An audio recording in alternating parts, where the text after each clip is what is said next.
And we are live. Welcome to Tonight in America. I'm your host, Don Terrius Jones, and we have an exciting show tonight for you. I want to welcome you back here to Tonight in America. It is a technically a Thursday morning. It's 3:34 a.m. right now, and we are going live at 3:30 a.m. I was supposed to go live at 8 o'clock, but it's like I overslept. But anyways, I'm here now giving you guys a show. We're going to go into the morning. So it's going to be a long show. If you're tuning in right now for me tonight, as you can see, I got a new jacket for 4th of July. I'm going to wear this on the 4th. We're going to have a long stream on the 4th. So I'll start in the morning and then we'll work our way into the nighttime. Well, I'll probably start in the morning, end it in the morning because I want to try to get some barbecue or whatever for the 4th. But yeah, so I'm back now.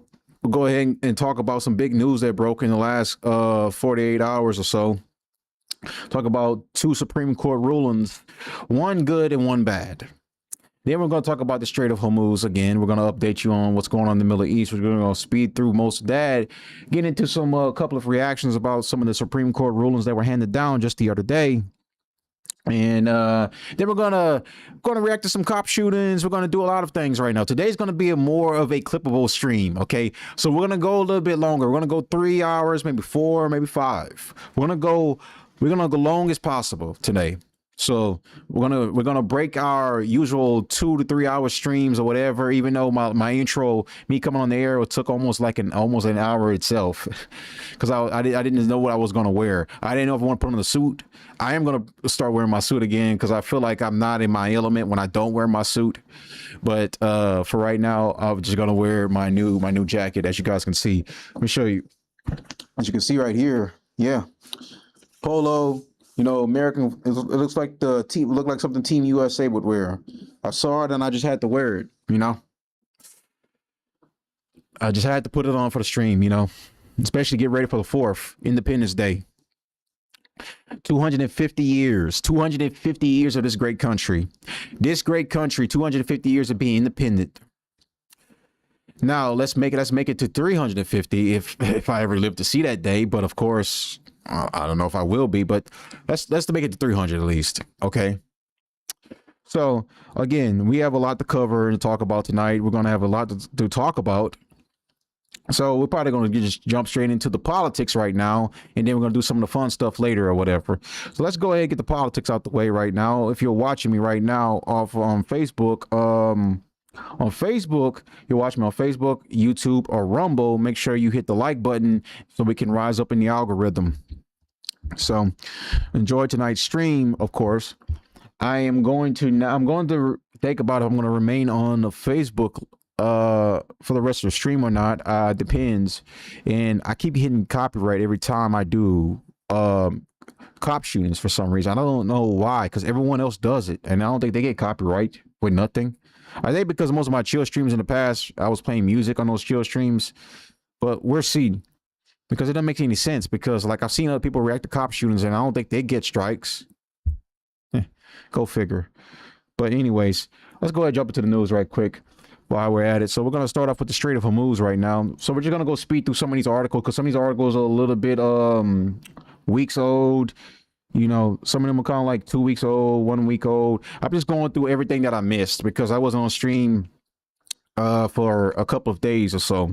So I missed a lot of news. So I'm just going to go speed through most of this right now. And then we're going to round it off with a monologue about where we go from here when it pertains to the Strait of Hormuz, and where is the next phase of this going to go ultimately. And you're not going to like what's going to happen. So without further ado, let's just go ahead and get into it. So we're going to talk about the Strait of Hormuz being closed again by Iran. Of course, this is old news. And now we have updated news that apparently they have opened the shipping through the Strait of Hormuz, but it still hasn't returned to pre-war traffic, according to multiple sources. So let's go ahead and get into it. So the new Strait of Hormuz closure announcement threatens the slow uptick in traffic. 55 ships have passed through the strait on Saturday, U.S. military said, but then Iran's military said it was closing the waterway once again. Shipping numbers in the Strait of Hormuz have been on a slow climb since the United States and Iran agreed to a preliminary deal this week to end the war and reopen the vital waterway. But traffic was suddenly jeopardized on Saturday when Iran's military said it was shutting the strait once again. The closure came as U.S. Central Command announced a milestone, saying 55 commercial ships transit the strait on Saturday. That would be the largest number of ships to cross in a day since Iran effectively closed the strait early in the war, though it's still far below the 130 daily pre-war average. It's not clear whether traffic had changed after Iran announced the new closure. The confusion compounded as the United States and Iran offered conflicting assessments. The naval arm of Iran's Islamic Revolutionary Guards Corps said if ships approach the strait, their security would be at risk. As we know, that has actually happened already. So U.S. Qatar worked to give Iran access to billions of dollars in frozen cash. The U.S. is working with Qatar on a plan to make billions of dollars in frozen funds available to Iran for humanitarian spending, another early financial incentive under the recently signed deal to end the war. People familiar with the matter said the plan, which isn't yet completed, is aimed to give Iran access to the spending power of some of its estimated $100 billion in cash frozen worldwide, beginning with $6 billion held in Qatar. Under the deal, Qatar would allow purchases of food, medicine, and other humanitarian goods ordered by Iran's central bank with money drawn from frozen Iranian assets, mainly cash from oil sales that has been locked up overseas by sanctions, the people said. The facility could provide a template for dealing with other pools of frozen Iranian cash around the world, and a start on the first trench of the $24 billion in blockade funds that Tehran wants released as soon as possible, some of the people said. So as you can see right here, Iran has promised a financial incentive, basically like a form of reparations or a form of financial relief up front from Qatar, who are one of the many places where Iran's frozen assets are locked up at. The United States and Qatar have come to agreement to where Qatar is going to release some of their frozen assets to Iran up front as basically a will of good gesture for the memorandum of understanding. So U.S. and Iran launched direct negotiations in Switzerland. So let's talk about this a little bit. Vice President J.D. Vance and other U.S. negotiators met with their Iranian counterparts at the Bergenstock ski resort in Switzerland on Sunday for the first rounds of talks over a deal to end the war, according to a diplomat with knowledge of talks. Why it matters. The Lake Lucerne summit is the first round of direct talks between the U.S. and Iran since the Islamabad summit last April. It's supposed to launch 60 days of nuclear negotiations with the aim of limiting Iran's nuclear program. The talks took place despite Iran claiming on Saturday that it was shutting down the Strait of Hormuz in response to Israeli ceasefire violations in Lebanon. Given that backdrop, things could break down at any time.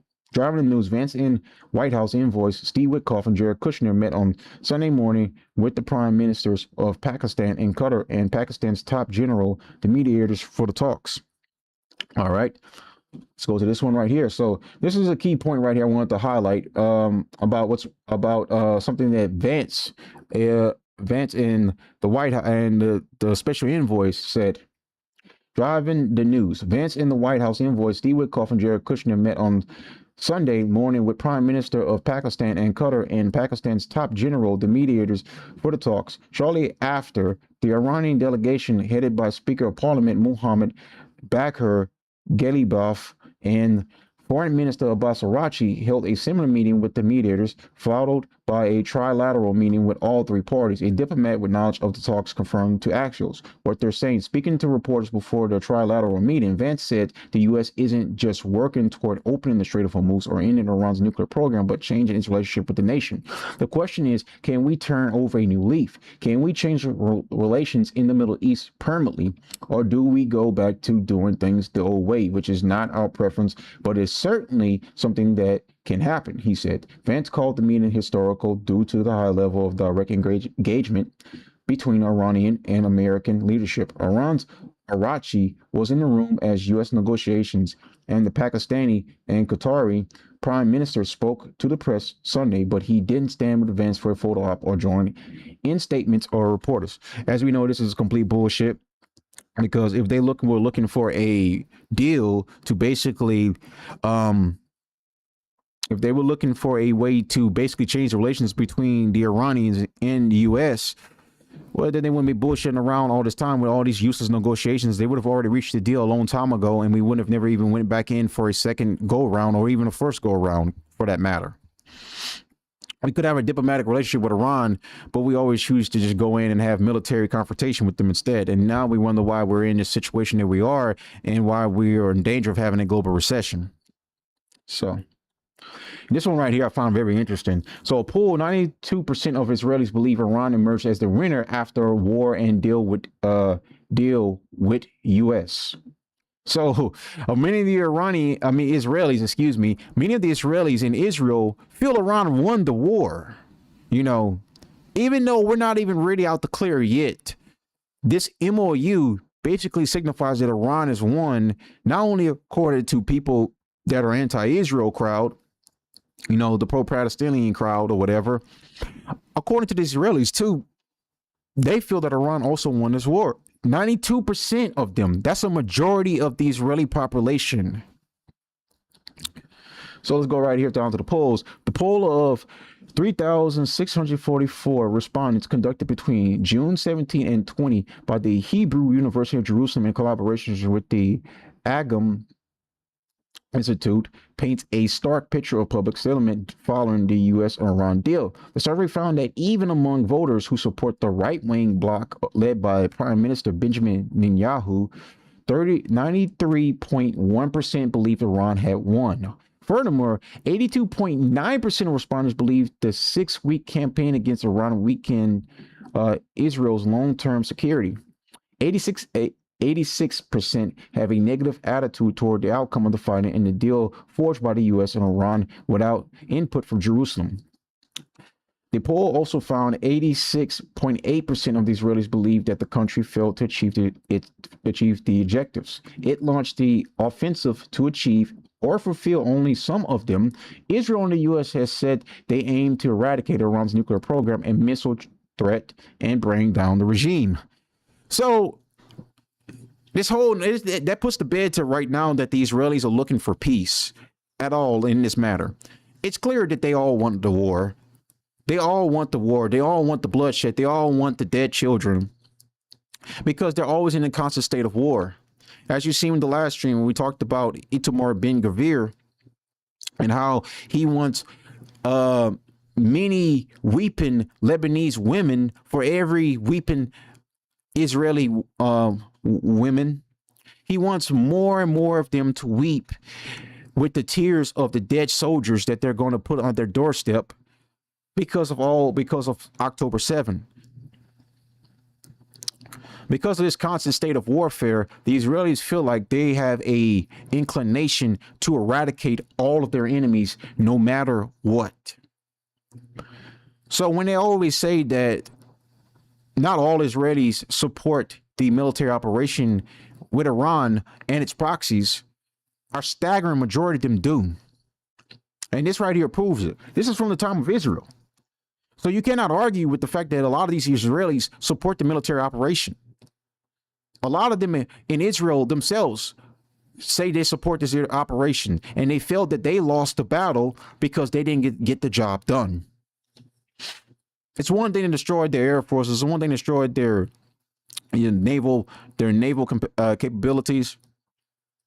But it's another thing when the IRGC is still standing, because real regime change is not just killing the Ayatollah and some of the top military generals, because they'll just be replaced anyways. Just like the Ayatollah was also replaced with his son, who is more of a hardliner than his father was. His father was more of a moderate.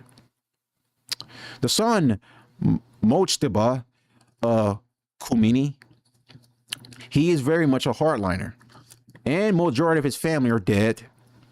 You know, his intimate family is dead. His wife, his daughter. He's very badly wounded. His country has been bombarded by the U.S. And there's recent reports that they're forging to make a bomb now. all this military operation, and we really didn't even get the uranium. It's still buried in Iran and all the nuclear facilities that we bombarded last summer. We didn't even get the uranium yet, and we're not even close to getting it. And we're still in the negotiation phase, which seems like to me it's a waste of time.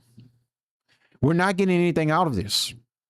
The only thing we're getting out of this is just high gas prices, Lebanese dead children, and I don't know, more military spending that's going on wars of choice when we should be prioritizing Cuba.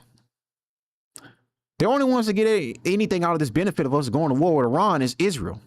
We don't get no benefit. Many of these MAGA tarts, they'll sit there and tell you that we are getting benefit from going to fight the Israeli war of choice against Iran. What tells us we're stopping terror. We're stopping war and terror. But what they don't tell you is the dark part that's left out of this whole equation is that once Iran's out of the picture, once Lebanon is completely rid of the Hezbollah problem, according to Israel, once the Houthis are deterred, then nothing's stopping Israel from becoming a global superpower in the Middle East. So when I say that all of this is for Israel and there's nothing that's beneficial to us, there is nothing that we really get out of this. All we get out of this is just creating our next enemy, our next adversary. All we get out of this is basically creating another China and another Russia out of this. They may be called our greatest ally on paper, but they're not our greatest ally when it comes to actual pragmatic partnership. In a partnership, you're supposed to be, I don't know, if your greatest ally is supposed to provide some semblance of basically beneficial needs. And unfortunately, the Israelis have not provided us with any beneficial needs. They have not provided us with anything beneficial at all.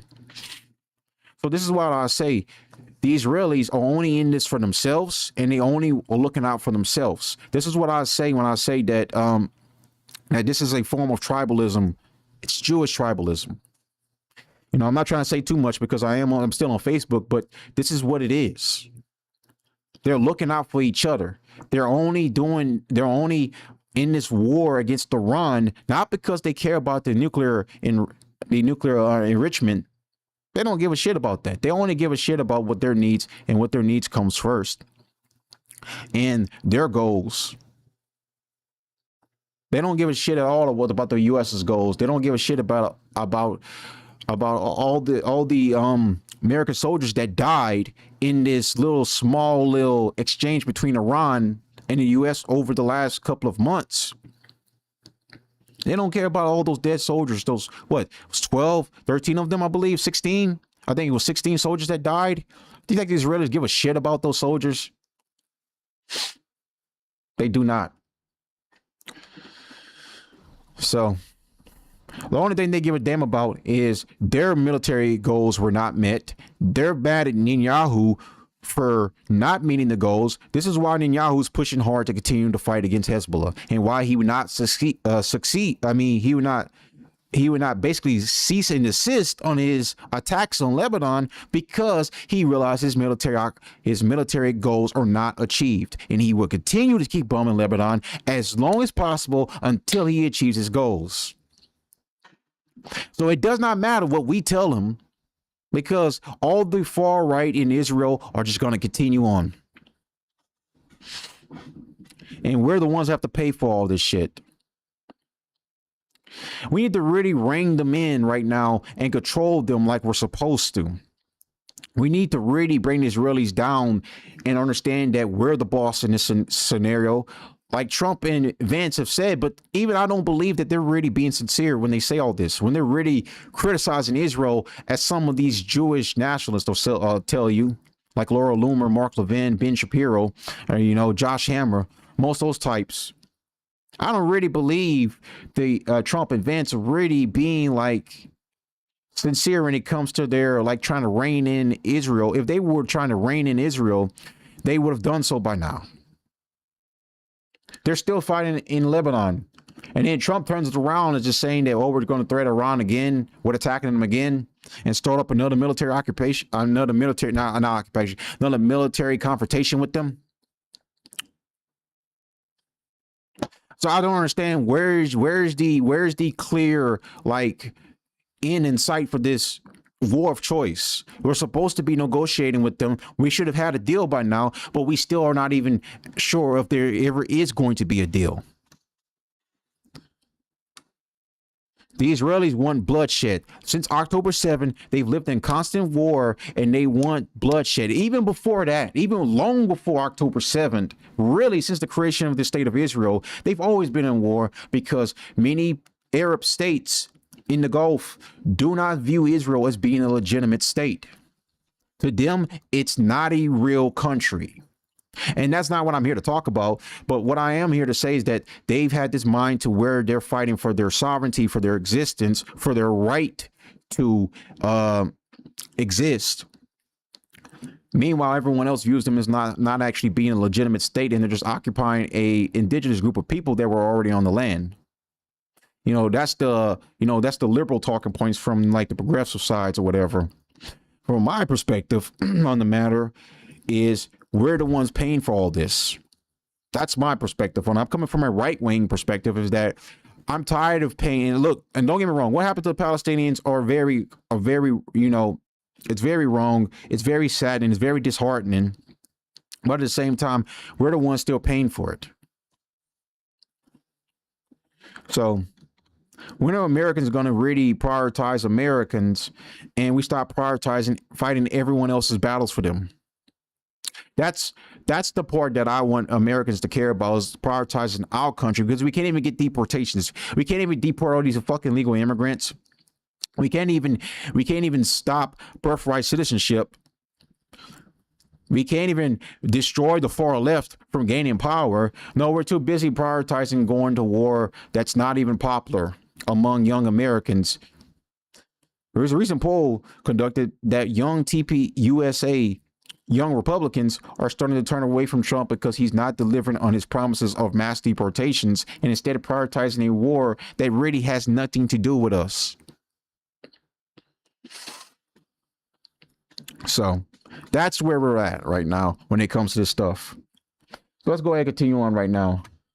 Trump threatens new attacks as U.S.-Iran peace talks open in Switzerland. So as I mentioned earlier, Trump, goes back to his same old usual routine. Whenever we're in the middle of trying to get a deal reached, he just goes and attacks Iran again verbally, and the next thing you know, there's no deal. The Iranians said they're about to pull out, and the next thing you know, we're right back to square one. There's nothing coming out of it.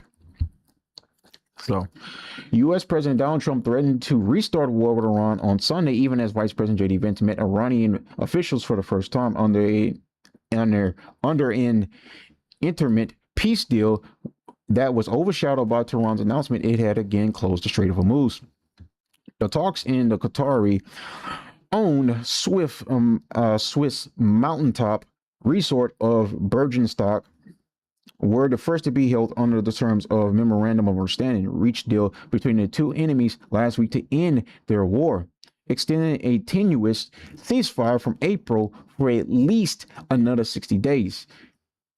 The agreement called for reopening the strait, a choke point for global energy shipments, and ending all hostilities, including in Lebanon, where Israel has continued to launch deadly strikes as Iranian ally Hezbollah fires at Israeli targets. Iran argued that the U.S. had failed to meet its commitment to halt fighting in Lebanon, said this weekend that it had again halted maritime traffic through the strait, and that Sunday's talks would not cover substantive issues such as Iran's nuclear program. Iran must immediately stop their highly paid proxies in Lebanon from causing trouble, Trump wrote on social media, apparently referring to Iran's Hezbollah allies in Lebanon. If they don't, we'll hit Iran very hard again, just like we did last week, only harder.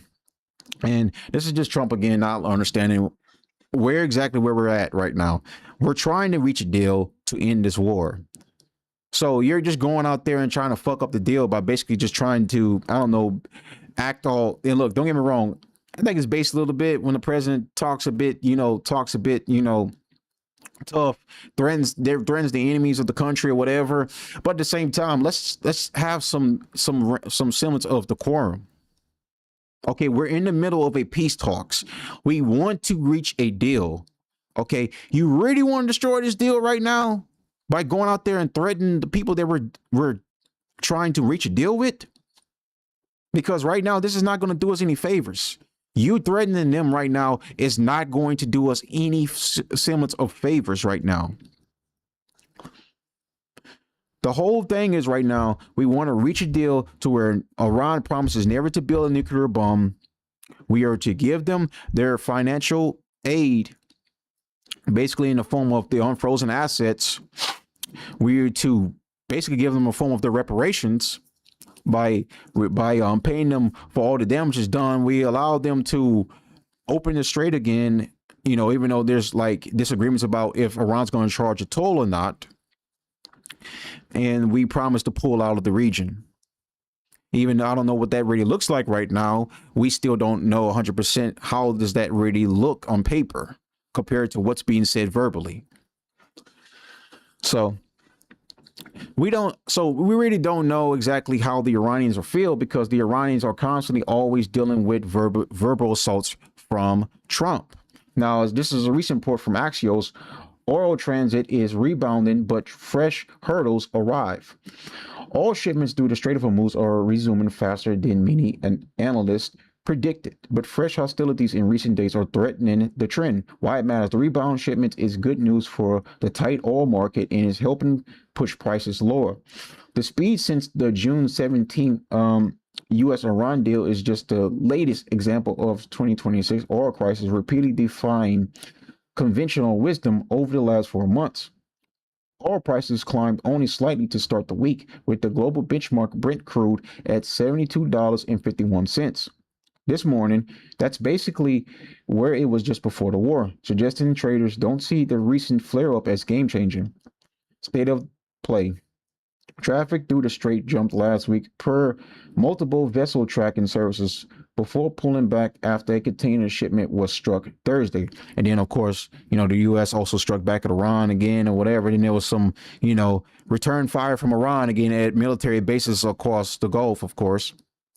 The marine intelligence firm Windward reported that oil volumes leaving the strait reached 13.4 million barrels on June 24 and 11.7 million barrels on June 25th. Another metric, S&P Global Energy reported Thursday that 78 vessels, a tally that includes oil tankers, container ships, and other types of cargo, transit the strait on June 24.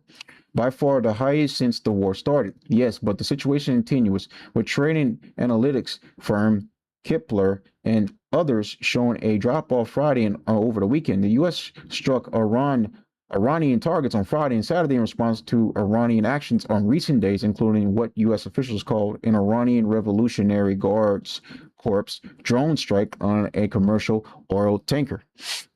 So when Iran says the strait is closed, they made it very clear. If any ship is to sail through the strait or any other passageway, especially through the Oman waterway, which this oil tanker did pass through Oman's waterway, Iran could still strike it with its drones. They've made it clear they don't have to send out like small boats with IRGC militants. They could just strike it with drones at any given moment throughout this entire ordeal. IRGC's made it clear, when the strait is closed, if you try to transit the strait when we say it's closed, we will bomb your vessel with drones. So they've made it clear. The vessel's under the strait is under our control. As long as we're in control of the strait, there is to be no oil passing through, no energy passing through. When we say it's closed, it's closed. And all the U.S. can do is assist in the blockade, basically. Blockade a blockade with a blockade. That's what they did. for the last couple of weeks or so, we've been blockading a blockade with a blockade. It's a tongue twist in itself, but it's like that's exactly the type of logic that Trump and his top officials have decided to come to. That's the conclusion they decided to come to. So instead of properly trying to figure out a way to reach a agreement to open the strait without any further, military actions, we just decided to just go ahead and just, I guess, I don't know, unironically assist Iran with blockading its blockade. So their idea was if they still allow ships to sail through, which Iran did allow some ships to sail through, of course they had to pay a toll. The United States instead decided to go ahead and just blockade the entire thing and prevent Iran from making any type of compensation from this. So this is where we're at right now when it comes to this conflict. So right now, we're still right back to where we are. And then there was something revealing too as well. Let me see if I can find this right quick for you guys, because JD Vance said something that was very important that I want to highlight too as well. And this just kind of goes to show you where I said that I don't know. That's why I said before that I don't know if Trump or JD are even serious about trying to really end this war right now. And that all these negotiations right now are basically just a stall. So about to see something right quick.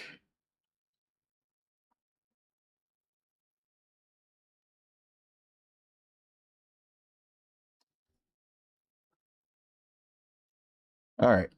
So let's see, right.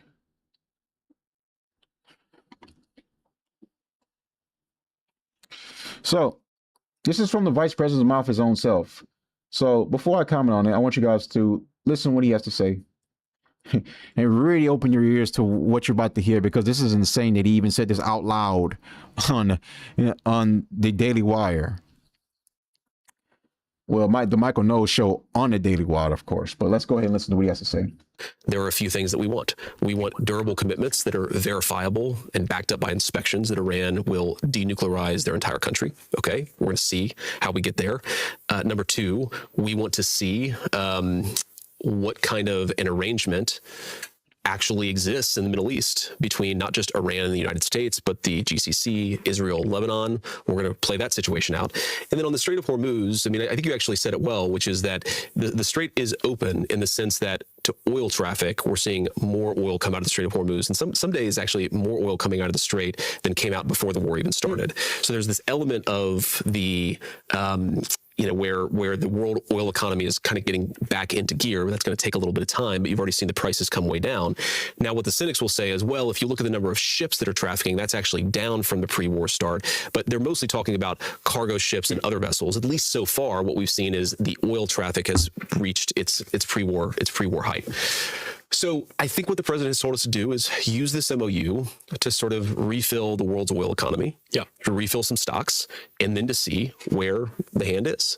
And, as I've said this, the fact that he said that is insane. Let's rewind back a little bit and let's hear him say that again.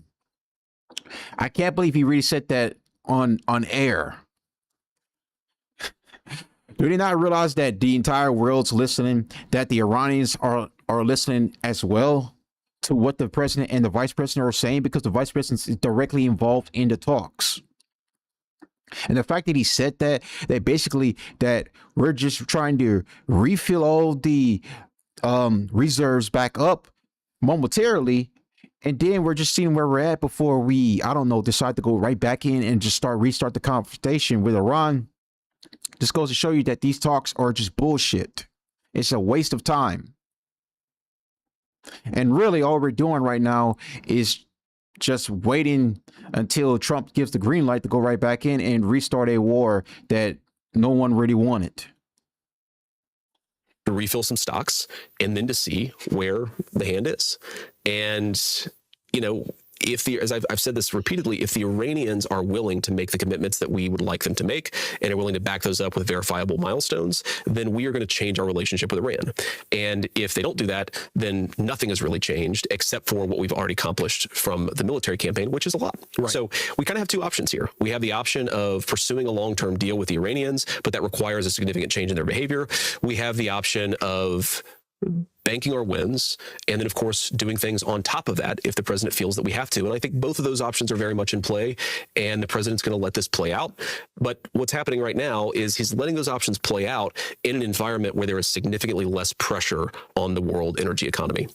And this is my biggest frustration with right-wing critics of what we've done over the last few months in Iran, is that they don't realize how completely they were losing the political argument because of what was happening to world energy markets. Yeah. So what the president of the United States has done... You're talking about the critics who want more bombs dropping. Right, their attitude is just drop bombs and drop bombs and drop bombs, and they can't really articulate to what end. And what the president is saying... I'm willing to drop bombs, and he's clearly shown that he's willing to drop bombs, but only if it serves an objective. And so what he's doing right now is taking... We pretty much already heard what we need to heard, because let's just look at this, folks. What Vance is saying is incredibly concerning. Trump using MOU to refill oil stocks. So if U.S. restarts major combat operations, the world economy doesn't immediately go over a cliff. Really? Iran is listening. Iran survived and not deterred. Now, 3, oil stocks still running down. Yes, our reserves that we are currently using right now is dangerously going very low.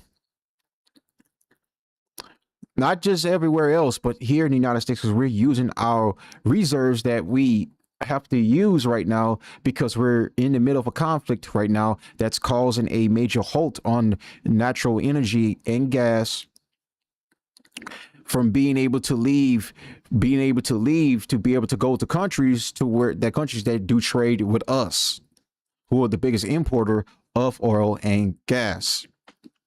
So now we are having to use our reserves that we've never really had to use before until recently this year.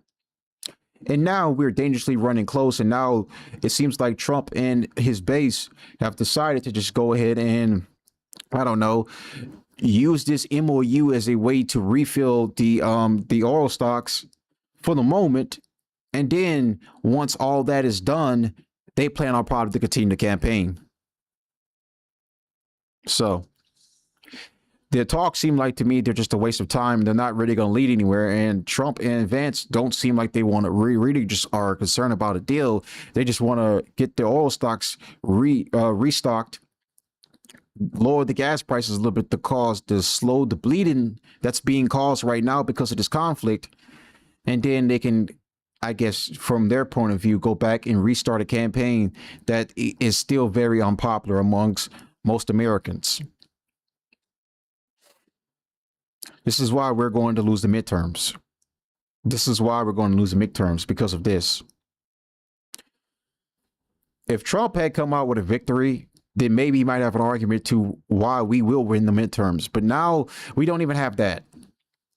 We don't have a victory per se.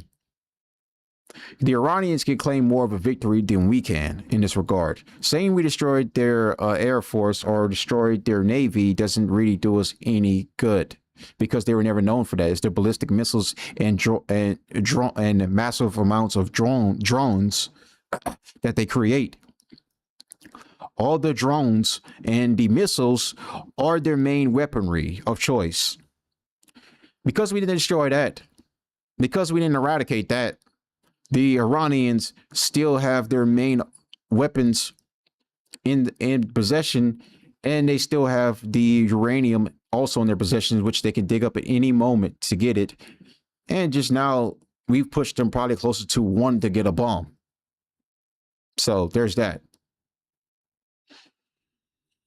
So that's where we're at when it comes to this. So instead of actually properly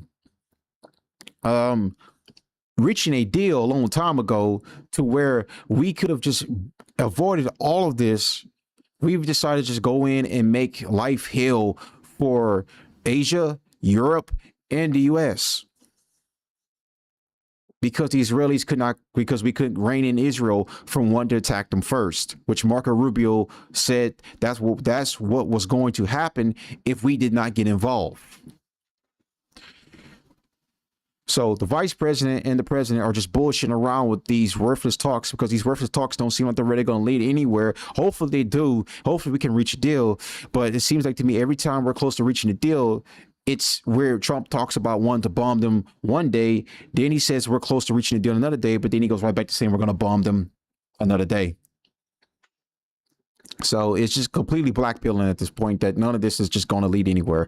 And we're just going to go right back into military operation. And I hate to say, we're probably going to start putting boots on the ground, which is going to be far worse for the GOP. And really just going to ultimately just seal the fate. The war is already bad on poll numbers right now. The blue wave is coming because of this whole military operation. And all you can blame, and no one can really blame anyone else, but you can blame the president for doing this, because the president had a choice and he chose to get involved militarily. Even when his top officials told him that this war was bullshit, he still decided to go get involved. And now we're going to have to probably deal with these socialist Democrats that are on the rise, that are coming to take power, and they're coming to kill every one of us. So you could best believe that's coming our ways. And what can we do to stop them right now as much as we can?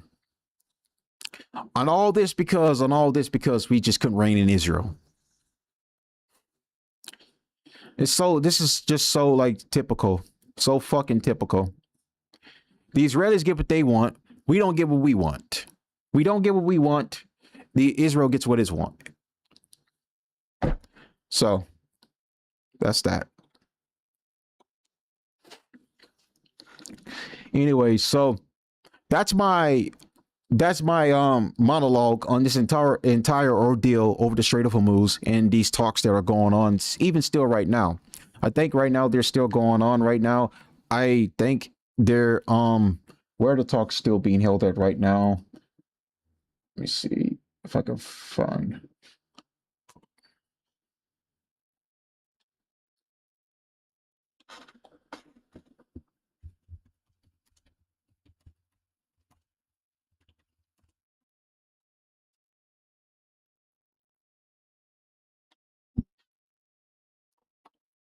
So right now they're in Qatar.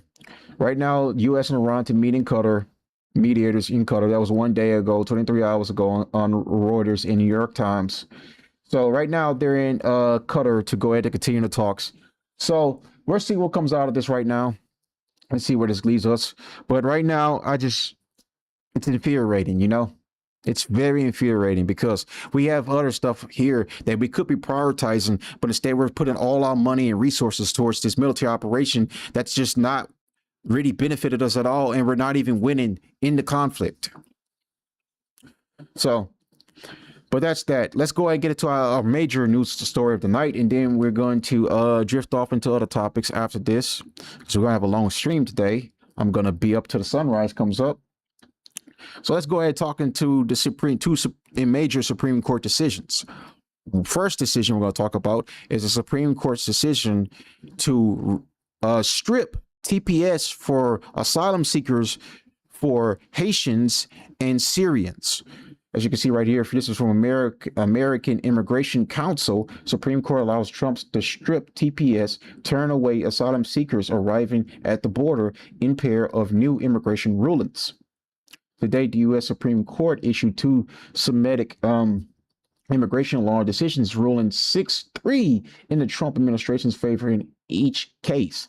The first case, Mullen v. Doe, overturns lower court decisions blocking the Trump administration's move to end temporary protected status for roughly 350,000 Haitians and 4,000 Syrians. The second, Mullen v. Now we'll put it up. Not about to pronounce that. Endorses a policy dating back to the last months of the Obama administration, which permitted border officials to turn away asylum seekers arriving by land of ports for entry along the U.S.-Mexico border. Here's what you need to know about the decision. Temporary protected status in Mullen v. Doe. When President Trump took office, roughly 1.3 million people were present lawfully in the United States or on TPS, including 350 Haitians, the majority of whom entered legally during the Biden administration, of course, and were granted TPS following the assassination of Haitian President in July 2021. And as a result of the ongoing crisis, which enveloped the country in the aftermath, when the Trump administration terminated TPS for Haiti, Syria, and other countries, courts determined that the administrations failed to abide by required procedures established by Congress. Under those procedures, TPS should only be terminated if an interagency review determines that conditions in the country have improved. Documents uncovered during the Haitian TPS case revealed that Trump administration failed to follow required legal procedures and ignored ongoing dangers in Haiti. Despite this, the Supreme Court ruled 6-3 that a provision of the TPS statute limiting lawsuits challenging TPS determinations prevented courts from hearing any lawsuits challenging the Department of Homeland Security, DHS, security's failure to follow the required legal procedures. In addition, the majority of opinion declared that President Trump's repeated public denigration of Haiti and Haitians did not rise to the level of unconstitutional racial animus that would permit a court to set aside the TPS decision. So basically, we can deport all these people. So we have 350 Haitians in this country that are under TPS protection. We're under TPS protection. And we have 4,000 Syrians because of the ongoing, basically, civil war that was under the Bashar al-Assad regime. Now that Bashar al-Assad is gone, Syria is liberated, and now they have a new leader in power, to which now all these Syrians and the Haitians should be able to return back to their countries safe and sound. Now, I find it funny when they talk about the conditions of Haiti, for example, and they mentioned this before, like a lot of liberals were saying that Haiti was a great place before when we allowed all these Haitians to come into the country. This was in 2000. I remember back in 2024 when Trump was running against Kamala, and when they had the debate and Trump made this famous line, "They're eating the cats, they're eating the dogs," which went viral all over social media and created a very funny song, in my opinion, on TikTok. I don't think I could play it for copyright reasons, but when he said that line, of course, that pissed off a lot of, liberals, but it's just true. Haitians do eat cats and dogs. They're cannibals. They eat each other too. And we want to import those people into this country? The Syrians. Another one of these Muslims that come into the country, they want to assert their dominance. They want to take over. They want to turn the West into their own domain and tell Americans how they should practice being an American. So if we cannot deport at least 350,000 Haitians or 4,000 Syrians, then we should at least deport majority of them. Because DHS Secretary Mullen offered them a chance at a chance to become, lawful citizens, basically, after this ruling was handed down by the Supreme Court. And it was crazy that he even said this. This was on CNN, that he basically are allowing them a pathway to citizenship, which is a stupid thing to say. We don't want these people to have citizenship, for fuck's sake. We want these people to be deported. We don't want these people in this country. We want these people to go the fuck home. 350,000 Haitians and 4,000 Syrians should be deported right now. Mass deportations. In order to get those numbers up, we have to deport at least 2 million a year. Under Trump, right now, the rest of Trump's term as president, he only has 3 years left. The rest of this year, next year, and then the year after. So, with that being said, if we want to reach those mass deportation numbers to where Trump promised in 2024, that's 2 million immigrants that he has to deport a year. 350,000 Haitians, 4,000 Syrians. Seems like a pretty good start for me. The big beautiful bill was passed for this very reason, to fund DHS, to fund ICE, to fund border control, to be able to fund them in case of a government shutdown, which took place this year, which led to most of the DHS not being funded, but it led to ICE still able to do their jobs because they were paid by the big beautiful bill. And they hired a lot more agents because of this, and they also trained the agents that were already there in the first place.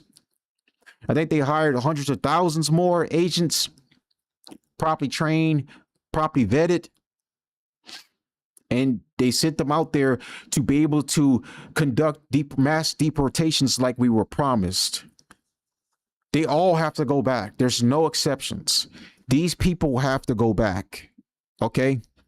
We cannot make exceptions for these people. We've allowed in so many of these people to come here and bring their backwards cultures to this country. They don't come here. They don't assimilate. All Haitians do when they come here is take taxpayer dollars. They get on welfare and they don't pay taxes to the higher degree than most hardworking Americans. They just want to come here and they just want to soak up all the benefits that America has to offer them. As they would say, come take in the American dream, as much as these fucking illegal immigrants always would say. Syrians want to come here and want to pray in Times Square with all the other Muslims and not abide by the cultural standard of America. They just want to come here because they use the term freedom of religion all the time and just flex their mobility to do whatever the fuck they want.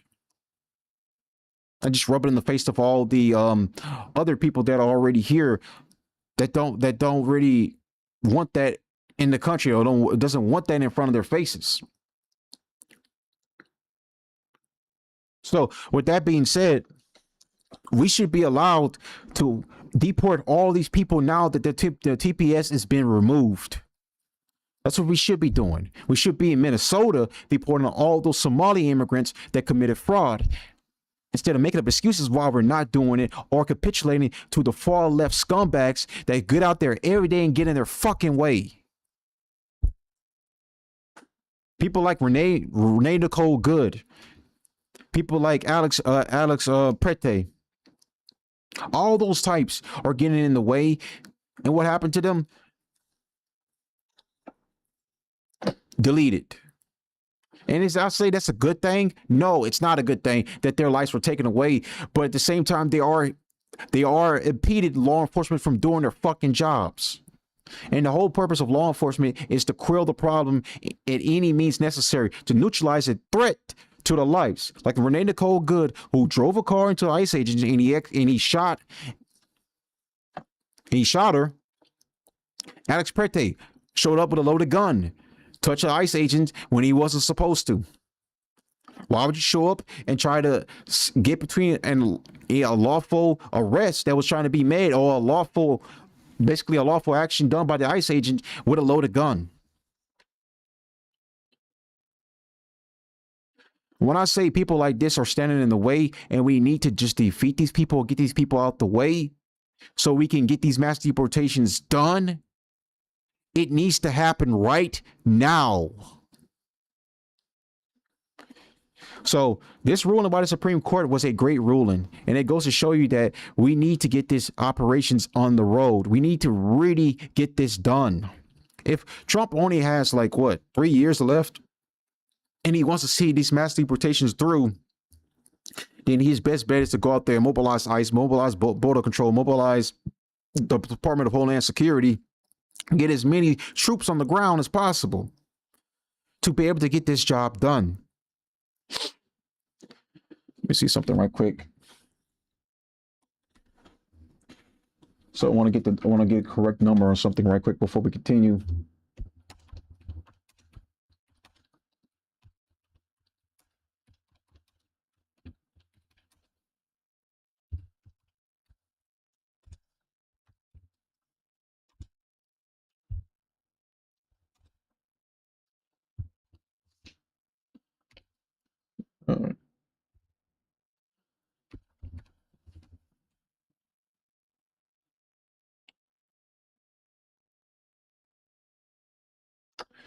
Oh, 1 second.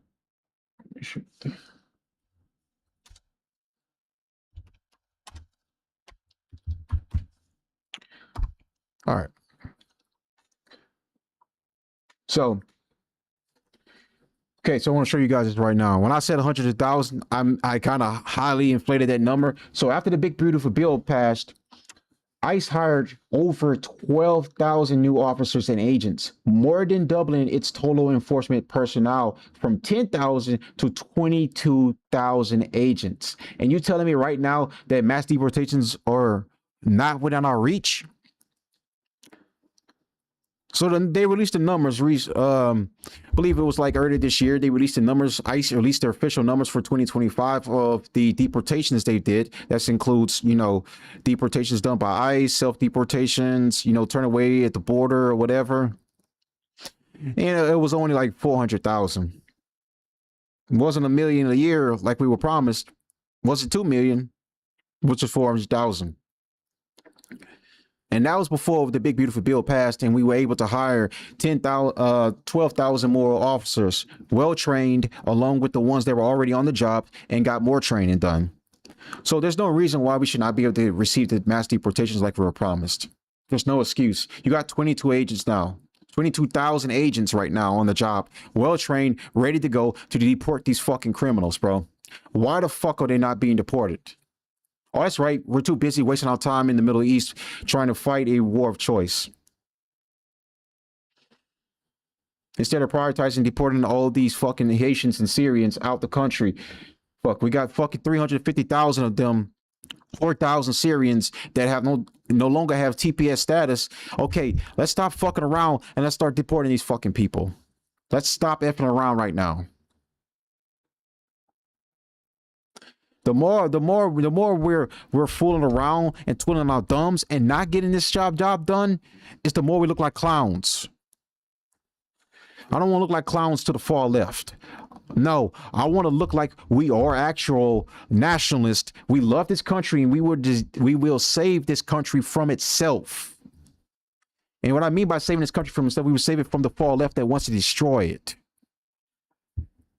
They allow these people to come in. The left allow these people to come in. They allow these people to come poison the well. They allow these people to come in and, quote unquote, take advantage of the system that allows them to. And all that does for hardworking Americans is take away their opportunities at really housing, Medicare, and financial incentives. With that financial system being fucking lost my train of thought. So they allow these immigrants to come in basically to take over like in healthcare. Of course, that's why it's hard for people to even afford to get Medicaid in any form. Allow housing to take over. We allow all these immigrants, these Haitians, these other forms of Africans, these Middle Easterns, the Arabs, Sudanese. We allow all these other Middle Easterns to come here. We give them housing too as well, a place to stay. We give them food stamps. We allow them to take advantage of that, and then they soak up all that. Any form of compensation for these people from tax dollars, from hardworking Americans to keep them filled. Meanwhile, we're slaving ourselves away every day while everything's going up, and we can't afford to at least get any assistance on this. Americans that have been here for generations, whose ancestors who bled and died for this country, are being overlooked, and basically all their benefits are going to all these fucking foreigners who are coming over here and not even contributing, not even a percentage. Not even to the same degree as Americans that have been here for generations. These people get all they want. They get everything. The benefits, the housing, the Medicare. Americans are just left out to bleed to die. White people left out to bleed to die. Black Americans who I could trace their lineage back to slavery are left out to die. And blacks that support this. Remember, all these leftists, these liberals, these fucking scumbag leftists, these progressive black people who sit up here and support immigration, you do realize if you're a black American who's been here for generations, and you support these policies to allow in all these other quote unquote Africans, these black Africans or whatever, let's be real. They're gonna replace you, out replace you at some point demographically. They're gonna out replace you. If anyone should be disappointed in immigration, because you do realize, like, black Americans are gonna be the first one to go extinct, right before white people do. Before they become a second majority before they become a minority in this country. Mexicans already become the second majority in America already because we imported so many of them to come into the country. Instead of deporting them and turning them away at the border, Joe Biden let in fucking 10 to 15 million of them? That's not even counting the 30 million that were already here. And black Americans that support this, that are Democrats, that are progressives, that sit there and support these policies to allow these fucking people to come in, you do realize you're going to be demographically replaced first before white people become a minority in this country. Your people, your generation, your lineage is going to be gone. And all we allowed all these black women to go out here who are involved in politics, these progressive black women who go out here and think they speak for the entirety of the race, we allow them to talk or whatever. You know what they do? They are the ones that sit there and advocate for abortion. And you know something funny? When you look at the abortion stats, black women have been to the abortion clinic and killed more children than white women on stats. Not even joking when I say this. Black women have killed more children than white women have. They have a higher kill percentage than even most serial killers that operated in the 1970s and 80s.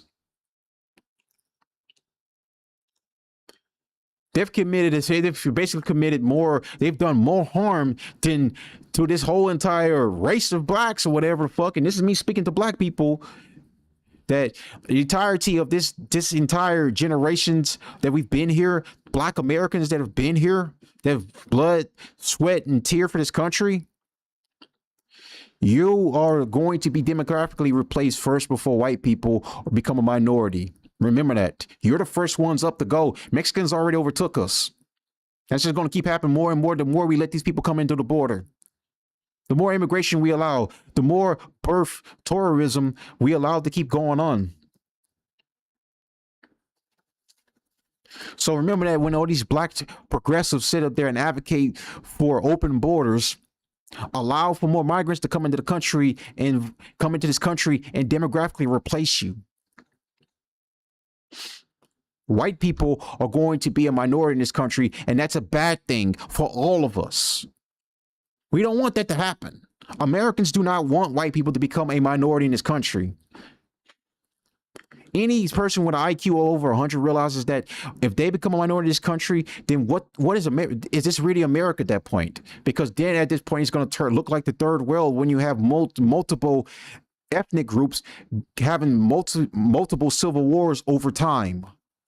So we can have one dominant ethnic group that rules over all. It's the reason why when Indians come here, they don't assimilate properly, even though they come off as being based or whatever here and there. But really, they're here to put their own on. They don't give a damn about really the America at all. No, when you look at how far, like Vivek Ramaswamy, for example, he acts like he's the most pompous fucking American of them all. Like he knows more about being American than any person that's been here for generations. The second people talked about H-1B visas, he exposed himself for who he really is, because he wants more of his kind to come here. He wants more of his kinds to take the high-paying jobs away from actual Americans who went to school and learned STEM. He wants those STEM jobs to go to his brethren, his Indian brethren, and take it away from Americans. And we don't even have these jobs no more. And it goes to all these fucking Indians who come here and celebrate their stupid holidays, their paganist holidays. They put up their monkey statues in Texas. And we have to deal with that because we allow them to come in here and we think they're one of us, but in reality, they're not. They have their own interests at heart. This is what we're allowing in when we open up the borders. This is what we're allowing in every day when we don't deport these people. These people grow in numbers every day because they don't care about how poor their situation is. They don't give a shit how their outlook in life is. They will have kids no matter what. They will repopulate no matter what their financial situation looks like. Once they repopulate in numbers, because these guys go on to have multitude of children, 4 to 5, sometimes even, dare I say, 10 children. And they brag about this all the fucking time. They look forward to the day that white people become a minority in America so that way they can rule America. And at that point, America is going to be a hellscape. Black Americans are going to disappear, and then we're going to have all these other Africans who weren't even here since the days of slavery. They don't really care about the foundation of America. They don't care about the flag. They don't care about bleeding for this country. No, they're just coming here to scam the system, to take the welfare benefits, to get the house in, to get the Medicare. These Africans are just going to go over this. I seen a video today. Africans in Philippines harassing Filipino women, talking about they're Filipino. Motherfucker, you're not a Filipino. Not a Filipino. You're an African. You're an invader of that country.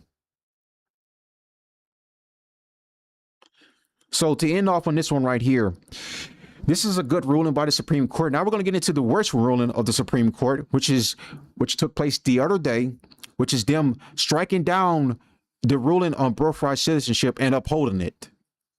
So they're basically saying birth tourism is to continue on. That illegal immigrants can come to this country and have a child and they become citizens. Go figured. So this is from the New York Times, which did a little summary about it. So Supreme Court upholds birthright citizenship blocking a key Trump policy. The justices blocked President Trump's executive order that banned birthright citizenship for the children of undocumented immigrants and some temporary foreign visitors. The Supreme Court on Tuesday struck down President Trump's executive order limited birthright citizenship, reaffirming the long-held principle that the Constitution guarantees that nearly all children born on U.S. soil are citizens. That's not at all what the 14th Amendment says. If they actually understand what the 14th Amendment says, they wouldn't be making this clear logical fallacy and pushing this narrative that's just not even true. As a matter of fact, you want to know what the 14th Amendment say? There's a good video on this, actually. Let me pull it up right quick. So there's a good video we're going to watch right quick about the 14th Amendment that really goes over this, because I think I played it on stream before, but I think you guys really need to see this video again, because this video it's a good video. It's a good video because this is going to be a longer stream anyways. So let's go ahead and watch this video, because this video goes over the 14th Amendment, and then we're going to continue on, because this is what these people are failing to understand. They're failing to understand the 14th Amendment does not say that it has a legal right for a foreign national to come to the country to have a child. No, the 14th Amendment says that it gives jurisdiction. I have to pull that up too as well, because I had a brain fart right there for a minute. I'll put the 14th Amendment on the side while I play this video. Okay, here's the deal. In a few days, the United States Supreme Court is going to hear one of the most significant birthright citizenship cases it has ever heard. And how that case is interpreted will affect whether children born in America to illegal alien parents are U.S. citizens at birth or not. So in today's episode, let's fully examine the issue of birthright citizenship. What is it? Where does it come from? And what does this potential ruling mean for its future? I'm Jake the Lawyer, and welcome back to Internet Esquire.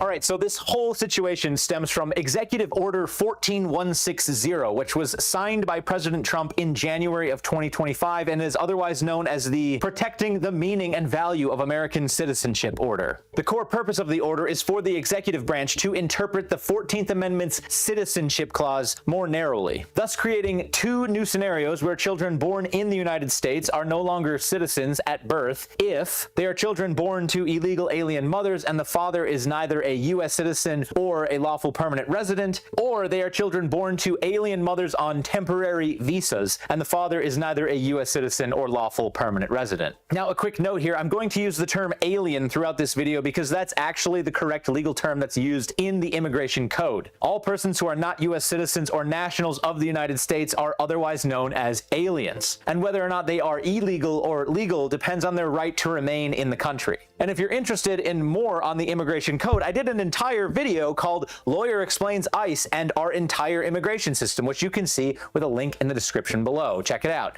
Anyways, moving on. Aliens. The key provision of the Citizenship Clause upon which the order rests is whether children would be subject to the jurisdiction of the United States upon birth. So to understand that, let's take a look at the legal history of where this idea comes from.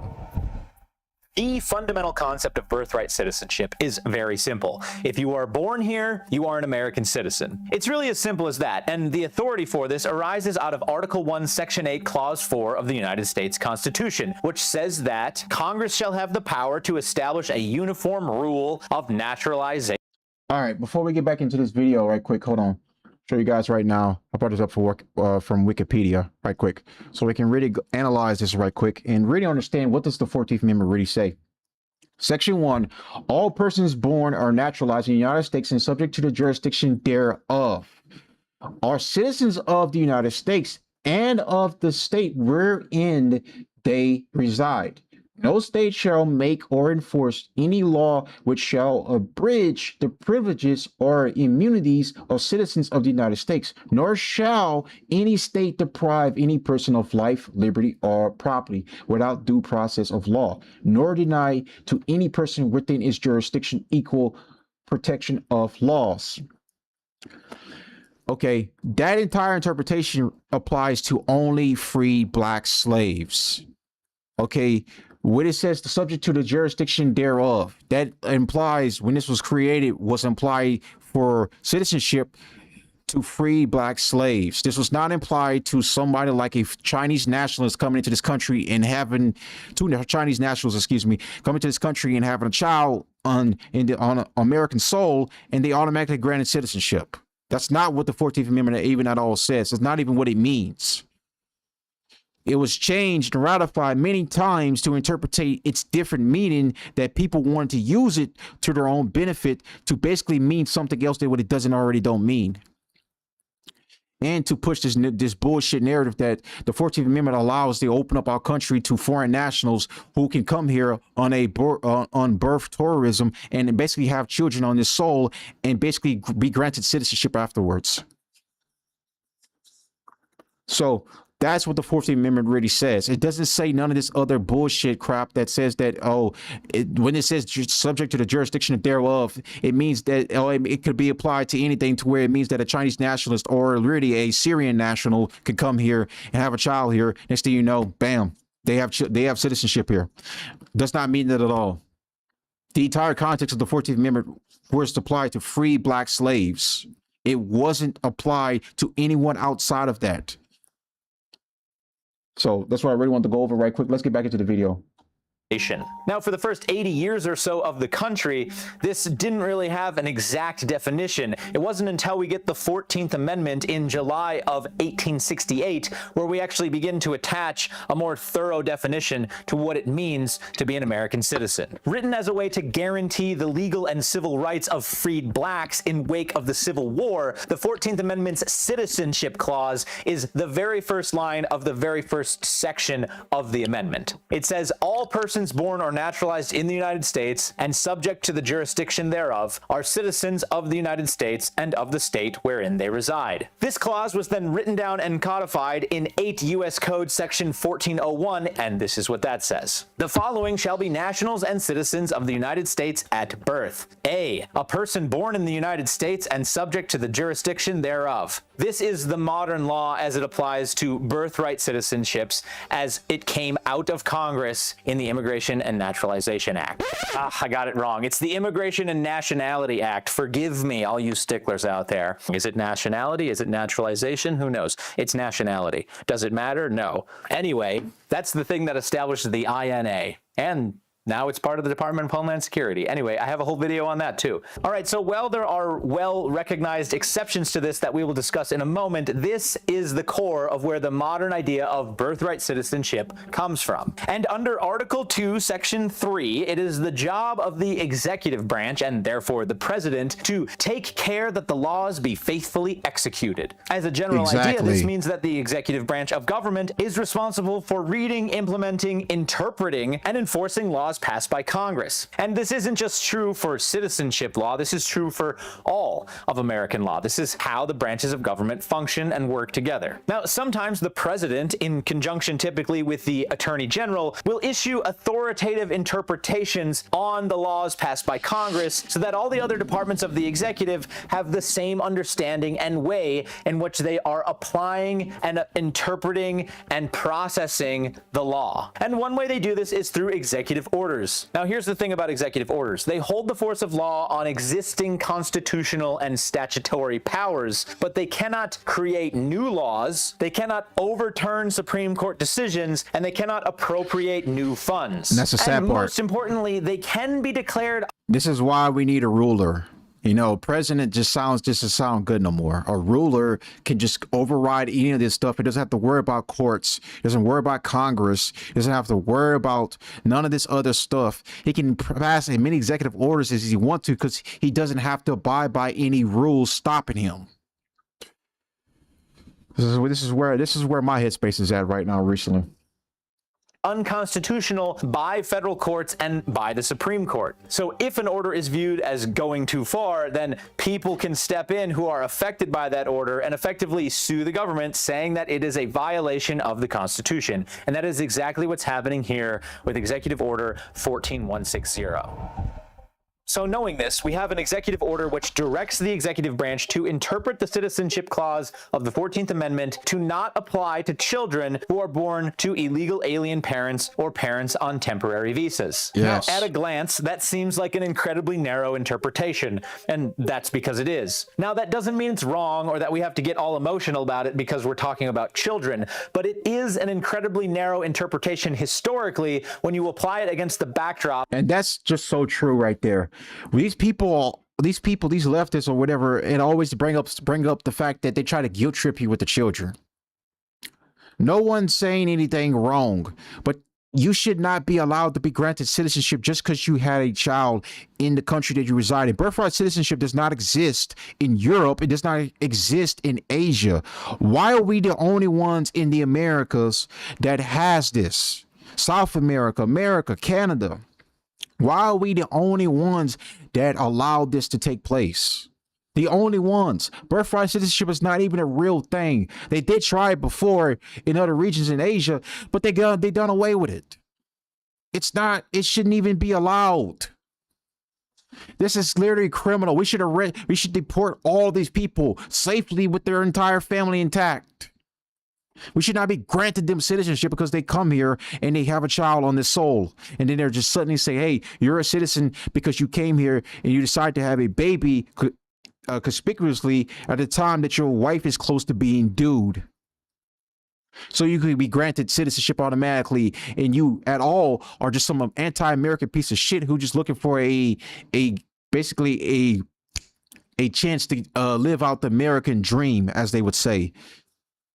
These liberals will guilt trip you with the fucking with the fucking children, and tell you that, oh, it is a sad thing to see their families struggle back home in their foreign land, but when they come to America, they have the better opportunities to raise their child in better environments, even though they're not citizens. They broke the law to come here, to have a child here and be granted citizenship because of this fucked up amendment that hasn't really been fixed at all decades later. So this is on Congress. This is on the Supreme Court. Really, it's on the president too, to where we need to really pretty much interpretate the 14th Amendment and really fix it.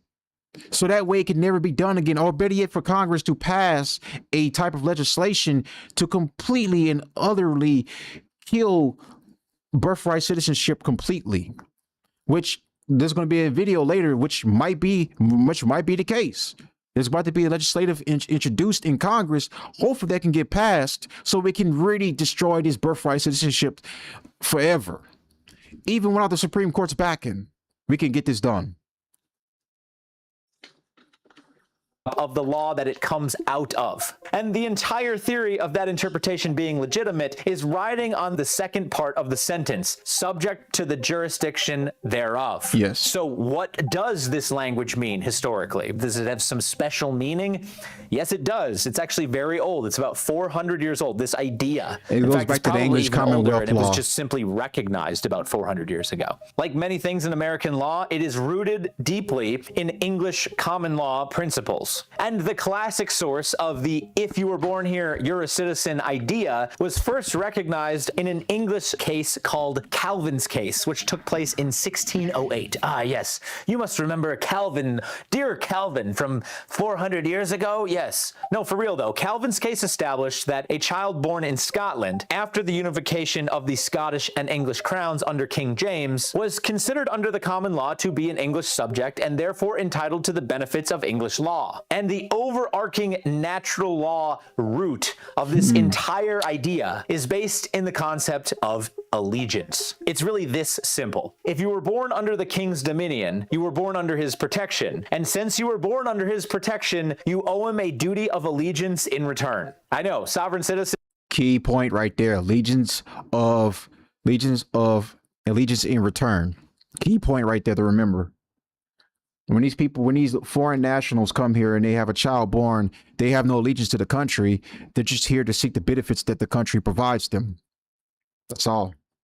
You guys would not have thrived in Renaissance and Reformation England. I'm sorry. It's just the way that it is. Haven't you seen Braveheart? Never in my whole life W. did I Braveheart. swear allegiance to him. It matters not. He is your king. That's basically what it is. Anyway, this idea was then picked up and summarized by 18th century English jurists, including the famous Sir William Blackstone in his Commentaries on the Laws of England of 1765, which became one of the best known descriptions of English common law and was often cited in American law, especially early American law, as a source of where things come from and how they should be interpreted. Okay, but it takes it a step further in a way that we often don't think about today. Natural allegiance was also viewed as a perpetual debt of gratitude, which could not be forfeited, canceled, or altered. And there were specific exceptions, very clearly delineated specific exceptions even back then for specific types of people. The clearest exception was for children born to ambassadors and diplomats while they were in a foreign country. Those children were still considered to be English subjects,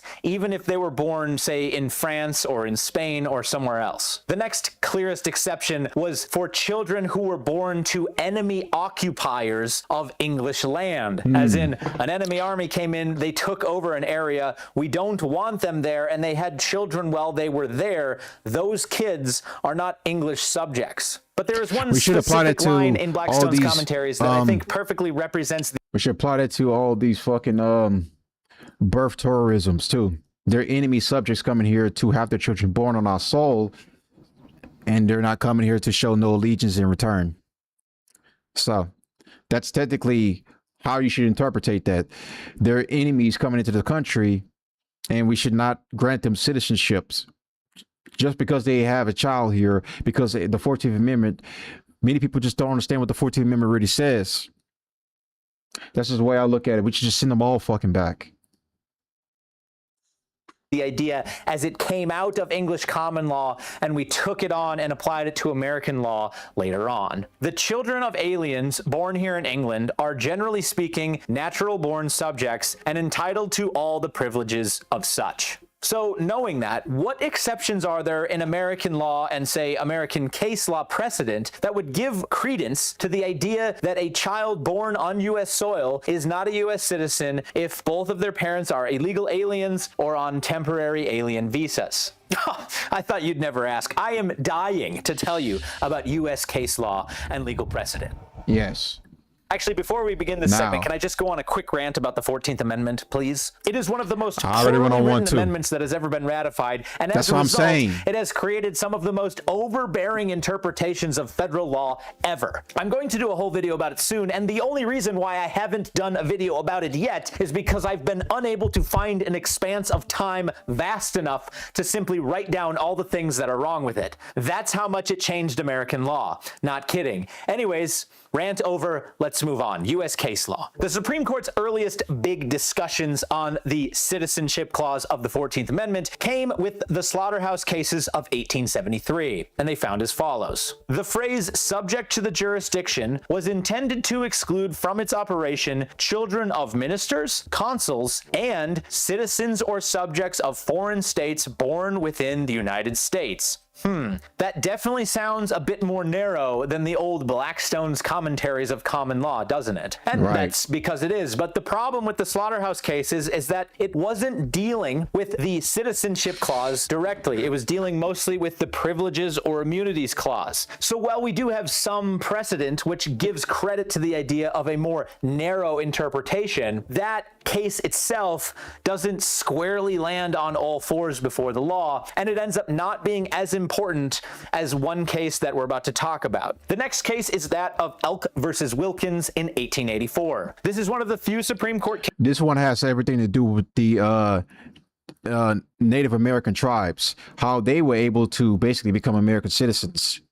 And also at the same time, they're not, because whenever you see tribal land, it's basically considered like its own country, and they have their own laws and sometimes their own police forces enforcing tribal laws.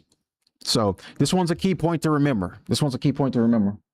Cases that actually drilled into the phrase subject to the jurisdiction specifically. The court said that the words do not mean merely subject in some respect or degree to U.S. law. Instead, they mean being completely subject to the U.S. political jurisdiction and owing them direct and immediate allegiance. Based on that idea, the court found that the man named John Elk was not a U.S. citizen at birth because he was born on tribal Indian lands, and therefore his primary allegiance was to the tribe first and foremost, and not first and foremost to the United States. And while the U.S. Code was later amended to change this under the Indian Citizenship Act of 1924, that's the way that the law was at the time. If you were born on tribal lands, you were not automatically a U.S. citizen. Now, where that matters for the purposes of our story is that Elk versus Wilkins did establish real precedent that shows the words subject to the jurisdiction have real exclusionary force. But again, like the slaughterhouse cases, it's not perfect. In the case of Elk versus Wilkins, you're dealing with an American Indian, which is not the ordinary circumstances that you're talking about when you're referring to aliens and illegal aliens. And then came the mothership case of all birthright citizenship cases, the case of United States versus Wong Kim Ark in 1898. A man named Wong Kim Ark was born in San Francisco in 1873 to parents who were subjects of the Emperor of China. But having been born in San Francisco and being a California resident his entire life, he went to go see his parents in China in 1895. And when he tried to get back into the country, he was denied entry on the grounds that he wasn't a citizen. And this case became the primary case of how we have interpreted birthright citizenship ever since. So when Ark gets back and he's denied citizenship and entry into the United States where he was born and where he is from, he's like, what the heck, guys? I'm a native-born U.S. citizen. And the Supreme Court held as follows. A child born in the United States of parents of Chinese descent who at the time of his birth are subjects of the Emperor of China but have permanent domicile and residence in the United States and are there carrying on business and are not employed in any diplomatic or official capacity under the Emperor of China becomes at the time of his birth a citizen of the United States by virtue of the first clause of the 14th Amendment. That's crazy. And it is this case that is the controlling precedent which Executive Order 14160 tomorrow will have to overcome in its argument. And it's easy to see why this is. The original court opinion of the case of Wong Kim Ark is something like 84 pages long, and it spends about 50 of those pages digging deep into the history of birthright citizenship, going all the way back to those old English cases we were talking about. So the ruling is dense after 84 pages of analysis, but I found the best summary to be this. The 14th Amendment affirms the ancient and fundamental rule of citizenship by birth within the territory, in the allegiance and under the protection of the country, including all children born of resident aliens, with exceptions or qualifications, as old as the rule itself, of children of foreign sovereigns or their ministers, or born on foreign public ships, or of enemies within and during a hostile occupation of part of our territory, and with the single additional exception of children of members of the Indian tribes owing direct allegiance to the several tribes. So at the time, that was the only additional exception that the United States added to the 400-year history of the common law. So that is the history of how we got here. And from this history and precedent, it's pretty clear that the law leans in the direction of giving citizenship to anyone born here with some immigrants, limited illegal exceptions. immigrants, So aliens, if we take all of this understanding, aliens. U.S. That's case pretty much law, what it did. English common law history, and we apply it to Executive Order 14160, where do we stand? Well, first and foremost, if we look at the text of the actual order itself, it correctly states that the source of its authority is the 14th Amendment. But then it states this: the 14th Amendment has never been interpreted to extend citizenship universally to everyone born in the United States. The 14th Amendment has always excluded birthright citizenship from persons who were born in the United States but not subject to the jurisdiction thereof. And this is the core legal issue that the Supreme Court will have to decide on April 1st in the case of Trump versus Barbara. It all just depends on how the court will view this narrow interpretation of the Citizenship Clause. Will they see a more narrow interpretation as constitutional, or will they stick to the more traditional broad interpretation we've seen since the case of Ark in 1898? Either way, I think that the evidence for a broad interpretation, given what we've learned from English common law and then supported by the case of Wong Kim Ark, is the most likely outcome for the court's ruling. It has sound case law, well examined, and it is consistent with over 400 years of common law precedent. But the argument for the more narrow interpretation isn't entirely unfounded. The truth of the matter is that the Supreme Court has never actually specifically decided whether a child born to illegal alien parents is a U.S. citizen if they're born on U.S. soil. And again, the difference between that and the case of Ark was that Ark was born here to parents who were lawfully permanent residents. They didn't have lawful permanent residents back then, but they were lawful and they were permanent, and he was born under those conditions. His parents weren't tourists, and they weren't students on temporary visas, and they definitely weren't illegal aliens. So if this matters, then the question of where the child's primary allegiance lies becomes the underlying question the court must answer. Now, if the order is found to be unconstitutional, then things will largely continue as is with a more broad interpretation of the Citizenship Clause. However, if the court finds that the order is constitutional, then there will be a few dramatic effects. First, and obviously, if it's constitutional, a lot more children born on U.S. soil will no longer be considered U.S. citizens at birth. And again, while this is not something that doesn't happen, it's just specifically limited to some very well-established exceptions. It would also immediately change in practical terms how documentation and recognition of citizenship works currently. A U.S. birth certificate would no longer be sufficient to establish U.S. citizenship. Citizenship would now require proof of parental citizenship or immigration status, and would deny citizenship unless such proof is provided. And any child born under this new interpretation would be considered to have their parents' nationality, thereby adding a new class of people to the list of exceptions not subject to the jurisdiction of the United States. Finding the order to be constitutional would also change what the idea of allegiance means as it comes out of English common law and applies in our law today. The concept of who you owe your allegiance to is typically not something that's tied to your parents, but is tied to you depending on where you are born. Traditionally, this doesn't have almost anything to do with your parents unless they happen to be foreign diplomats or enemy occupiers. So So a ruling in favor expands upon the idea that your allegiance at birth is now more heavily influenced by who your parents are than specifically where you were born. And it's not that we don't already have this concept of jus sanguineus, or by the right of blood, in the United States currently. We do have this. It's very simple. If you were born to American citizens, even if you weren't born on American soil, you're still an American citizen. But if the order is found to be constitutional, we will be expanding the influence of who you were born to. Not saying that's necessarily bad, but that will set a precedent of that influence going forward. And lastly, the thing that the court will have to also consider here is the authority of an executive order itself. The president, any president, does not have a free-floating ability to establish new classes of citizenship. Congress has the Article 1 naturalization power and the existing citizenship at birth. Again, what I said earlier, presidents just got to do away with this whole concept of like democracy. We were never founded as such. This is the reason why, like, if this was a dictator, for example, there would be no worry about no courts, no Congress to establish anything. The president can establish whatever he wants. He can pass executive orders as many times as he needs necessary. Citizenship should be the same, something similar to, I don't know what China has right now, to where it's tied to its national blood, so it's tied to its people, whites. Then after that, the free slaves. That's how the 14th should be interpreted. But no, we do not have that. And the fact is, the president cannot do anything because he has to go through Congress. But Congress right now, like I mentioned earlier, they are trying to ratify this by introducing legislative to basically end birthright citizenship. Since the court struck this down, they're working fast to try to get this problem solved. After they come back from their recess, after the 4th of July, we will see what exactly happens off of this.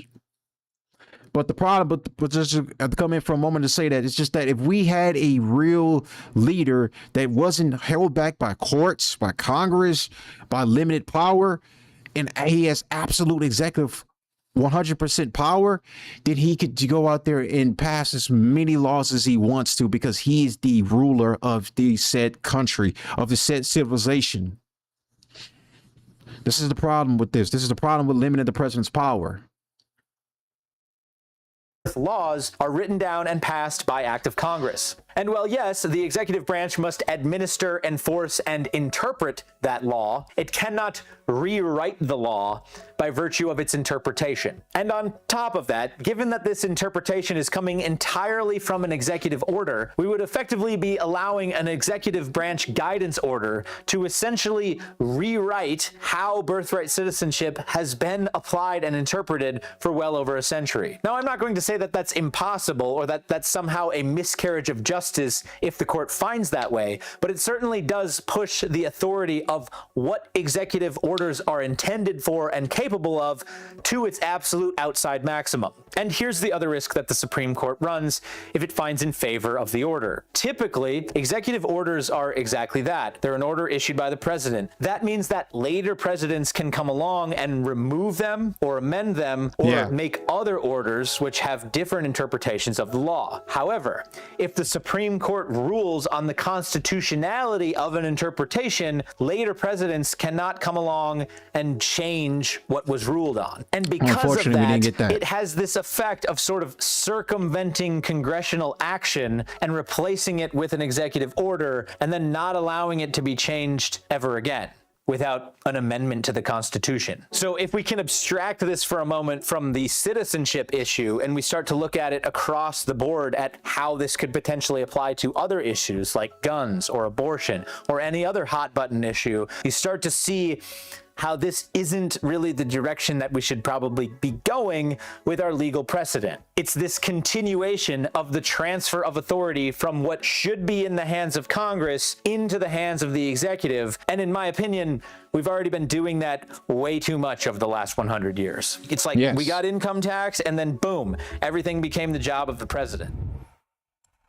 Facts. Anyway, at the end of the day, I don't think it's likely that the Supreme Court will rule in favor of the order. Not that it's impossible, but just that them it actually ruling happened. He was against right. it is He was more right. likely than not. The long-standing common law interpretations, plus the very square interpretation we got out of the Ark case in 1898, don't really feel like they lean into a dramatic reinterpretation being necessary here. The bottom line at the end of the day is very simple. With few exceptions, if you are born here on American soil, you are subject to the jurisdiction of the United States, and that makes you a citizen of the United States at the time you are born. That's the law. That's been the law, and yes, this law could change, but I think it's more likely that it won't. Anyway, that's it. That's the video. I hope you learned something. If you have other ideas for new videos, let me know in the comments. I'm in there every video talking to people. It's a great time. And that's kind of what I wanted to touch up on a little bit for you guys right there to better explain it before we got back into it. So let's get back into this. The ruling, which was 6-3 to strike down the president's executive order, was a severe blow to the policy pursued by Mr. Trump for more than a decade to prevent babies born to undocumented immigrants and temporary foreign residents from automatically becoming Americans. Chief Justice John J. Roberts Jr., writing for the majority, explained that Mr. Trump's executive order violated a right enshrined in the 14th Amendment for the Constitution, which he doesn't even understand himself. Chief John J. Roberts clearly does not understand what the 14th Amendment clearly was originally created for. None of these justices from the majority that sit there and said they ruled basically against the ruling. They ruled against Trump's executive order by basically saying that, no, the 14th Amendment says that any persons who comes here, regardless if they are on a visa temporarily or they enter the country illegally and they just have a child here, then they automatically granted citizenship. That's basically what these people are saying. Instead of the 14th Amendment meaning what it was supposed to mean, that it was basically created as a way for free black slaves to ensure that they were granted citizenship and become American citizens, which that's what the 14th Amendment was created for. Citizenship in then and now was the right to have rights to freely participate in our political community. Chief Justice Roberts wrote, the framers of the 14th Amendment extended that promise to every freeborn person in this land. That's not at all what the framers even interpreted it as. He added, we keep that promise. The Chief Justice was joined in upholding birthright citizenship by the court's 3 liberal justices, along with 2 fellow conservatives, Justice Amy Coney Barrett and Brett M. Kavanaugh. 2 Trump picks. Amy Coney Barrett, she has 2 African adopted children. You know that? That's funny. I didn't notice that until just recently. So she's a quote unquote conservative, and she should have been in favor of this ruling because she was a Trump handpicked, along with Brett Kavanaugh. 2 Trump picks ruled against this instead of ruling in favor of it. Kavanaugh wants the Congress to basically reinterpret the 14th Amendment in a better way to where they can better rule in favor of it, instead of him agreeing with what Trump already set in place, which was basically to allude that the 14th Amendment does not ensure illegal nationals can come into this country, whether on their temporary visa or illegally, and then obtain citizenship that way.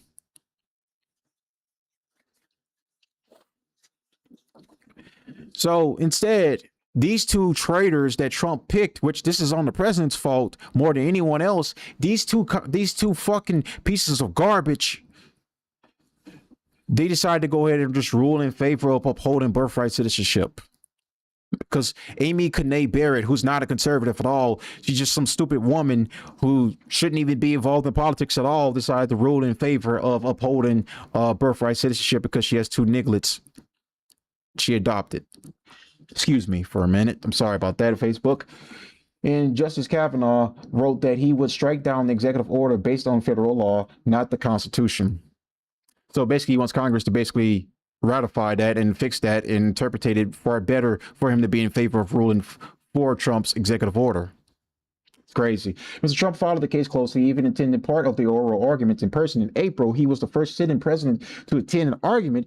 In a social media post after the ruling, the president called the Supreme Court decision too bad for our country. He then asserted that he could easily make it up in Congress through legislation, which that's what they plan on doing, and that no longer unwieldy constitutional amendment is necessary. He argued Congress to start. He urged Congress to start immediately to work on ending expansive and unfair to our country birthright citizenship. Those assertions appear at odds with the court's ruling, given that 5 justices, a majority of the court, ruled that the Constitution guarantees birthright citizenship. It does not. Any measure, whether postponed as a bill or a constitutional amendment, would face long shot odds. So let's go ahead and go over here to Fox News when they've reported on this groundbreaking ruling that was a devastating blow to our battle to end this birthright citizenship travesty. We have another decision, and it's a big one. It has to do with birthright citizenship. It was an executive order that President Trump, on day 1 of his second term in January 2025, signed the executive order. It was immediately challenged, and now we can tell you that the U.S. Supreme Court has ruled against President Trump's order to limit birthright citizenship. Shannon, we have talked for some time about the president feeling that he would not win on this one. The question is, why not? Okay. Right off the bat, it says children born in the United States to parents unlawfully or temporarily present are, quote, subject to the jurisdiction of the United States and are citizens at birth under the 14th Amendment's Citizenship Clause. Let's look how this broke down. As we expected, the Chief Justice wrote this opinion. Justices Sotomayor, Kagan, Barrett, and Jackson joined. Jackson has a concurring opinion in which Sotomayor joins.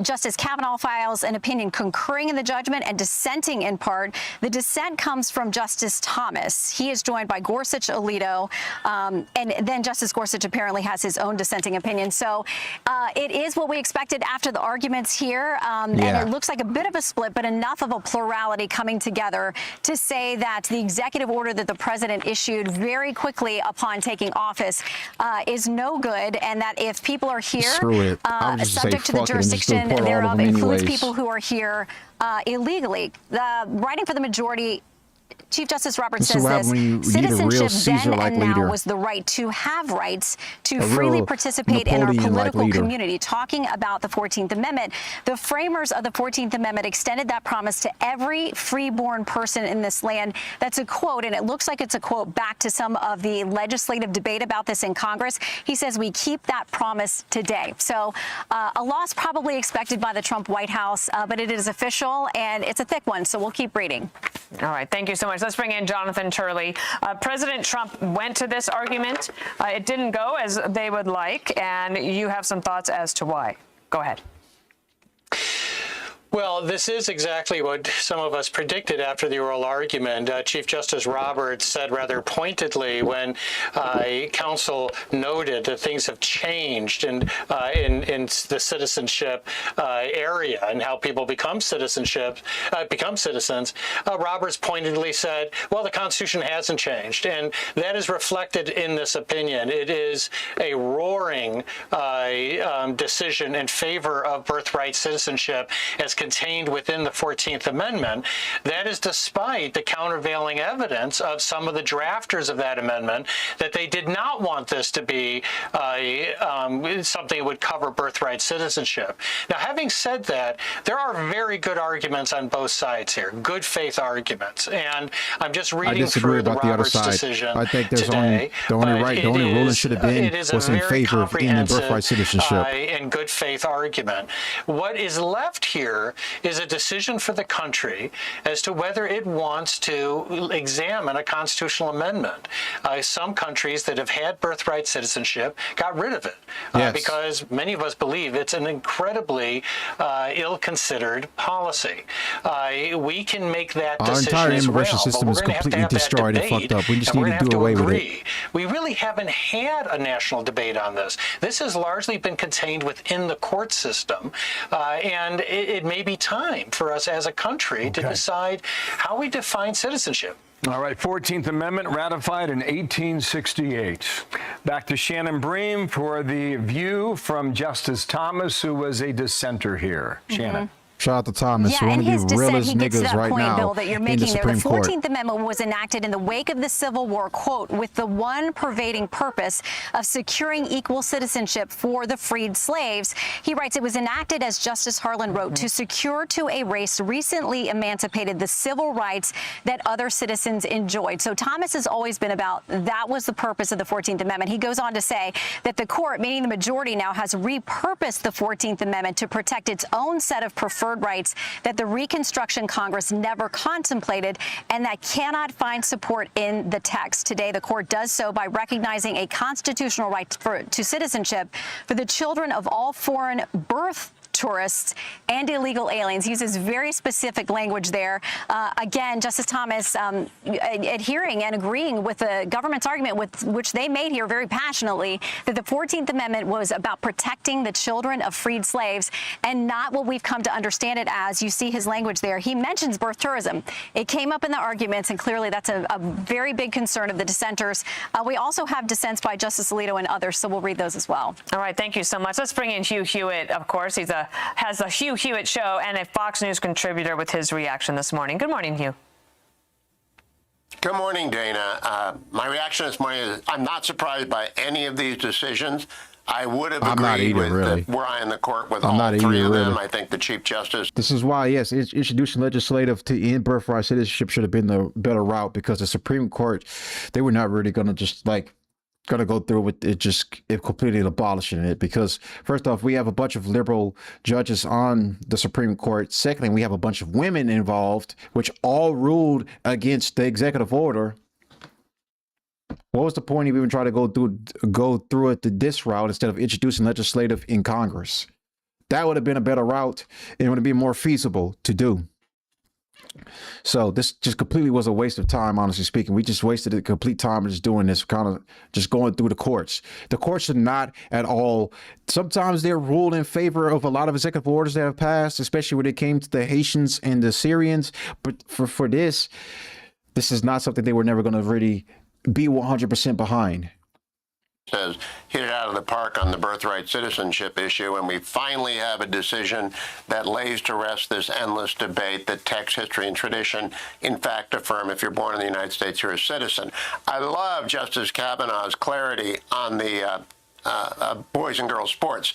He simply says the Equal Protection Clause allows states to do what they want to do to protect women. Mass deportations. And as to the third case on campaign funding, Karl Rove, the architect, had it exactly right. It strengthens parties. It makes parties much more vibrant. And so I think, from my perspective, it's 3-0 for the Constitution today. Now, I know some people, as a matter of policy, that Professor Turley just put out, would like to amend the Constitution to change the citizenship to prevent against birthright citizenship. We can pass a law to tighten up visa. We can secure the border like President Trump has done. But the Constitution is pretty easy to understand. It was written by farmers for farmers. I like to tell that to my con law students every single year. There's nothing magic about this if you just simply read the document, text, history, and tradition. So I think it's a 3-0 day for the Supreme Court, and they can go home and enjoy their summer. Wow. Okay. Yeah. Hugh, stand by. Back to Shannon, who's got more yet again. Shannon. All right, this comes from Justice Alito, who brought this up during the arguments. This is his separate dissent. He said the court's interpretation also has national security implications. Suppose that a person's only connection to this country is that he was born here to a mother who was present just long enough to give birth and then quickly return to her native country. Suppose that country is a strategic adversary or enemy of the United States. Suppose the child never visited the United States while growing up and was inculcated with hatred of this country.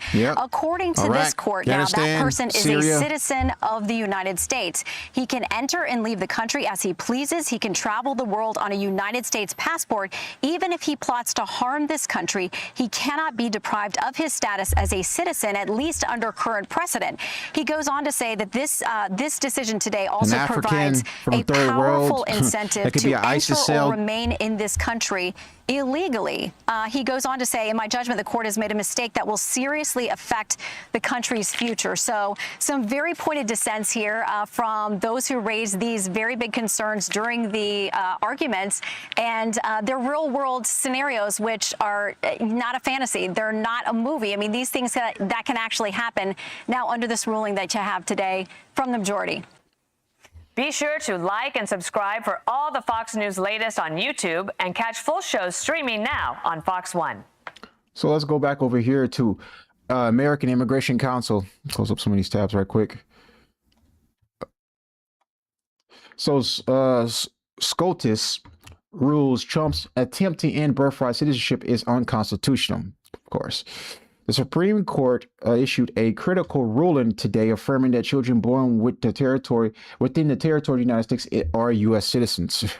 The opinion, authored by Chief Justice Roberts and joined by Justices Kagan, Sotomayor, Barrett, and Jackson, invalidates the Trump administration's Executive Order 14156, which sought to exclude certain children born in the United States from obtaining U.S. citizenship. The Supreme Court's decision affirms decades of legal precedent establishing that, with limited exceptions, children born on U.S. soil, regardless of their parents' immigration status, are U.S. citizens. The decision holding the executive order unconstitutional was 5-4, meaning that 4 justices thought this did not violate the Constitution. Justice Kavanaugh joined the judgment, invalidating the executive order on the grounds that it violated a statute rather than the Constitution. Justice Thomas, Gorsuch, and Alito dissented.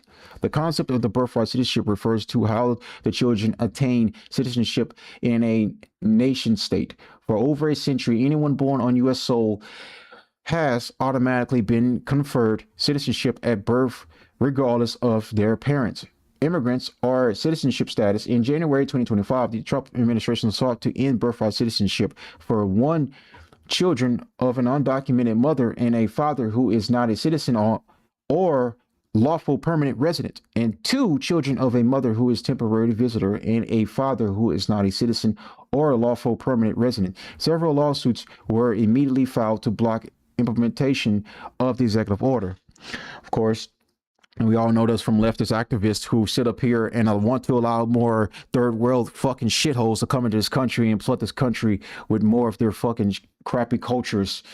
And they want to just keep burning the American flag and say they want to, and just basically take a dump on what this country stands for. This just pisses me off more and more. So this is Benny Johnson. Supreme Court betrays U.S. with birthright citizenship. Yeah, Ben, today's Supreme Court ruling by the Chief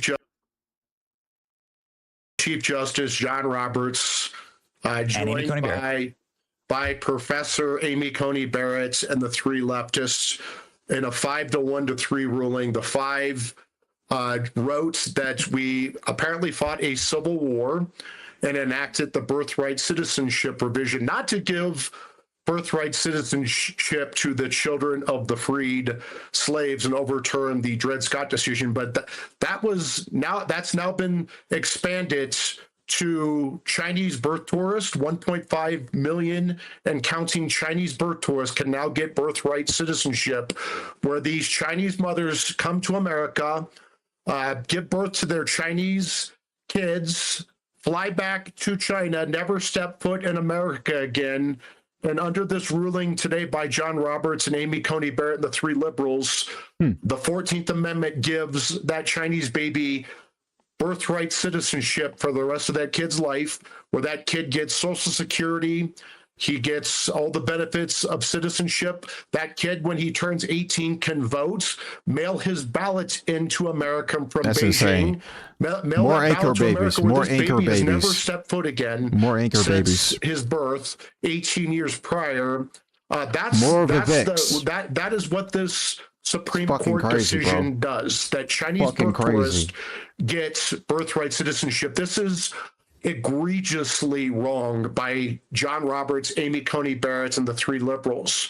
Well, we did not fight a civil war and pass the birthright citizenship provision to do this. Let me pause for a minute. Liberalism itself hates the concept of doing what's right because they don't want to come off as being oppressive. They don't want to come off as being, assertive, dominant, authoritarian. Like, liberals themselves are such, you know, it irks me to say this. They're just like simplified group of people that just want to come off and they just don't want to do the right thing if it means that they come off looking like somewhat of a fascist, according to their own worldview. The point of the matter is, it doesn't matter how it looks, the job just needs to be finished.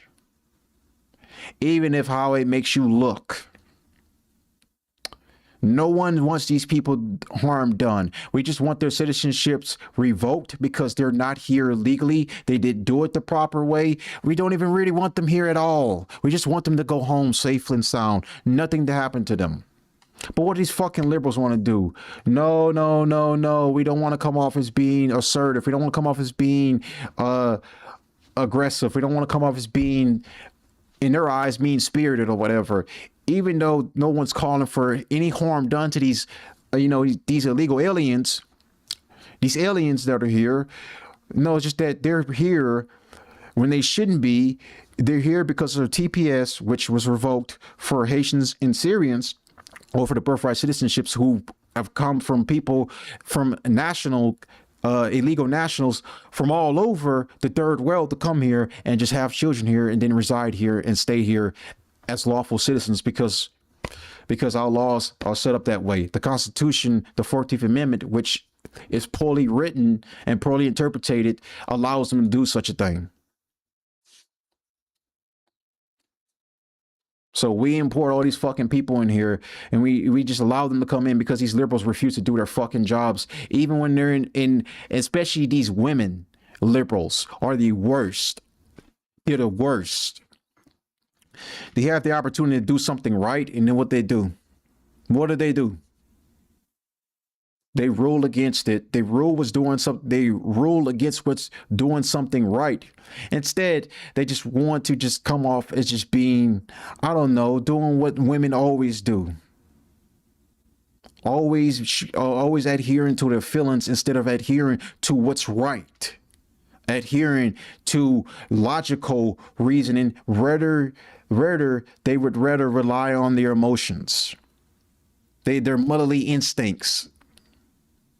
That's how they look at all these birthright citizenship cases everywhere. They look at it just basically them just being their motherly instincts and catering to all the oppressive immigrants who are running away from poor conditions and there's back home from these depressive like countries. So, but the problem is they come here, they don't contribute, they have no allegiance to this flag. They come here and just get on welfare. And they just don't, and just quite frankly, they're coming in here trying to assert dominance. Whether that be, the bunch of Muslim migrants we've had. So instead of doing what's right, these liberals will always just do what they are pretty much afraid to do. They always do the opposite because they're afraid to just come off as being what the right wants them to be, and that's be patriots to this country, which the leftists never will be. So the birthright citizenship provision says that you're born in the United States and you're subject to the jurisdiction, you get birthright citizenship.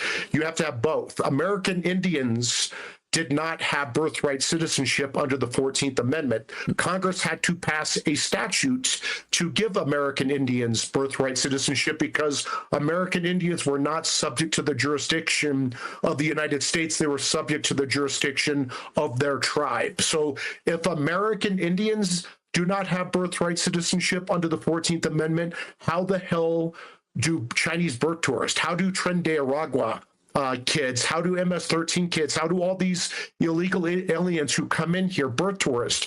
This is the most egregious violation imaginable of we the people, the sovereign citizens of America, of our most crucial sovereign power to control our border and to control our populace. It is almost impossible to change this now. We have to pass a constitutional amendment to change this. Yes. So states would need to get together in a constitutional convention that I don't think has happened maybe ever, and then change this.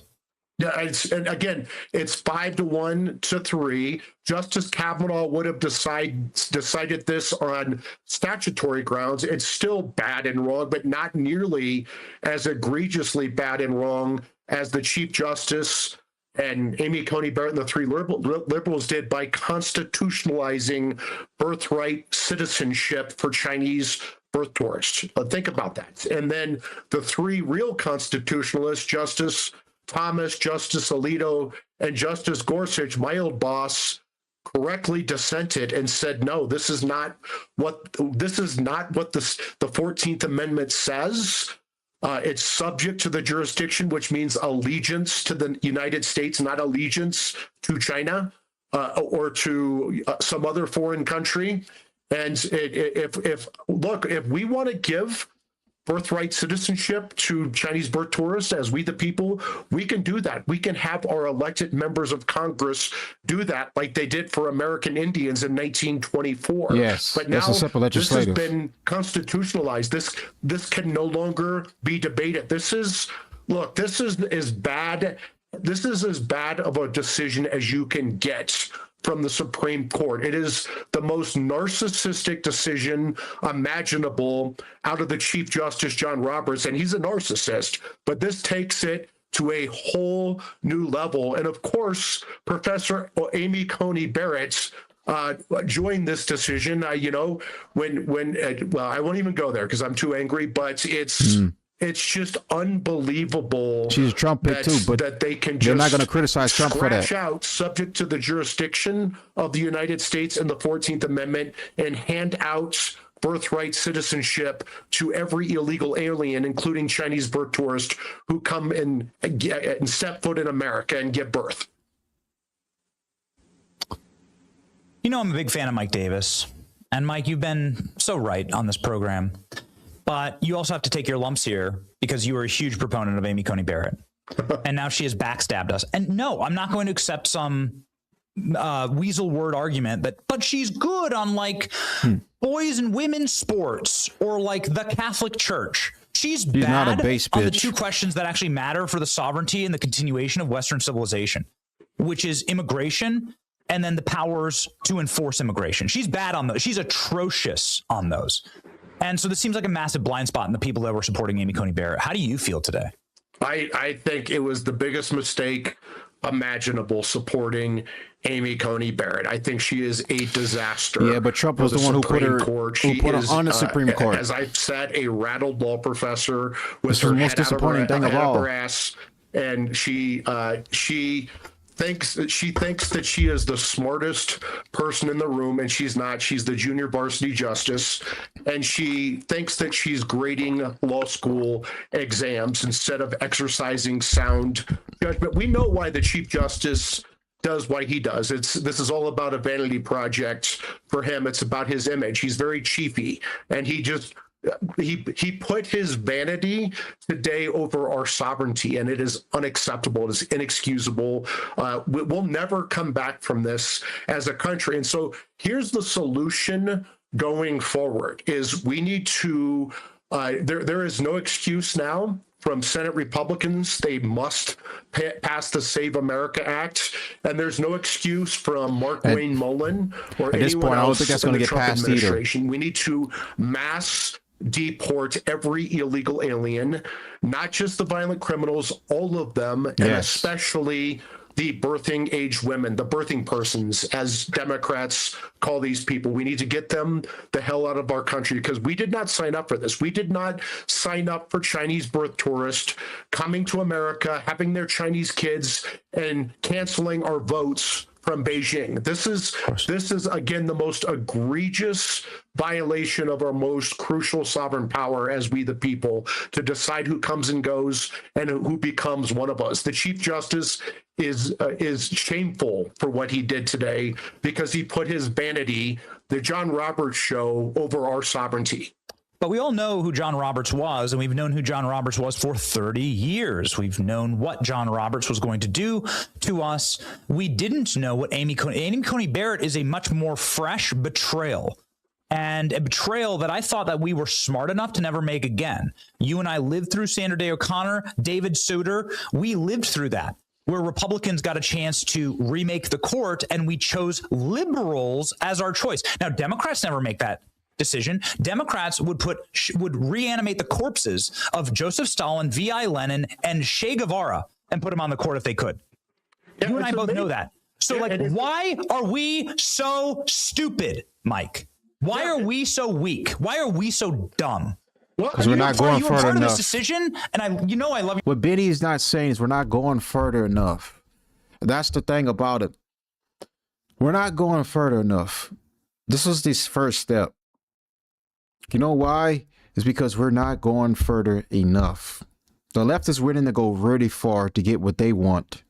The right is not going far enough yet. So, it's not that we're so stupid. In some cases, a lot of you are. The problem is that you guys sit up here and you point the fingers at the wrong people around and not point the fingers at the guy that's in charge of it all, Trump, who's not doing what he's supposed to do.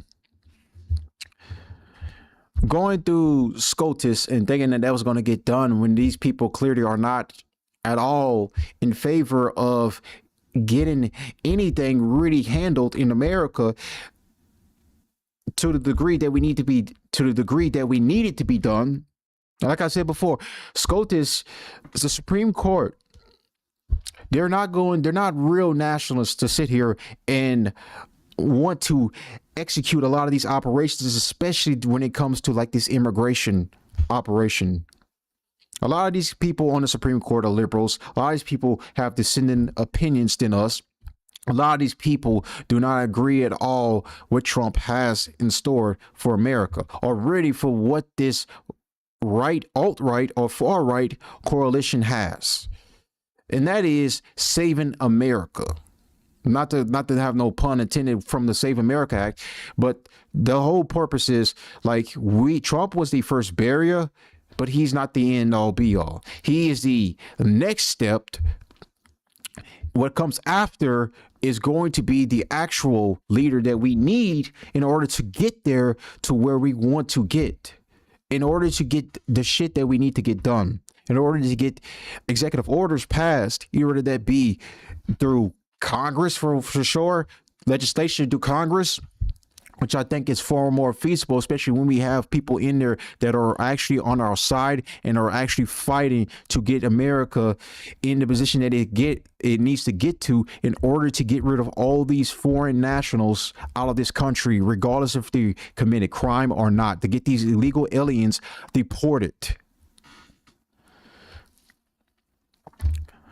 Then also to quell what deteriorating and depowering the far left and literally defeating them ultimately.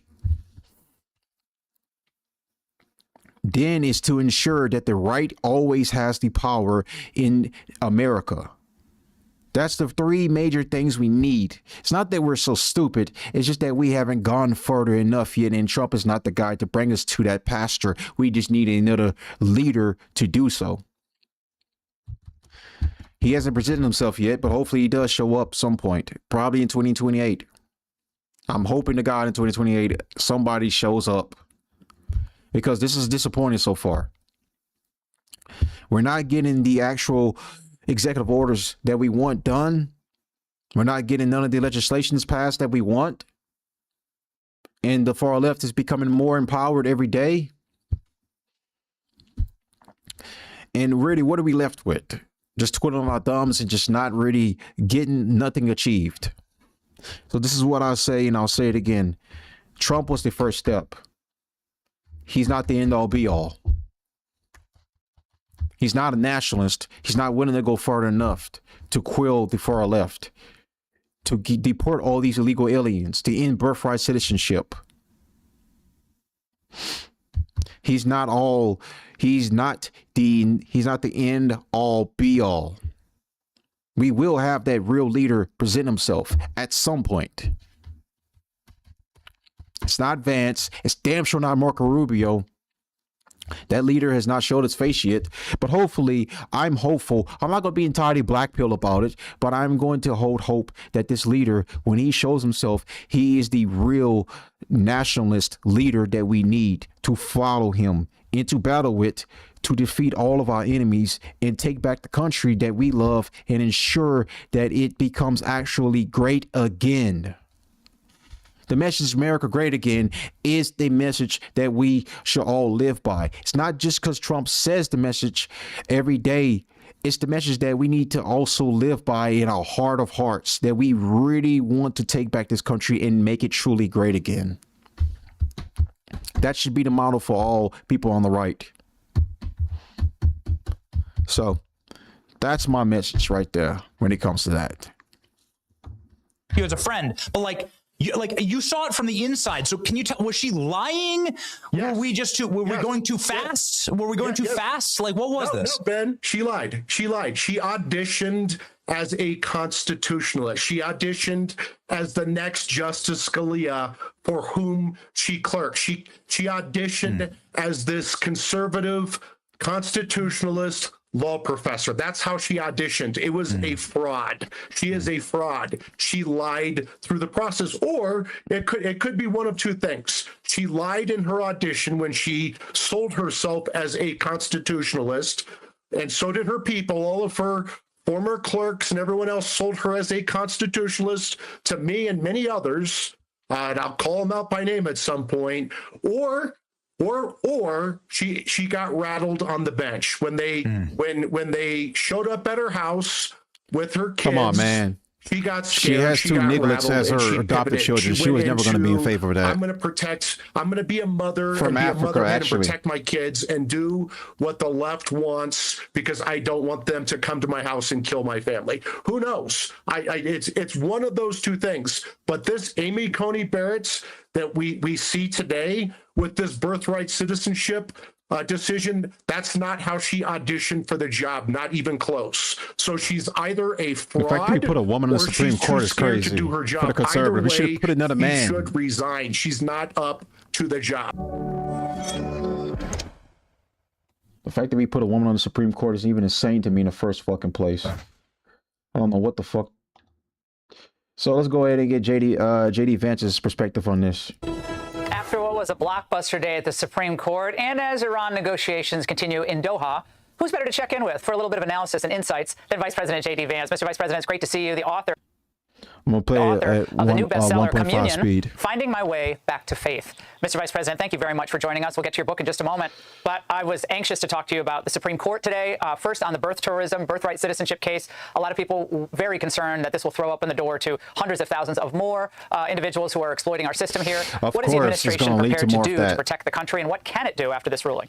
Closing down the borders one thing, but stopping them from coming here on temporary vacational visas is another thing. We respect it, but we also think that it was a major, major mistake, as Justices Alito and Thomas pointed out. You know, one of the things that might invite, Laura, is people to come here quite literally on a vacation, give birth, and then all of a sudden the child and their family have the full benefits of American citizenship. It's just a preposterous ruling, and the absurdity of that outcome suggests why the Supreme Court should have went the other way. Now, I know a lot of conservatives, Laura, certainly the people that I'm talking to, you're talking to, are extremely disappointed in this. I do actually think there's a really big silver lining here, and that's the simple fact that a lot of legal experts expected this case to go the wrong direction by 7-2 or even 8-1. The fact that this case was a 5-4 decision effectively means that the concept of birthright citizenship, which is an absurdity to the 14th Amendment, that concept is hanging by a thread. And so what I take from that is, yes, we've got to fix the immigration system even more. We have to be even more aware of who's coming into our country to make sure that they're not benefiting from this atrocious Supreme Court ruling. But it also means that we have to keep fighting, Laura, because we actually have an opportunity to reverse this decision, just as we've reversed so many bad decisions throughout the generations.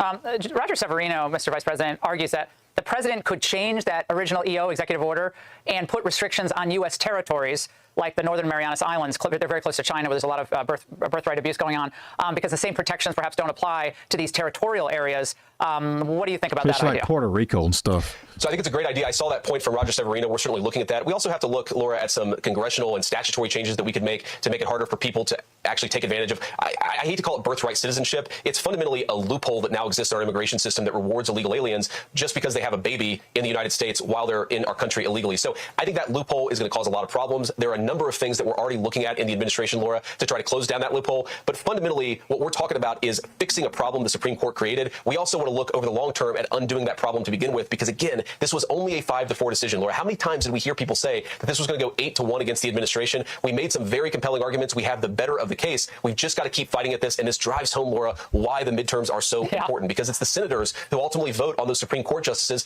Imagine if one of the 5 justices who made a bad call today, if they left the Supreme Court, we want to make sure we get somebody good on there in the future. Now, well, you hail from the Senate, and so many of the Angle viewers want to understand what it is about these, 3 or 4 senators, sitting senators or Republicans. What is it about the Save America Act that they disagree with so vehemently that they will not move forward on legislation that its major provisions about 80% of the country favor, Mr. Vice President? And is there anything you all can do to try to bridge that gap, given how important that legislation is to protecting our elections and ultimately our citizenship? Laura, first of all, that legislation is so important. The president has been laser focused on getting the Save America Act passed. And you're right. We actually have the majority of Senate Republicans who will support it. I actually don't think the problem that they have is with the Save America Act legislation itself. The problem that they have, with all due respect, is that they're worshiping dying institutional norms when the Democrats are, in fact, bragging that as soon as they get control, they're going to throw that stuff aside and make it so much harder for Republicans to even win elections. So what some of these Republicans are saying is they don't want to give up on the norm of the filibuster, this sacred Senate institutional norm that a few senators are obsessed with, including, of course, Mitch McConnell. The problem, Laura, is that Democrats themselves are saying the minute that they get power, the filibuster is going out the door. So unilaterally submitting and surrendering as Republicans, when Democrats are openly bragging that they're going to get rid of the filibuster, it's just handing your enemy a weapon that they're going to use to strike you down. It's absurd. It doesn't make any sense. But that's why we frankly have to get better senators in there in the future. Yeah, you've been following what's going on with the Democrat Party and the rise of socialism. The president calls it communism and says this is really the biggest threat to the country now, an internal threat. About the same and you've seen umbrella. what happens when the base of the party, a party, turns on its establishment, beginning with the Tea Party in 2009, ultimately resulting in President Trump's election twice. So my question to you is, are they're these going through DSA a types cope right now really, in in the your Democratic estimation, Party. going to dominate Socialists are the coming entire and they're party? taking over right now. One of Unfortunately, Hassan that's the direction Piker's the Democrats are headed. It is communism, Laura. This is not, this is not raising taxes just a little won bit, in Denver. however much we might disagree with cover that This is tomorrow. abolishing the police. This is let criminals run amok in your cities. This is flood your country with not low-wage tomorrow. I'll wait till third-world 4th of immigrants. July. And I'll talk a little bit about it's that. confiscating wealth, not because we want to make anybody's life better, but purely out of resentment, out of an attack on the people who have that wealth to begin with. It really is something we haven't seen in the United States of America in the history of our politics. And Laura, I think that it actually is a consequence of the fact that the Democrat Party has become run by the universities and by the professors. This is not working-class union Democrats. This is not socially conservative people who just want a fair shake at life. This is fundamentally a view that the United States is an evil country that must be dismantled from the ground and then built back up. That's communism at its core, and you see more and more momentum in that direction from the Democrat Party. Frankly, Laura, I would love it if Democrats were willing, not that they are going to agree with Republicans all the time, but if they were willing to work with us on lowering housing prices, on lowering gas prices, on actually making the lives of American citizens better, we could have some real bipartisan compromise. That's not what they're talking about. They're talking about abolishing the police and letting criminals rule our cities. That is a fundamental transformation of the Democrat Party. It's very bad for our country. It's bad for Democrats. And it just drives home why we have to keep these people from getting close to power. Yeah. Yes or no? Do you think Schumer and Jeffries ultimately survive this surge from the radicals? Depends on how long you're talking about. I think they'll survive for a couple of years, Laura, but in 5 years, people are going to look back at Hakeem Jeffries and Chuck Schumer, as shocking as this may sound, and they're going to say they were the reasonable moderates of the time, and the DSA types, the far left, the communists, have taken over that party. We know that Chuck Schumer and Hakeem Jeffries, their policies are pretty far out there. Compared to what's coming online in the modern Democratic Party, it's just going to get weirder and weirder and scarier and scarier. That's why I think, unfortunately, the only sane party left is the Republican Party. Not saying Republicans are right about every issue, and I know that you and your viewers sometimes disagree with Republican congressmen. I certainly do, but we're the only party for common sense and sanity left in the United States of America in 2026. Be sure to like and subscribe for all the Fox News latest on YouTube and catch full shows streaming now on Fox One. So let's go ahead and get to some other opinions all around about this right now to see the, the sourness in everyone's spirit, because, of course, SCOTUS doesn't give a shit about really upholding the Constitution. If they did, they would have ruled in favor of the executive order. Justin Clarence Thomas nails it in his dissent against the Supreme Court's birthright citizenship ruling. Loved Clarence Thomas. That's the realest nigga alive on the Supreme Court. Today, the court does so again by recognizing a constitutional right to citizenship for children of all foreign birth tourists and illegal aliens. I'm not sure that today's opinion would stand the test of time. The citizenship clause added greatly to the dignity and glory of American citizenship. Today's opinion devalues that citizenship. So true. Now let's get Trump's reaction to this. We've talked about everyone's dissenting opinions. Let's talk about Trump's opinion right now on this ruling. The Supreme Court shall accept. I think it's very bad for our nation. We're the only nation that does it. Yes. No other nation does that birthright citizenship. No, not even close. Some did it. They ended it. It's tremendously destructive. It's extremely costly. I don't know. It's up to them. But in terms of for the good of the country, it'd be great if they didn't allow it. It would be great. But I can't tell you. The Slaughter case was the big case today. That was really a big case because it gave strength to presidents and strength to the presidency. A very important case. It's been going on for almost 100 years. Think of that. And this was the ruling that really topped everything by a lot today. Yeah. I guess I have to accept this. This is from Nick Fuentes, and he has a video. We also have a video to react from him later too, where he has his 2 cents to say about this, which I really love his take on this right now. A Trump-appointed judge single-handedly upheld birthright citizenship. No mass deportations, no border wall, no termination of birthright citizenship. Republicans can't or won't do anything about immigration. Then why vote for them? So fucking true. So fucking true. Birth terrorism is now a constitutional right for all 8 billion people on earth. Dark day for this country. So fucking true. Just now, Florida Governor Ron DeSantis drops this line on the Supreme Court. Is this what Ron DeSantis has to say? For Florida to suspend certain restrictions while allowing the legislature to review temporary authority for Florida to suspend certain restrictions while allowing the legislature to review long-term policy decisions. Additionally, this legislation prohibits pre-planned adoption agreements and surrogacy contracts involving citizens or residents of foreign countries of concern. China ships people here for birth. They do a thing, and I'm glad that we were able to do that. I know we're hoping that the Supreme Court is going to interpret the 14th Amendment so that we can put a stop to some of the people that are coming here for a month, having birth, and then going back to China. That's part of an operation. Why would we let that happen and grant citizenship under those circumstances? Bill also creates enhanced criminal penalties for crimes committed to benefit foreign governments or foreign-owned terrorist organizations. As I mentioned, charitable organizations. It prohibits those organizations from accepting contribution or support from designated terrorist organizations. Ron DeSantis, of course, coming with some fire right there. Let's get Matt Walsh's opinion. So the worst Supreme Court justices of all time have all been women. So fucking true. That's just a fact. Republican presidents should take the hint.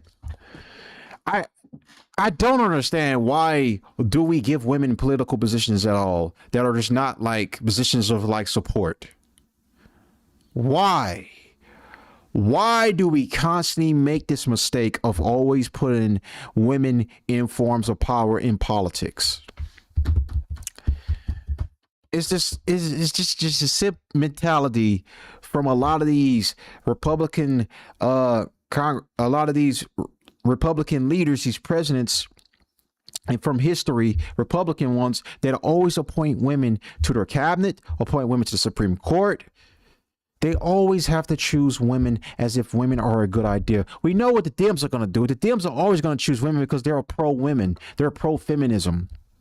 We should be the opposite of that. But instead, these moderate Republicans who are spiritually leftist, socially left, they always have to take the dissenting. They always got to basically agree with the Dems about always appointing women in positions of political power because they don't want to come off as being misogynist or whatever, or sexist. Even though sexist technically benefits women because it keeps them from making stupid decisions like this one.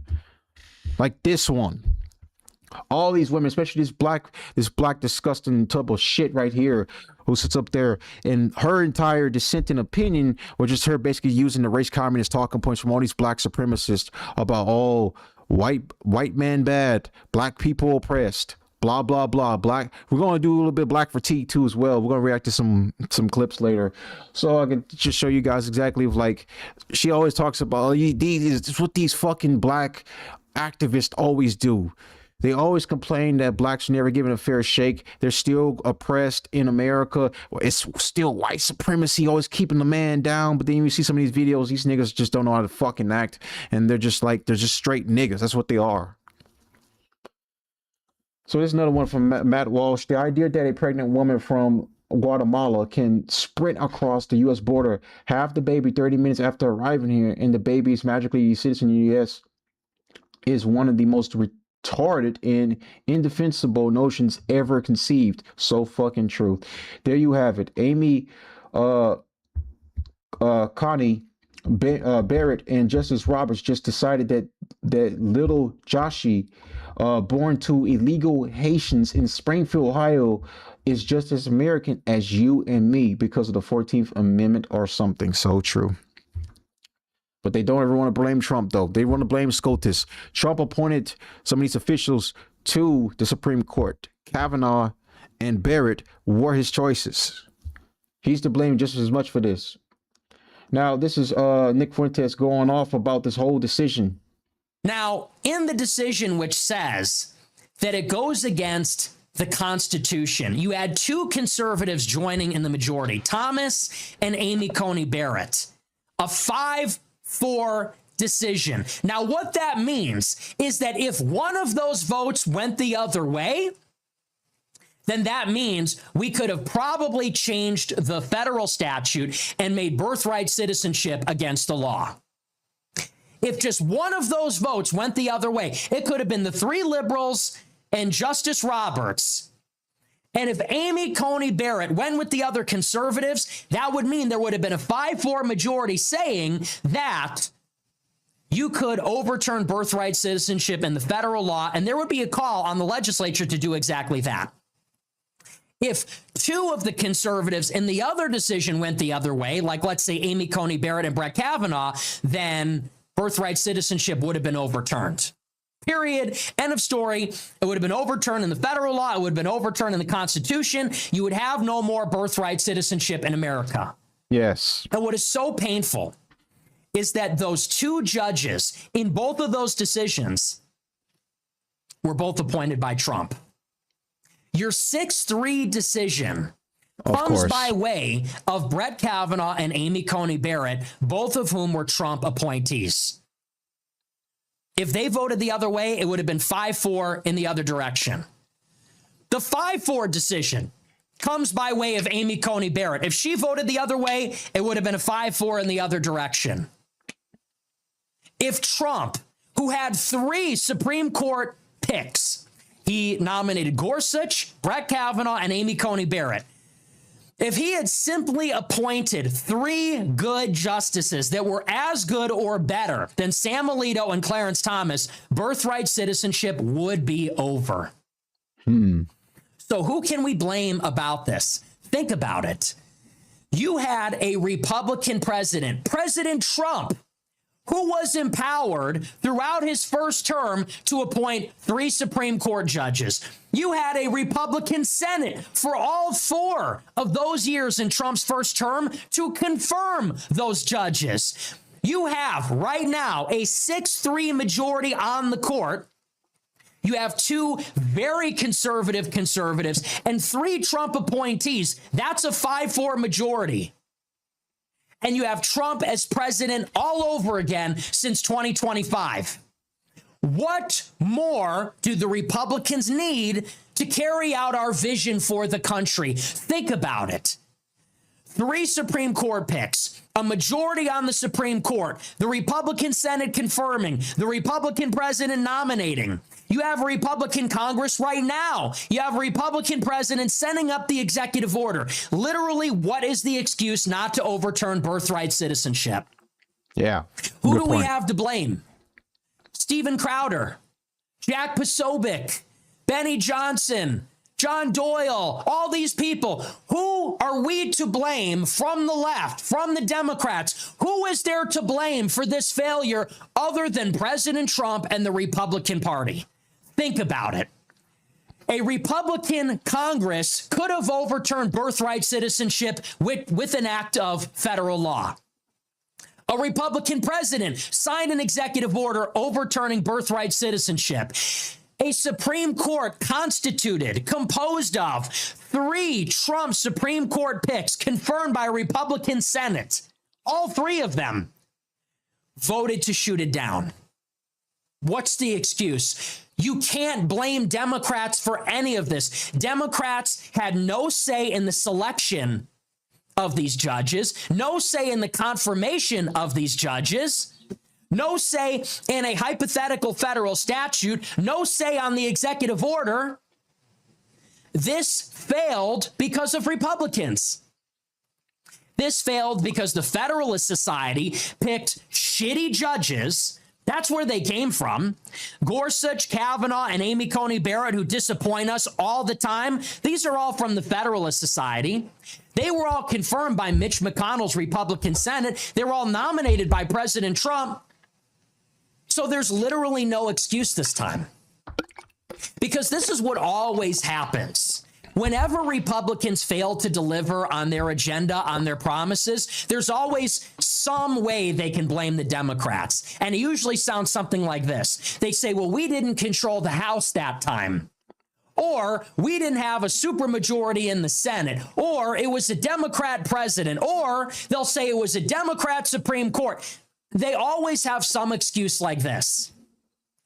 They say, and that's why, in spite of the Republicans' incessant failure and disappointment, you have to keep voting no matter what. Because if Republicans fail to deliver, it's because they just didn't have enough juice. It's because you didn't vote hard enough. You didn't give them the majorities they need. They need a bigger majority in the House. They need a bigger majority in the Senate. They need both at the same time, and they need the White House, and they need the federal judiciary, and they need the Supreme Court. Isn't that what they always say? So what exactly is the excuse here? Who can you blame it on? What bad personnel, bad advisor, lack of representation? Where can you place the blame? You can't. You can't. That was 2 Trump-appointed judges which sank this. If Trump appointed better judges, it wouldn't have been like this. If Trump appointed better judges, we could have even changed it with our Republican Congress. But we can't. And even still, a Republican Congress, would never even vote for this. Yes. And that is a true statement right there, my friend. True. So, pursuant to the horn,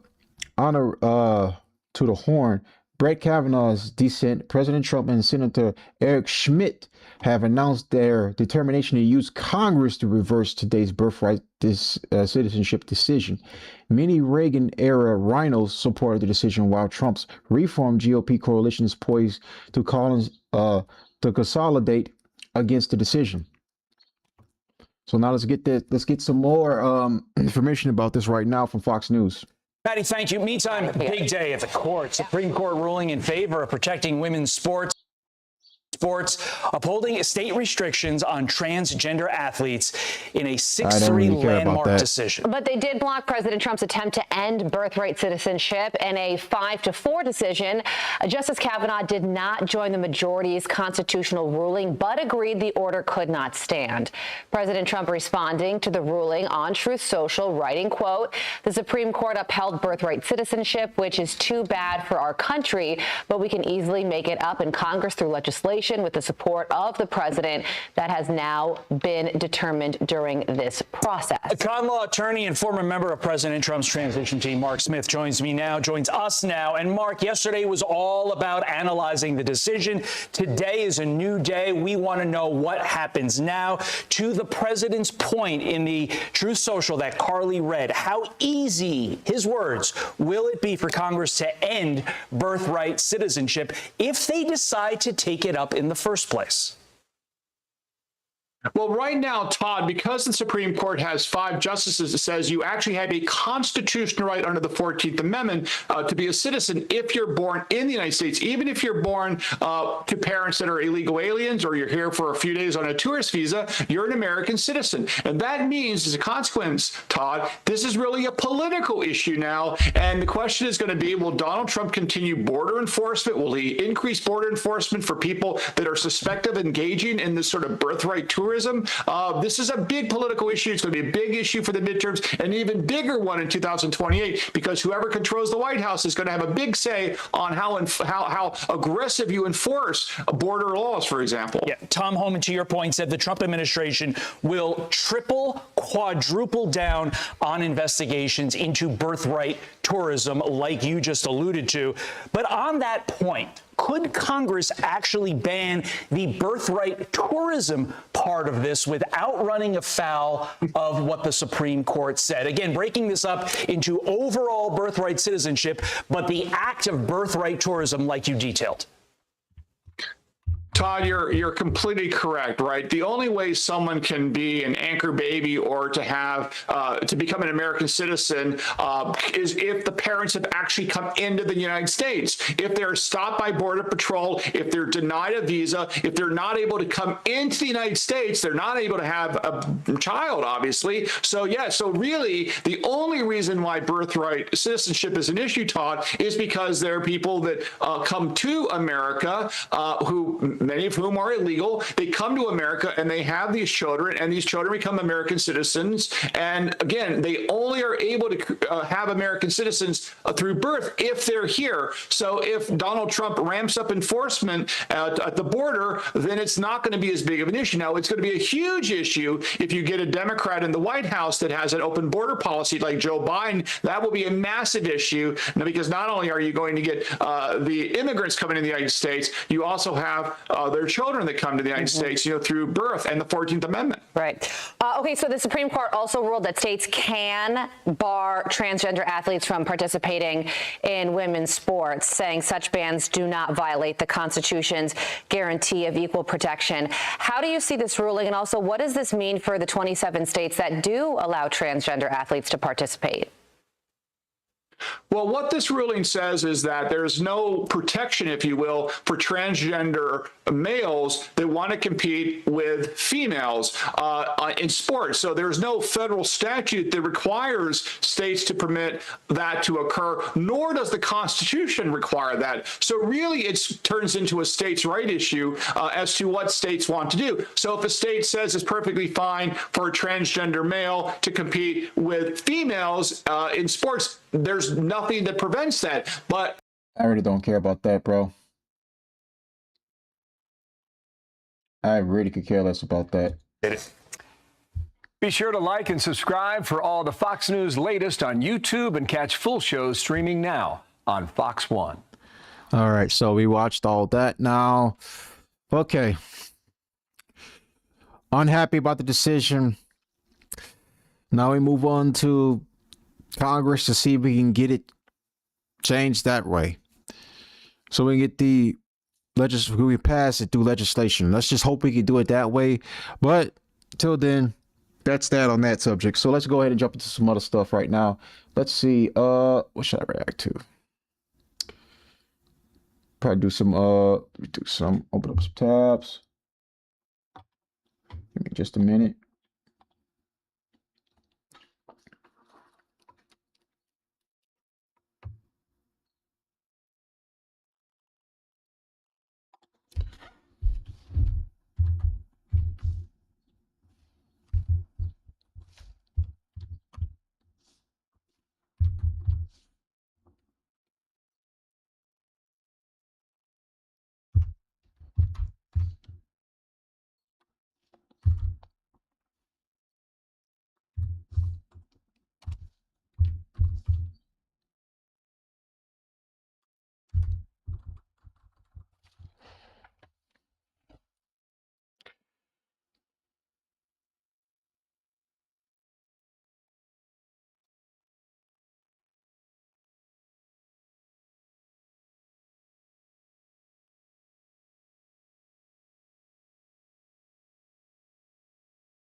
We're gonna go take a trip down memory lane right quick.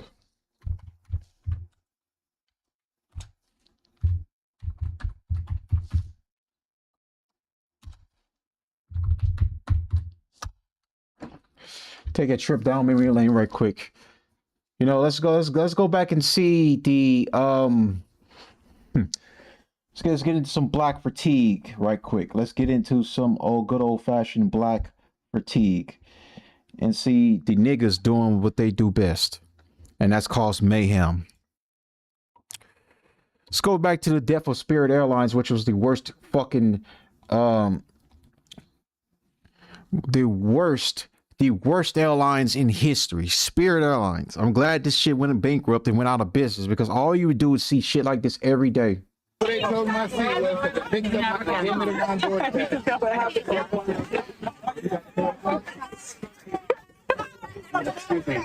Look at this. Scrap on Delta 1768. Look at this. It's the usual suspects. Usual suspects.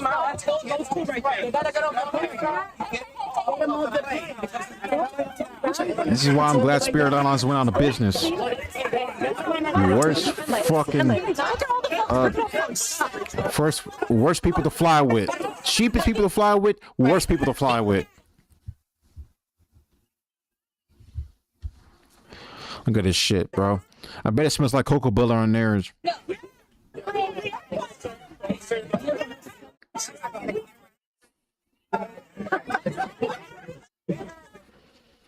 Ready to always scrap on the plane. Rachel, we have a Delta camera, so shut the fuck up. Someone said Delta camera. That's fucking crazy. That's crazy.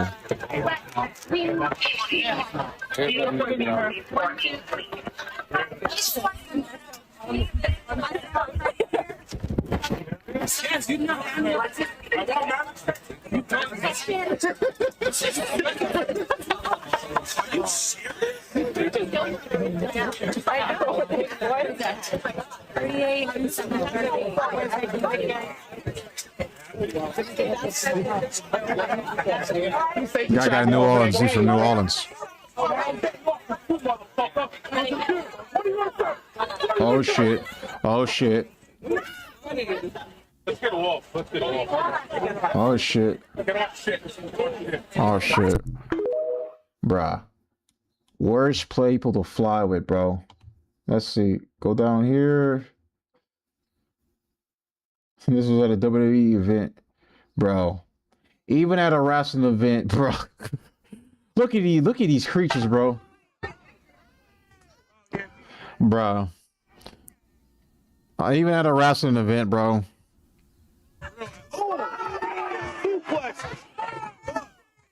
Bro, look at this. This is like it's like being in the zoo and watching the animals fight. Bro. It's like being in the zoo and watching the animals fight. Someone says she's pretty. Boy, you gotta be fat. Or a chubby chaser. Bro.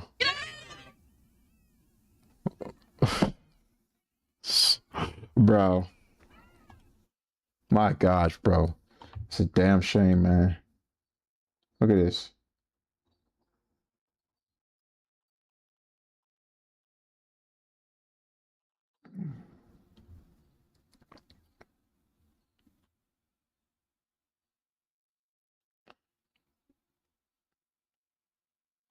Don't talk, my nigga. Fuck you talking about? Hey, come on here and catch this motherfucking bait. Ain't no shooting going on. Bruh. Bruh. Yeah. Shoot that motherfucking bait, my nigga. What the fuck, Shoot that man? motherfucking bait, my nigga. Bruh.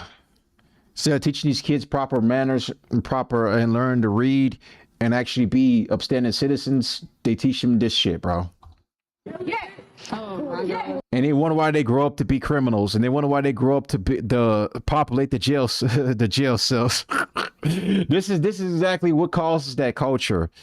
This repeated bad cycle of always indulging in pure degeneracy. You know, black culture is not at all up there with or in lines with like any religious culture. It's just pure degeneracy. That's what it is. It promotes degeneracy. It promotes this shit. That's what it promotes. Look at this shit. Look at this. Look at this shit.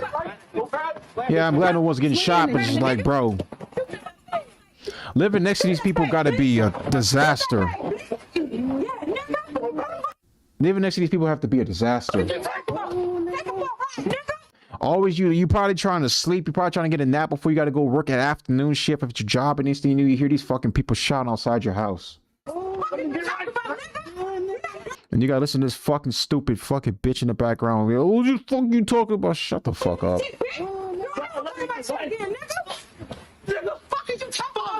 Bruh.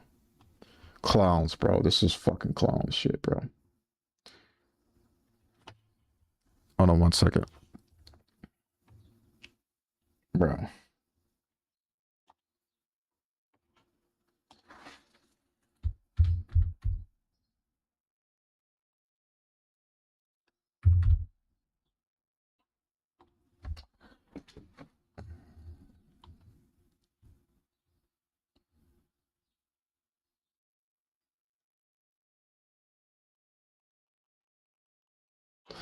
Let's look at this one right quick.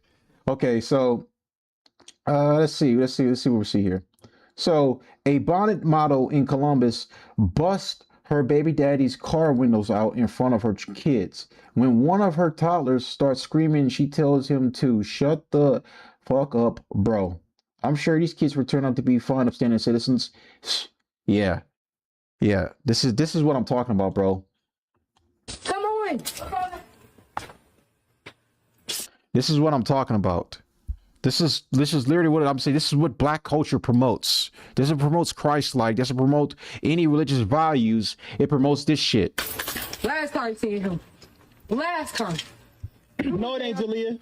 No, it ain't. Don't say nothing. No, it ain't. Don't say nothing. It's not the last time. Don't say nothing. I promise you. Look at this. Ghetto I got your mom on trash. camera hitting me and trying to break my windows to my car. Ghetto trash. Go ahead, do what you gotta do. You comfortable with a bitch saying she know where the fuck I live? Bro. That's cool. And that's cool. Ghetto trash, bro. Ghetto trash. What do you mean? What do you fucking mean? Huh? What do you fucking mean? Huh? Nigga? You cool with that shit? You cool with that shit? The fuck? Bro. Shut the fuck up, bro. Bro. That's how YNs are created, bro. Okay, tragic. A horse received minor damage the day after it collided with a scholar. The whole... Bro, shit. Oh, a house received minor damage the day after it collided with a scholar. The home dodged a bullet and will only require minor cosmetic. Oh, bro. That's what, bro. That's funny. Bro, that's crazy. All right. How does somebody like this even happen? What is in this slippery cup? Gravy pot? Bro, that baby's... Bro, what the fuck? Yo. That's a 1-year-old? Ain't no way. That boy, look, he weighs more than me. There's no, bro, are they feeding this kid actual, like, physical food?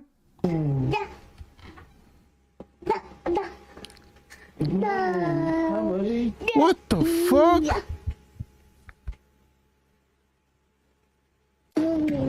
What? Are you jumping on your bed? Boy, about to break the damn bed. Whoa. Good morning. Did you sleep good? You slept all night. It's like a big boy. Yeah, you did, huh? What the fuck? Look at this, bro. Look at this kid, bro. That's just, bro. What is in that milk bottle? Bro, this is insane. Team delivery driver. Let's see what it's about to be. I already know it's gonna be some bullshit.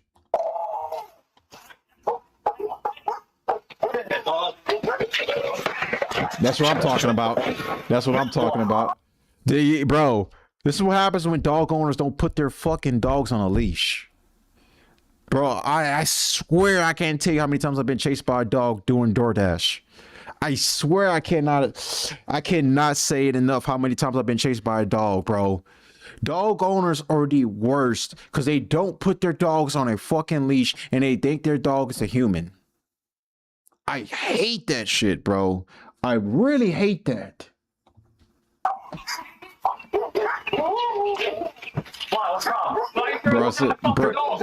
Bro, bro ain't fucking around, bro. He ain't fucking around.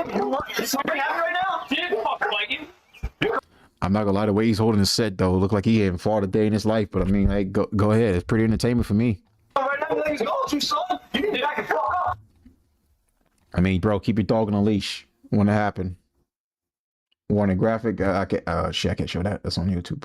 A woman maces her own baby during a court-ordered custody exchange. Insane levels of low impulse control of these people. Just when I thought they couldn't possibly get anywhere. Wait, what?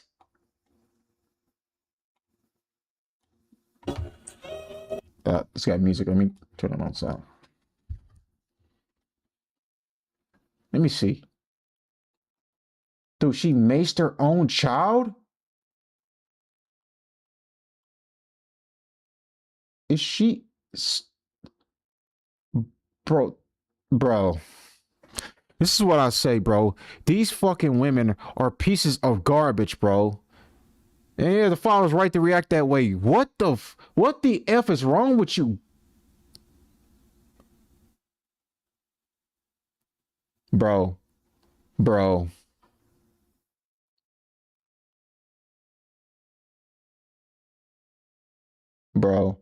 She needs to be arrested for that, man.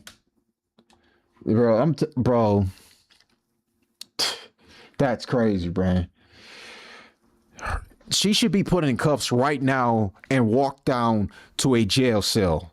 That woman should not even be allowed to even see that kid no more. If that was me, she would literally be sitting in a jail cell right now.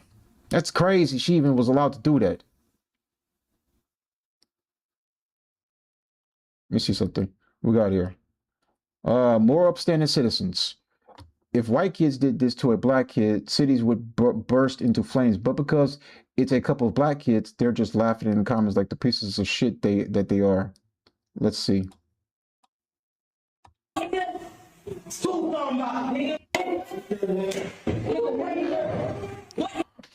Bro, are you serious?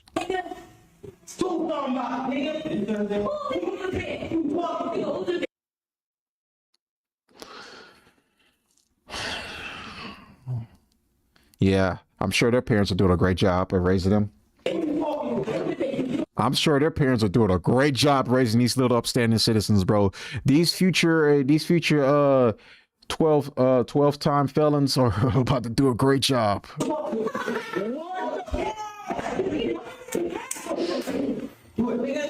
Bro.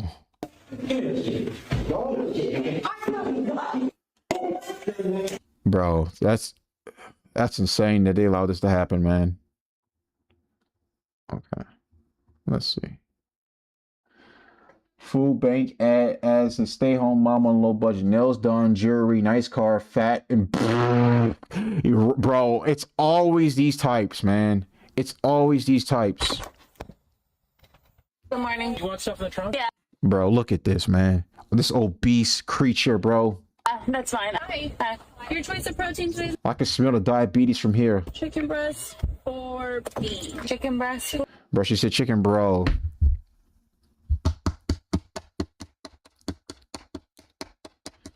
Bro, if you're watching me, the one thing you cannot do in life is become fat.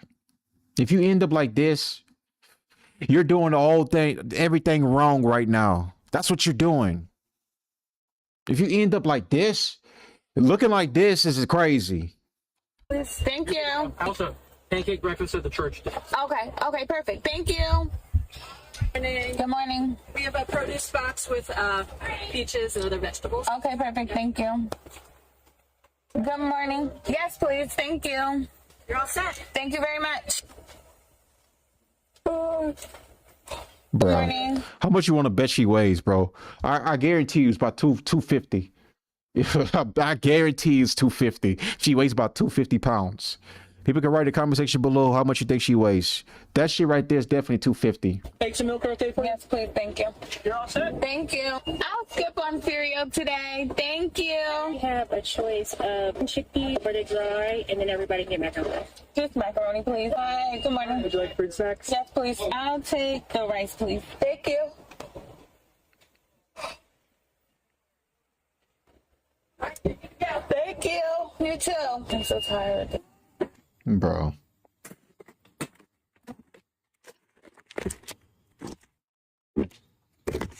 First, we got our milk and eggs. The fact this woman, the fact this woman is documenting how she's getting big, it makes this even more ironically funny. She's documenting how she's getting big. This makes it 10 times funnier to me. She's showing you how she's gained all that fucking weight.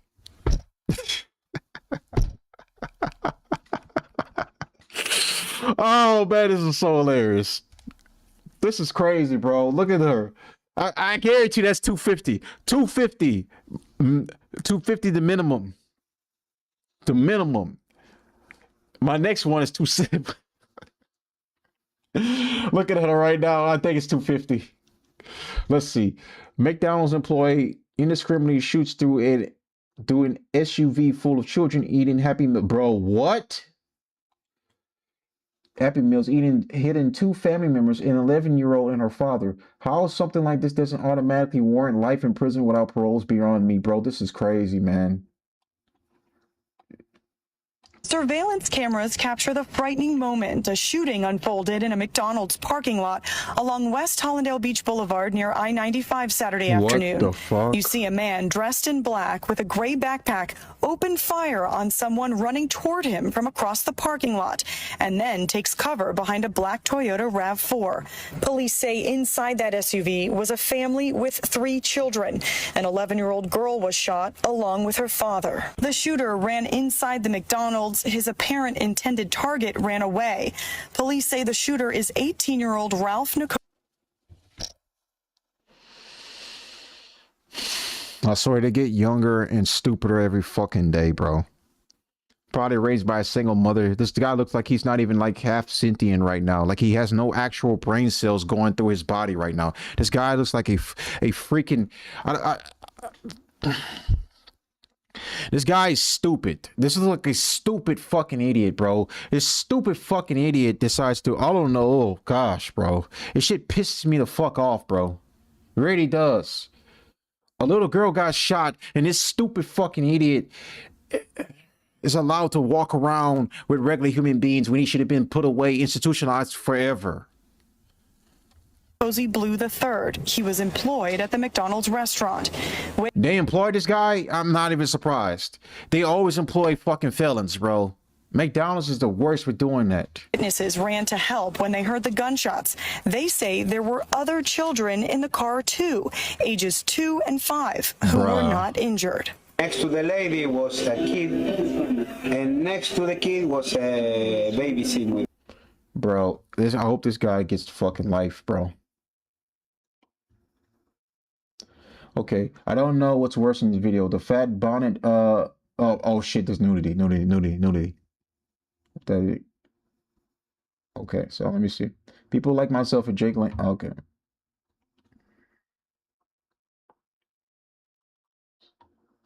Elon, can you add volume controls to the React with video capture? You see, a scholar, barges into an ice cream shop and takes a man's ice cream in front of his 2 daughters. Okay, let's see, bro. Always gotta be, bro. It's always the usual suspects. Always the usual suspects. Bro, in front of his children? What? It's fucking animals. Lucky he's not in a fucking... I'll tell you, bro, this fucking animal deserves to get his fucking ass beat to... let me not say nothing crazy right now. I'm on stream. Let me chill out. It pisses me off. This fucking inhumane piece of human shit, this fucking animal deserves to be... What is this even a country anymore? We let this fucking piece of shit walk around every fucking day. Fuck is wrong with this dude? Bro, in front of his children, you piece of human shit.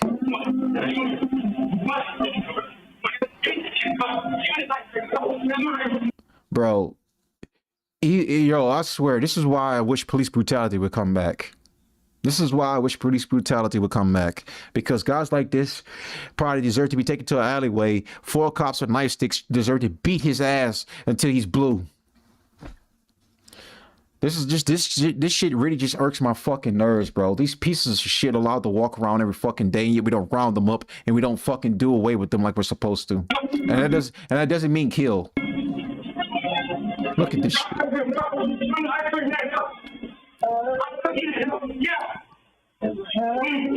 The fucking crackhead, probably some fucking piece of human shit that should have never even been allowed to even walk around around regular people every day. He's shaking. He's literally shaking like he just did a line right now.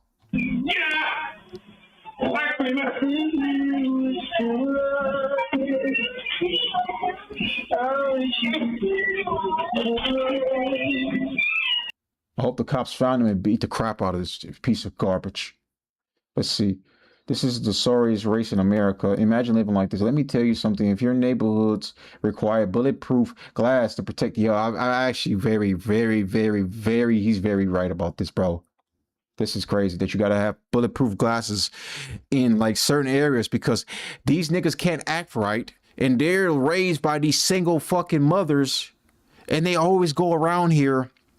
And they commit so much crime to the point people have to reinforce their stores, their buildings, because these niggas are just so destructive. It's insane to me. Bro was watching us like a hawk because of the way we hopped out the car. It seemed like he was trying to make sure we wasn't on nothing because he didn't recognize us at first. That's why he did a temperature check saying, "What up, though?" And when I said, "What up, though?" back and kept moving, he chilled out. It's my childhood neighborhood, and I know everybody over there. So when he seen me calm like that, he calmed down too, because if I was on something, then I would have got paranoid after he said, "What up, though?" What most people do in that situation is get defensive. It's the reason why I go to certain gas stations, bro. If it's in the ghetto, I don't stop there. I don't stop there. I'm good. I don't stop at certain gas stations because shit like this is ready to go off at any moment, bro. Niggas that look like this are willing to just go ahead and end someone's life, bro. I'm telling you. And if I would have got defensive, then he probably would have upped some of them. You know what I mean? Like, man, what you mean? What up, though? What up, though, dog? And I seen a lot of people get in some situations like that. This is why being calm and comfortable, but keeping your head on the swivel is no, instead of this alternative option, how about don't go to that gas station? Important. Let's say if I wasn't from that hood and had to stop and get gas, them same rules apply, even if somebody... I will never stop at these freaking hoods, bro. Bro is stupid, man. Once you make money, you live away. You get the fuck away from there, bro. You get the fuck away from there. Let's see. This guy needs to mind his own business. His mom is busy raising a future Wyatt, bro. That's funny as shit. Let's see. Future Wyatt. Let's see. Oh, you got your baby out here.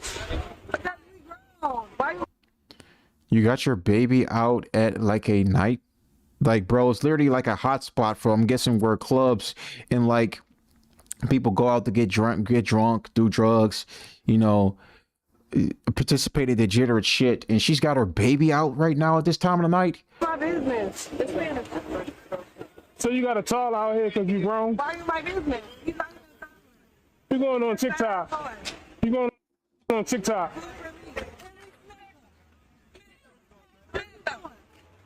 She got a baby outside. Why the fuck do you live like that?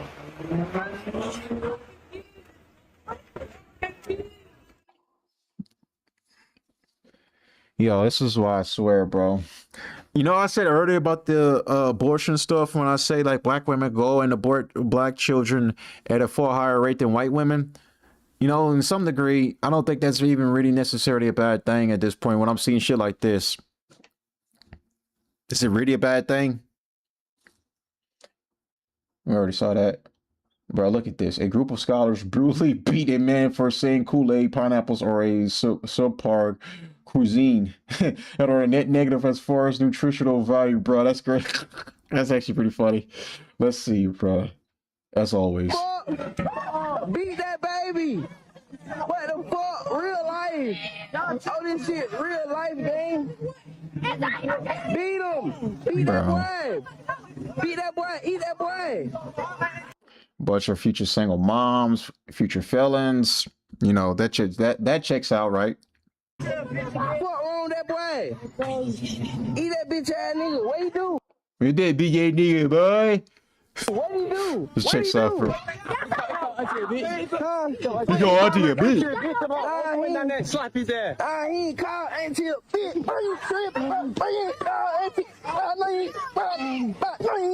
Boy, the cameraman's jumping in and jumping him right now. What are we doing, bro? Bro, this is just pure niggatry at its finest. The guy clearly is probably special ed that's getting jumped right now. I can tell because he's just not. Bro, they're beating up a special ed black guy.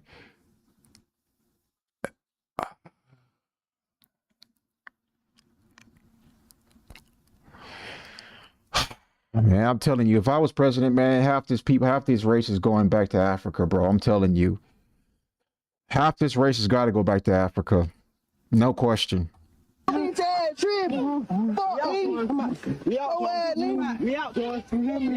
guy's pants is barely hanging on right now. They're jumping him, stomping him, calling him slurs. You don't never disrespect the children, fuck nigga.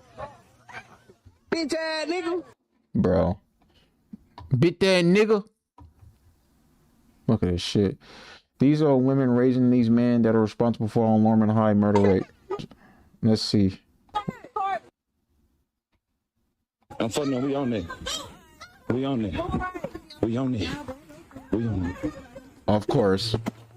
Fat obese. Fat obese. They got those fucking bonnets on their fucking heads, bro. This shit just writes itself every day, bro. Look at this shit, bro. It's like watching National Geographic right now.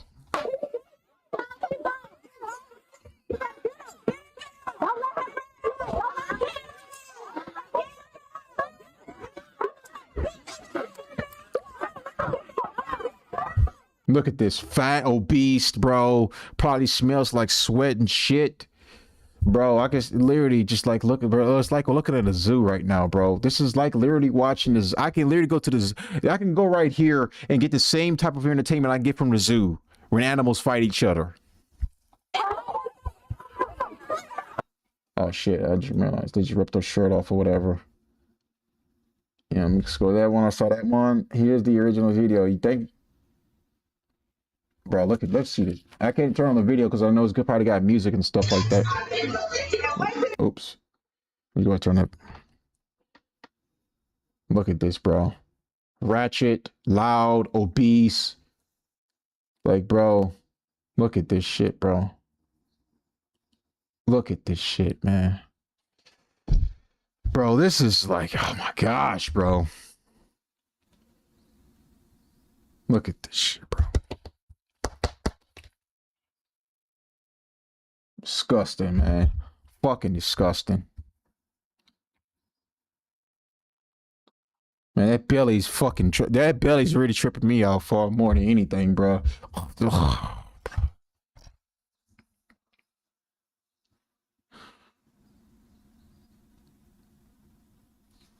Gosh, bro. This is really what we're dealing with right now, bro. Look at this. Look at this big ass nigga, bro. Look at this big ass nigga, bro. Look at this big ass nigga. Bro, I'm telling you, man. They're out here doing this out in the hallway. Big ass nigga, bro.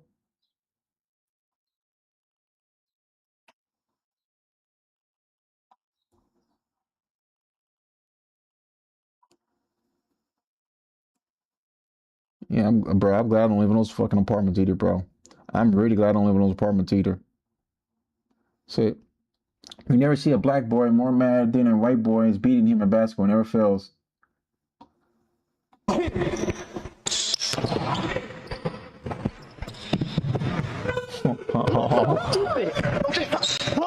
Of course. They're getting mad. Bro, you did that yourself. How are you mad at him for doing that? You jumped over me.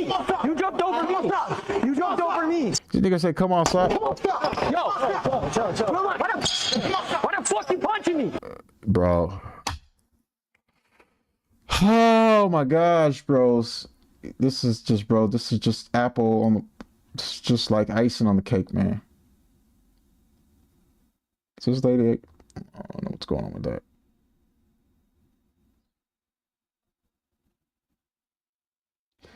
What to say? The scholar violently assaults his parole, bro. He's beating up his parole, bro. Are you so, bro? How stupid do you have to be to beat up your parole officer? Are you? Yo, I swear to God, bro. Keep him in jail. Keep him in prison for good. These little shits deserve to be locked up forever, man. Let's see. Shocking video of a woman beating another woman's kid. The little boy makes it out of the car to run, but the other kid and the mother aren't so lucky. I don't know how people live like this. Come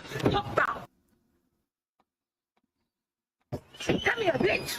Come here. Come here. All right.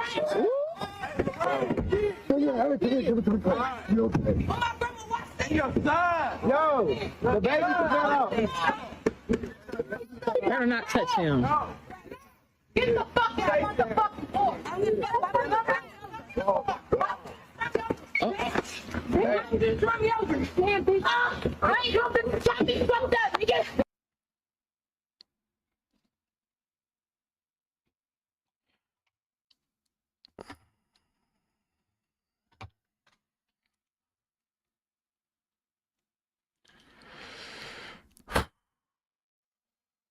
This is like insane to me.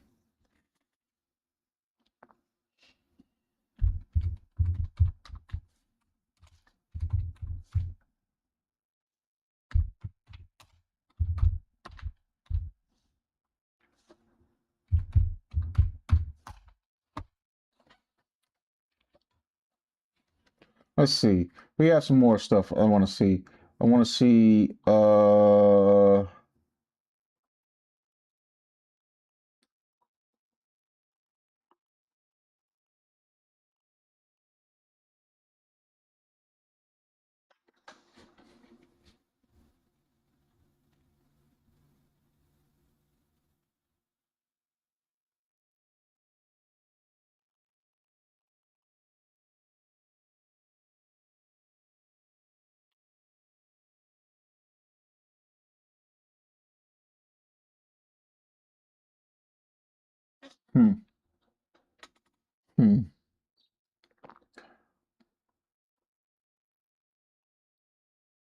bro.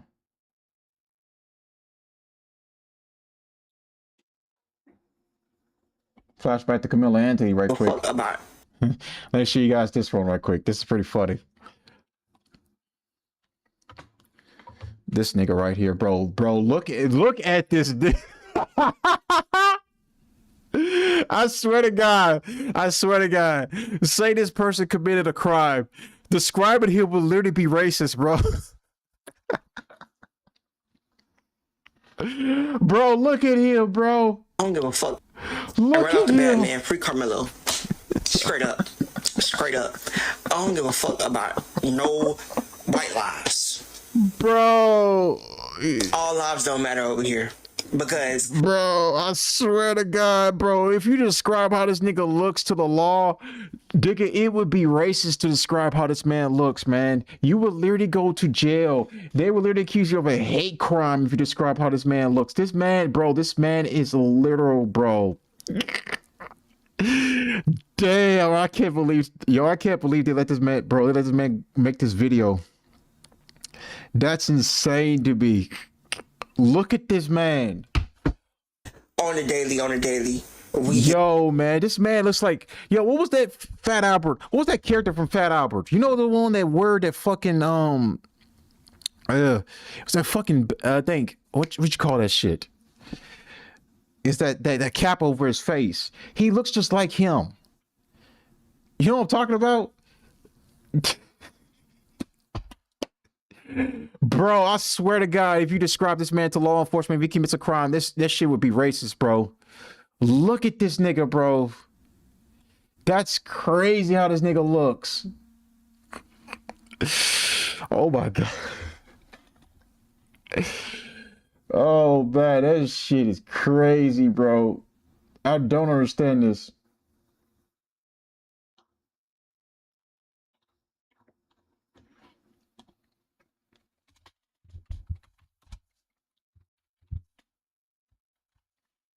Hold on one second.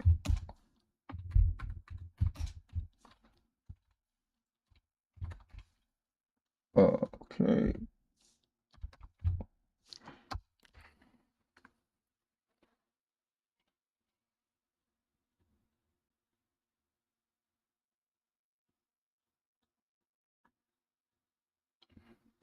I'm trying to find this video where these Carmelo Anthony supporters were going around slapping random white people that they thought was on the jury, but they were not. That shit was crazy. I didn't react to that at the time, but I wanted to actually get that. I guess not. So I can't find it, bro. This is so fucking funny to me. Pull up something else.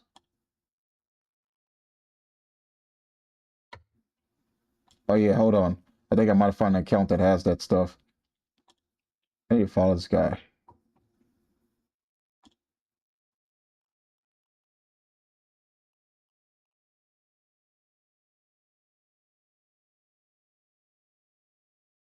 Bro, look at this. Look at this shit. What the fuck is this? That nigga said, oh my God. Nothing but Hispanics and blacks, bro. Niggas and blacks. I mean, I was about to say niggas and. I don't think can I say the other word? I don't want to. I tried to. Holy shit! I low-key think there's a meetup, bro. What the fuck? Yo, I sure went to the meetup. Bro, nothing but minority degenerate children, bro. If air conditioning becomes mainstream in the UK, I fear it's a slippery slope and to turn it into the Bible. Wait, what the fuck is this stupid? As much as I'm sweating right now, I don't want the UK to start adopting AC culture because I think it will just separate the haves and have-nots even more. I feel like the UK would...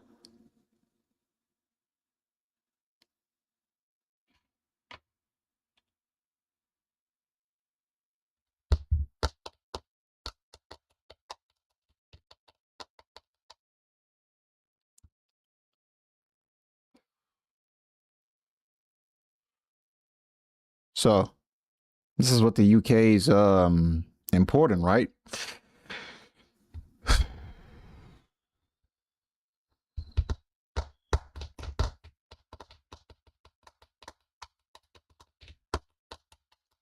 Wow.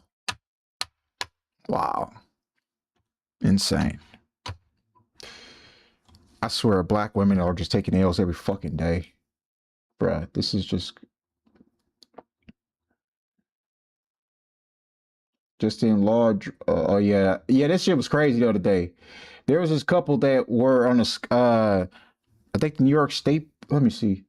The NYP body cam footage shows officers hailing two Russian rooftoppers off the Empire State. Yeah, they went on a state building, the Empire State Building. Apparently it's for like a protest, but it was really just that the two Russians, the guy wanted to propose to his girl on top of the Empire State Building. That shit was crazy. Look at this. That's them right there at the bottom. Talking about they were protesting, but that was just a whole stunt for them, just for him to propose to her. How you doing? Can you just stay where you are? Rob, you good? How you doing? Well, you can't be up here.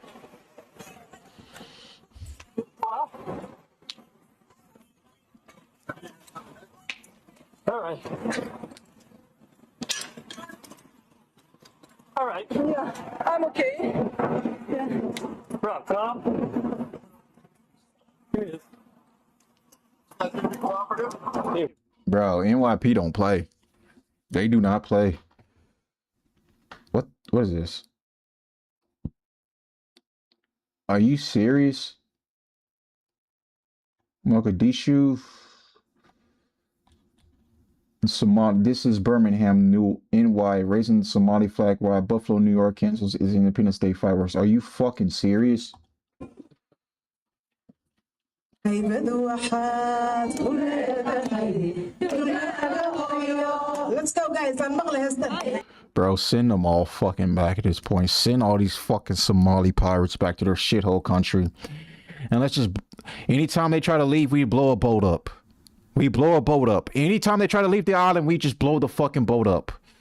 We do what Iran's doing on the Strait of Hormuz. When any of these fucking immigrants, we send them back. The Somalis, they try to leave the island, we blow their boats up. End of discussion. Right there.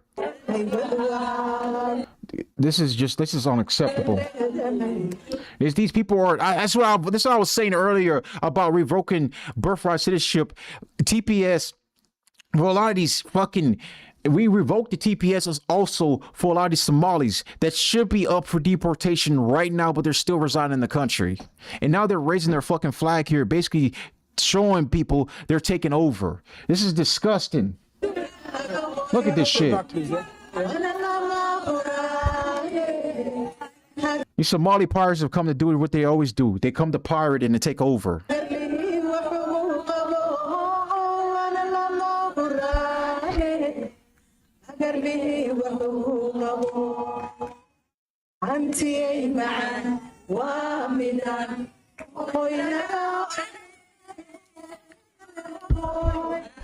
Raising their own flag in American soul. That shit should be burned, and these people should be deported. End of discussion, man. There's no reason why these people should even still be here. New York woman arrested for wiring $30K in crypto to Palestinian Islamic Jihad terrorist. Catherine Beth Washburn, 37 of Rochester suburb, has been charged with attempting to provide material support to the designated terrorist group. Only a brainwashed, so she's white. Only a brainwashed white leftist could slide from posting cute family pics and cakes straight to jihadist supporter. Damn, so you about to commit a terrorist act. Holy shit.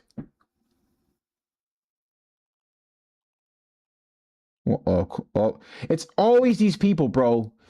A transgender suspect accused of terrorism-related threats in Las Vegas granted a $500,000 bond. Allison Howlett, 36, who was born a man but lives as a woman, was arrested after his ex-wife alerted authorities to an alleged plot to carry out a casino massacre. Investigators say they found Howlett in a stolen vehicle with a handgun and access to a fully automatic suppressed MP5 style machine gun. A search of the vehicle uncovered 22 firearms and hundreds of rounds of ammunition. A subsequent search of Howlett's home in Henderson led to the recovery of 30 additional firearms.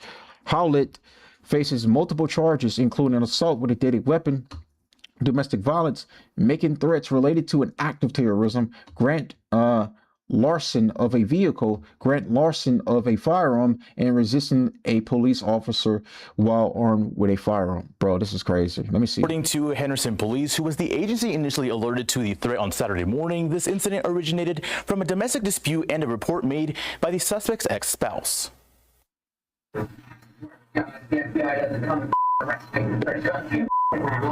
According to police, that audio file of the suspect, now identified as 36-year-old Allison Howlett, came out of a recording dating back to 2024. Partnering police agencies, including Henderson Police, Las Vegas Metro Police, and the Las Vegas FBI field office, say Howlett had previously made several threats of wanting to become an active shooter and conduct a mass attack in Las Vegas. The caller said the suspect made threats indicating she intended to commit suicide by cop and carry out a mass shooting. Just after 9:30 Saturday morning, Henderson Police responded to reports made by Howlett's ex-spouse, whom police say called to report that upon a domestic dispute, Howlett had stolen their vehicle, which had been loaded with firearms. Officers arrived at the residence at around 9:51 a.m. and learned the caller had location tracking on the vehicle. Officers began conducting a grid search of the area, and at around 11:17 a.m., with the assistance of our partners at Sunset Station Casino Security, Henderson police officers were able to locate the vehicle in the parking garage of the casino. Upon attempting to make contact with Howlett, police say she initially ignored commands before rolling down the driver's side window in an attempt to negotiate with officers by asking for a bottle of water. The quick-thinking officers developed a plan to take her into custody as an opportunity arose when she reached for the water. Officers used that moment to gain control of her hands and remove her from the vehicle. Bruh.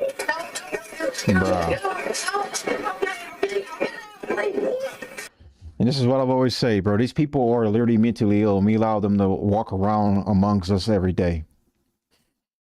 These people, like, and the crazy thing about it, leftists will sit up here and says, well, white people are still a majority mass shooters or whatever, or some statistics, or school shooters. You do realize most of these trainees are white, right?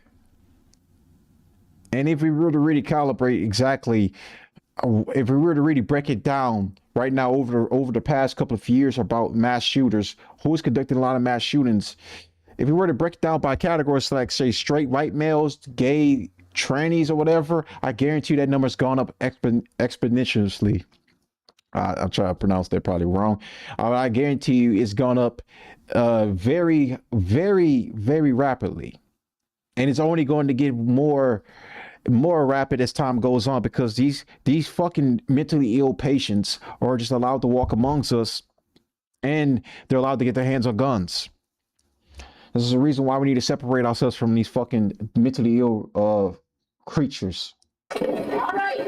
Once Howlett was taken into custody, Henderson police officers were able to recover 22 firearms, including several handguns and rifles, as well as hundreds of rounds of ammunition from the vehicle. However, upon contacting LVMPD's Counterterrorism Center, police obtained a search warrant for Howlett's Henderson residence, revealing several more firearms and rounds of ammunition. Inside that location, investigators recovered 30 firearms. These are additional to the ones that were recovered in the vehicle. And in these firearms, there were automatic weapons, an M250 caliber firearm, 2 Colt AR style rifles with attached M203 grenade launchers, 7 suppressors, and thousands of rounds of ammunition. This is crazy, bro. And we still allow these people to walk around amongst us, man. Putting them away. Yeah, this is that Russian couple from earlier. The internet has mixed reactions to the latest daring stunt by Russian thrill seekers Ivan Birkus and Angela Nikola, who scaled the Empire State Building this morning, bro. Their parkour. Oh shit, this one was crazy. I saw this one earlier. Shocking Wisconsin trans Democratic staffer is openly calling for leftists to kill your local Republic, bro. This is how these progressives think all the time about right wingers, bro. These leftists, this is literally what they think about every right winger in America, every Republican, every conservative, every right winger, anyone right now. They have this mentality. Let me play this video for you guys right now, and I'll go over that more in a minute. Teacher would say here, and we're going to make this the moderate position for the state of Wisconsin. But I need your help because we have 1 month to do this. Let's do it. If you can't read what it says behind him, it says kill your local Republican. This is, bro, we're going to make this our moderate position for the state of Wisconsin, but I need your help, bro. I'm not even shocked. These are what these progressives are, bro. They're pieces of human crap, bro. They're pieces of human shit. And this is these trannies are openly more violent than your average like progressive, but they're not by that much. Not by that much. These trannies are just like they're separated from reality, and they're because they take so much hormone blockers, especially probably this whatever the fuck this freak is. It's probably already, his mind's probably not even there anymore. He's not even a sentient being. He's just some lost soul trapped in a soulless body, walking around here calling for the deaths of Republicans because he can. This is literally insane just to look at this right now. This is literally insane.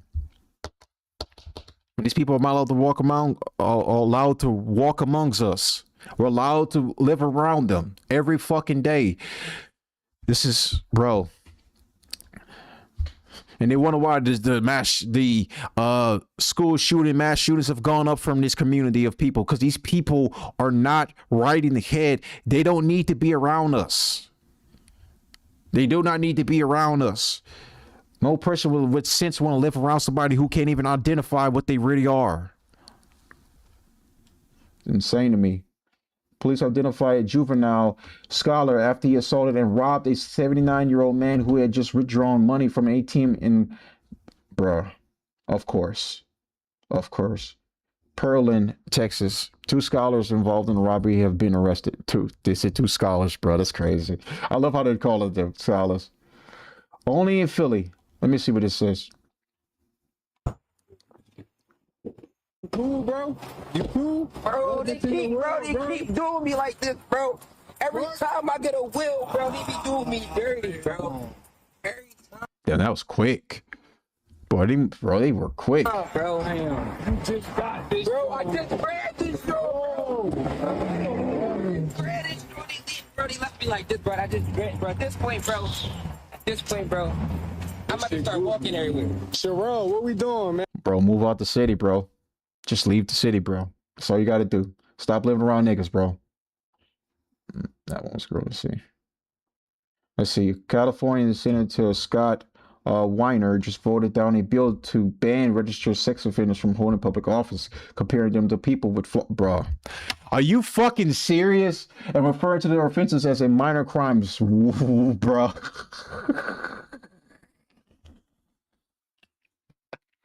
I'm telling you, bro, people cannot tell me the left is morally superior than the right, bro. After you see shit like this nigga voted down a bill to ban registered sex offenders from holding public office. How are they even supposed to hold public office? We letting sex offenders hold public office? They're blacklisted from every other job in America once you register as one. But this guy's voting against a bill to ban them from holding public office.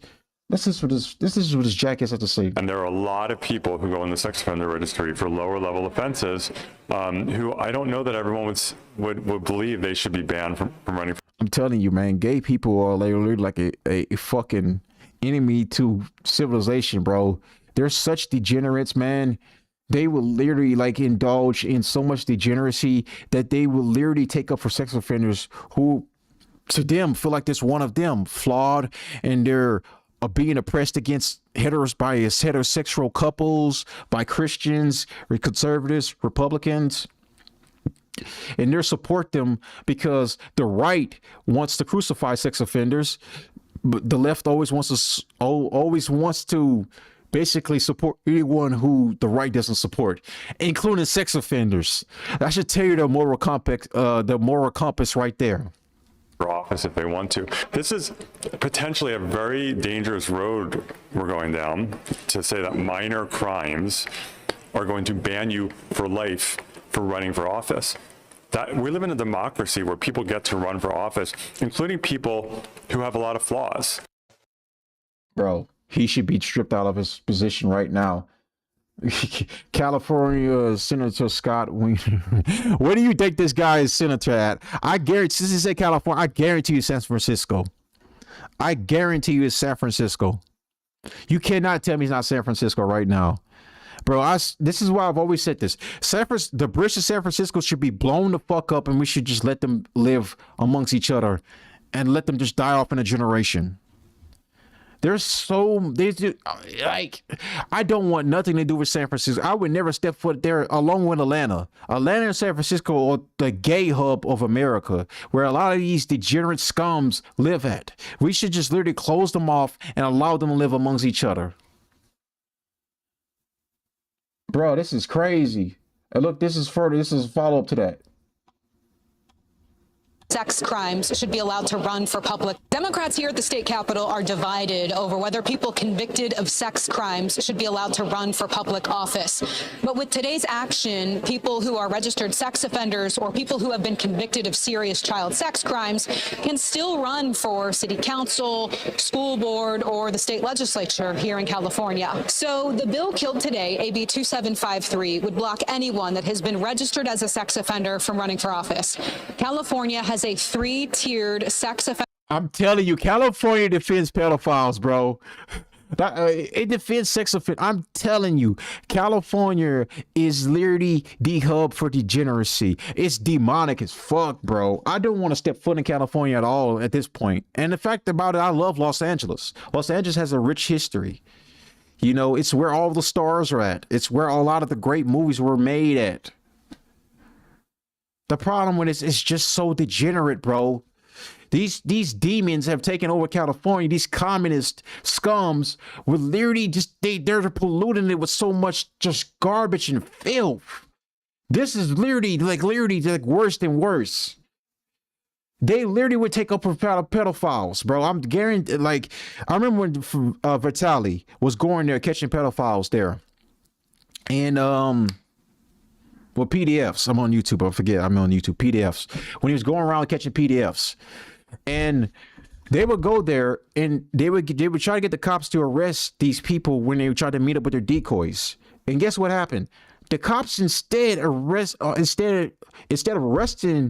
the perpetrator, they reprimanded Vitali and his crew.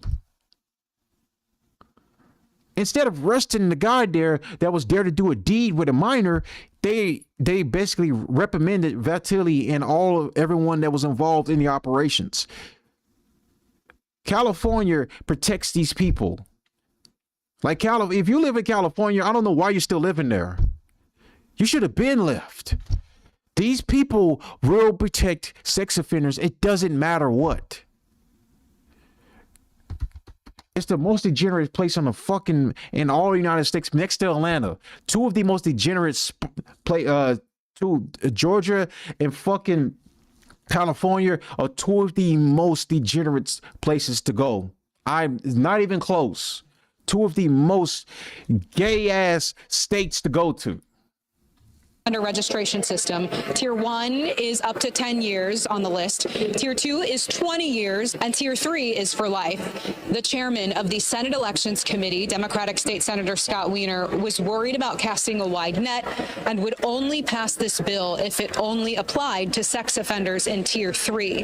The lawmaker who wrote this bill, Assemblymember Esmeralda Soria, refused to take that amendment, and the bill died in essentially a tie vote. Here's what Soria had to say after. Extremely disappointed, and I feel like I'm still trying to process what we just saw come out of Senate Elections Committee.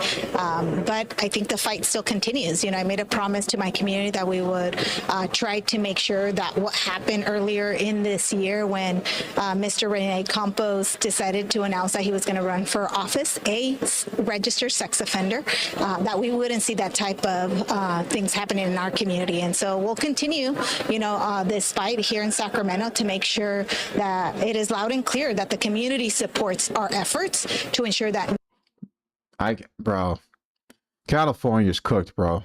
No registered. I don't even really want it. Well, I don't know why. We just literally just need to do it like we do with the Indian tribes. Just give them make California its own like little country in America, and just like let them just like close it off. Like build a wall around California, build a wall around Georgia too. Let them have it. Let them have it. They can never step foot over that wall. Otherwise, we're doing like what Poland does with their illegals that try to cross over the borders. Execute immediately. Sex offender is able to run or get elected in state and local office. Lawmakers in that same committee did move forward with another bill prohibiting people convicted of felony sex crimes from running for office, but mainly if the victims are adults. I'm told the committee watered this bill down so that people convicted of felony child sex crimes like rape can still run for office. Again, that includes school board, city council, and to be a state lawmaker, just to name a few public offices. Insane, bro. This is insane. Let's see. Kentucky woman has ignited a firestorm after announcing she's moving to Afghanistan to be with a man she met on Snapchat and has only met once in person. Someone warned her to watch Not Without My Daughter. Others say it's her life and her choice. Many think she's simply chasing the clicks and intention. Grab some popcorn here. Bro, what? What the hell? Let me see something. Did you hear about the woman who's flying to Afghanistan to marry a guy? She only met one time in Pakistan, but she's going over there because his visa was denied because he got questionable terrorism ties. So she's going to Afghanistan. He's got terror, bro. Bro. He's got.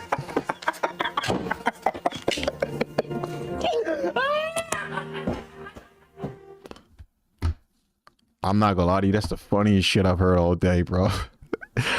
Bro, is this, bro, what? Okay, this message is for the woman who is moving from Kentucky to Afghanistan to marry a man that she met on Snapchat and has spent less than 2 weeks in real life with, and only that woman. So before you catch that flight to Kabul, my one request, because I think you left this off your packing list, is to pick up a movie. And you're gonna wanna watch this movie before you get on the plane. You're not gonna wanna watch it on the plane. Just watch it before you get on the plane. It's called Not Without My Daughter. Amazing movie. Worst case scenario, you lose 90 minutes of your life. Best case scenario, you gain 90 years of your life. But please make sure you watch that movie before you get on the plane to Kabul. Okay, that's all. Bye. So as an American woman, you met a guy from Afghanistan on Snapchat.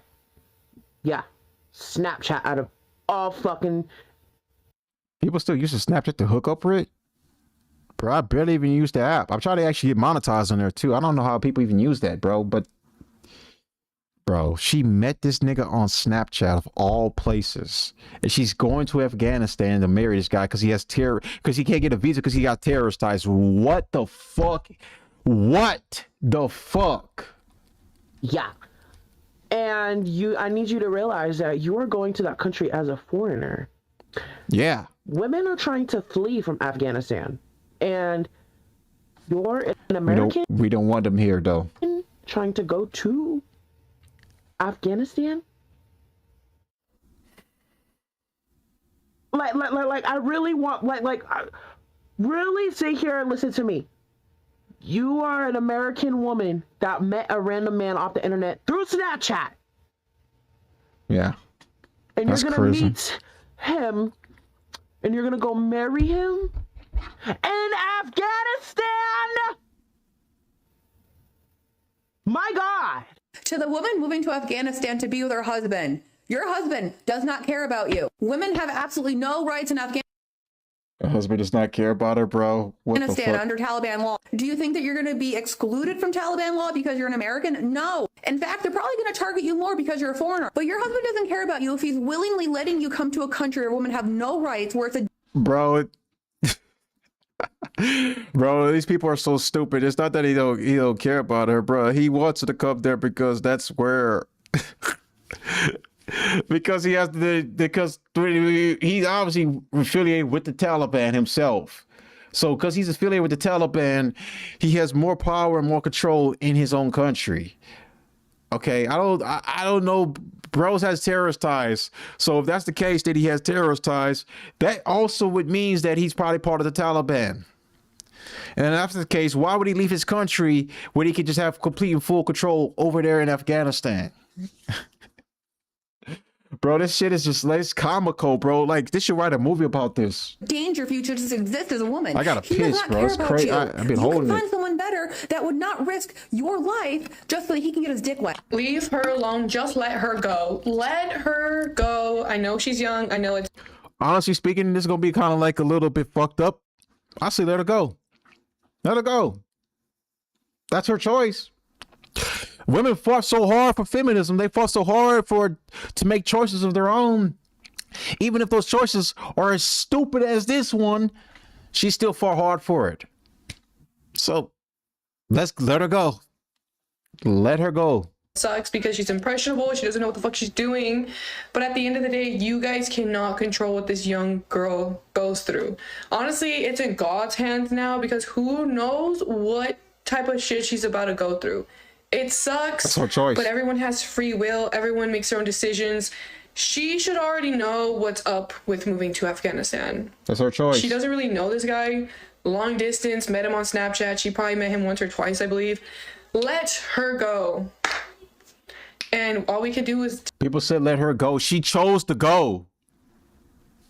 People forgetting that, people forgetting this. She chose to go. It was this stupid bitch's choice. I'm sorry to say this, but like, that's her choice. Fucking say, let her go. Motherfucker, it was her choice to get on that plane to go to Istanbul. Just see what the fuck happened to Oh, her. Kabbalah, my bad. Yeah, Istanbul. I'm taking a fucking Pakistan. Damn. I can see lack of sleep is starting to hit me. But it's like, bro, she chose to get on the fucking plane and go. It's nobody's fault but this stupid bitch's fault. Fucked up, but you can't do nothing. The woman claiming she's going to Afghanistan to meet her husband is clearly trolling the internet for views, and y'all eating that shit up. This is Somali right here. I guarantee that's a Somali, bro. I don't care. Apparently there's a trans genocide happening. The reason nobody's talking about it is because people voted third party. Damn, tongue twist. Let me see. The reason why no one's posting about the trans genocide except for trans people is because a lot of our allies are cowardly cop-outs who see that the administration is targeting people who talk about trans people, and then they decide to delete all of the content that they had talking about trans people, and then they private their account, and then they don't make any content about trans people anymore. What is this creature? The third-party voters read Project 2025. They knew exactly what was going to happen, and they still decided to vote third-party and not directly against Project 2025. How do I know this? Because I was in a group. I was in a group of third-party voters who were going to vote for Jill Stein, who did vote for Jill Stein, and I told them not to do that because of all the things that would happen under Trump. And they said, well, it's going to happen under Kamala Harris too. They don't give a fuck about you. It's about their moral high ground. It's about whether they're being targeted. They don't care if you're being targeted because they're not trans. Bro, lock this person up in a mental asylum, bro. Just throw away the key. Oh yeah, this is that socialist Democrat that Hassan Piker endorsed that run in Denver. I'm gonna talk about this on the 4th of July. I'll talk more about that. I gotta read more about her. Let's see, blah blah blah blah blah blah. Something I want to look up right quick for you guys, right quick. I get sleepy like a motherfucker right now, bro. I swear.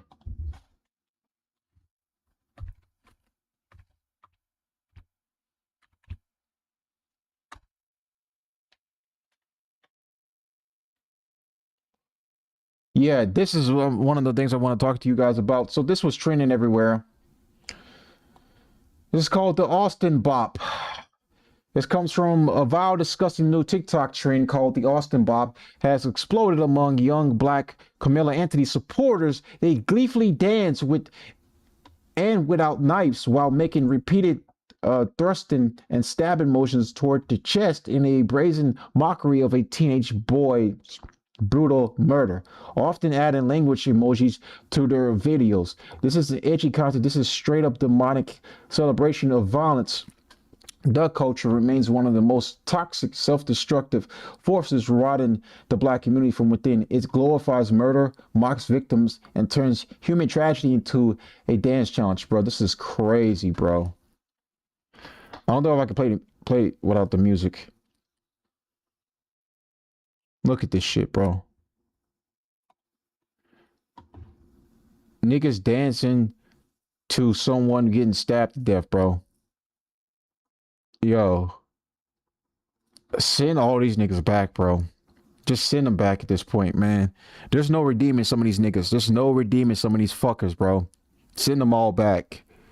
You can't redeem some of these niggas, bro. You cannot redeem some of these niggas. They're just unredeemable. They're unredeemable, bro. This is just complete. Look at these. Some of these people, like, literally, they're just like subhuman. This is a subhuman right here. That's not a human. That's a subhuman. That's a piece of trash. Bro. This is nothing but black supremacists, bro. Bro. I guarantee you these niggas are not even like it. They don't, the lineage is not traced all the way back to slavery, and these niggas are foreign, like fucking, they're like Africans that just came over. I don't know what the hell this guy is. Ablation?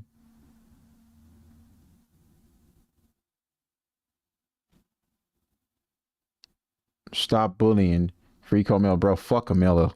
I hope he gets a death penalty. These fucking pieces of trash. Oh, Charleston White said, yeah. I don't really care what Charleston White has to say about this. Okay, so here's one of them. Okay. Yeah, these videos of like these fucking Carmelo Anthony supporters going around smacking random people. Let's see this, because I forgot to react to this. Hey, bro. Want you on motherfucking jury selection? Look at this fucking creature, bro.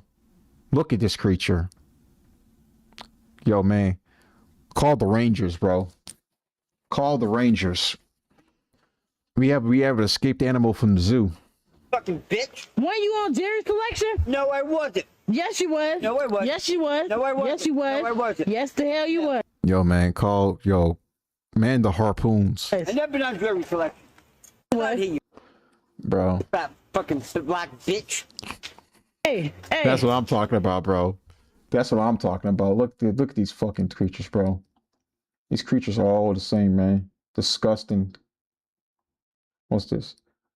Meet Corey Holmes of Jacksonville, Florida. Holmes assaulted a white man after falsely identifying him as a jerk. Oh, yeah, let's see. This is the one right here. Bruh. Of course, bro.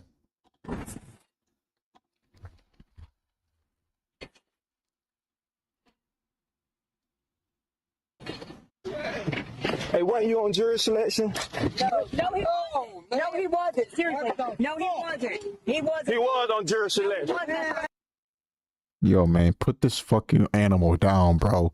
Put these animals down. He's a vet, dude. He's a vet. He ain't been on. He slapped a veteran too, bro. Yo, there used to be executions for things like this, and it used to involve a tree branch and a rope. Fuck you. You gonna Bro got a knife too, oh, bro about to do him like, bro. die? You on jury? When you on jury? No, he wasn't. He wasn't. You on jury selection? You was on jury selection?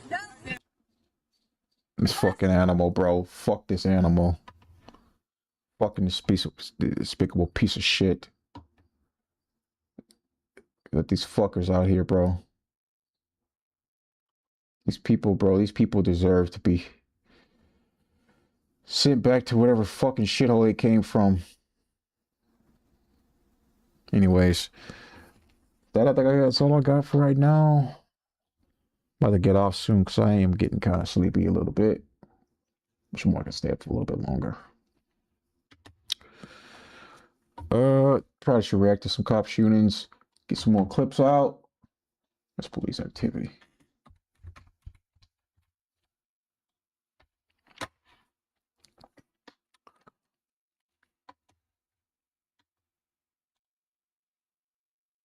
Start with this one right here. This one seems pretty good. We're bringing back police activity.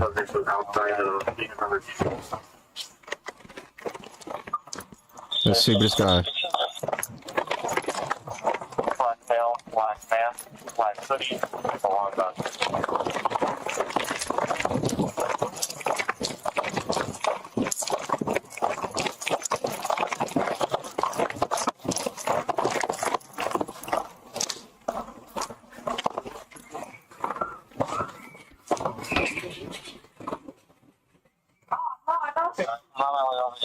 Gunshots? I don't know. I think I heard something. Was it in here? Yeah, 30, we're at the front lobby. She's left. Go in the front. There's some doors up there. Go up. Alright, let's watch the doors. The lobbies have their own patio exits. Is there any way for you to let us in? Housing authorities calling in. One of the residents is reporting a subject with a gun in unit. Subject with a gun is in unit 2.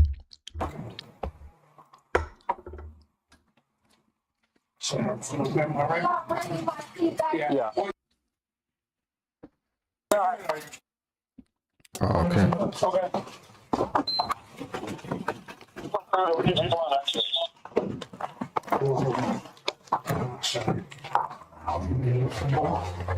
Let's see what's about to happen right now. See, they got the AR-15. They got the heavy artillery.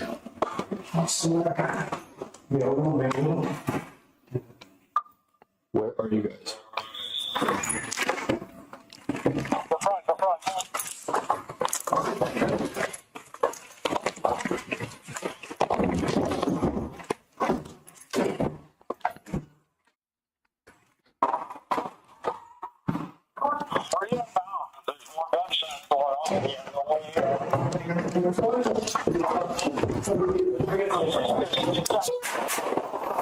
Damn.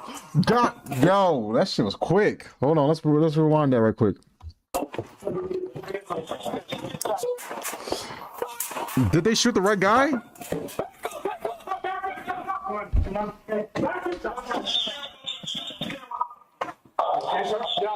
He's still at the top floor. He's back up the door. He's back up the top. Oh, that's crazy.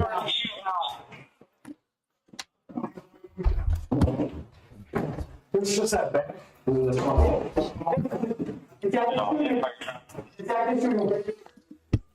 He had his hand in his right pocket.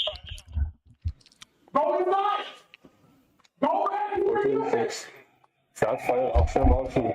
Suspect ran back up to the second floor. He's a black male, black hoodie. Correction. Blue. It's always them, bro. Every single time, bro, in these police body cam activities, bro. Every single time, man. Hoodie, black mask, black jeans. Someone's right there. Yeah, at the top of the I'm about to make it to 5 hours soon. Okay. Let's keep it going. Do not come over the gun! We will shoot you! If I was him, I comply to that request. God. We gotta go! Clear, close on. Close. He's right there, Show me your hands! Put your hands up! Put your hands up! Put your hands up! He's running. Move. Third floor. 426, third floor. Show me your hands! Get your hand behind your back! God, he got shot for sure. Come on.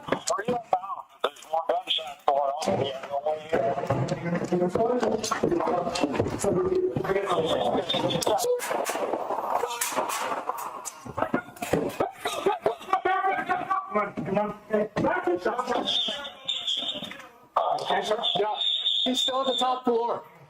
Back up the door. He's back up the top. Come here, Took his jacket off. It's just that bad.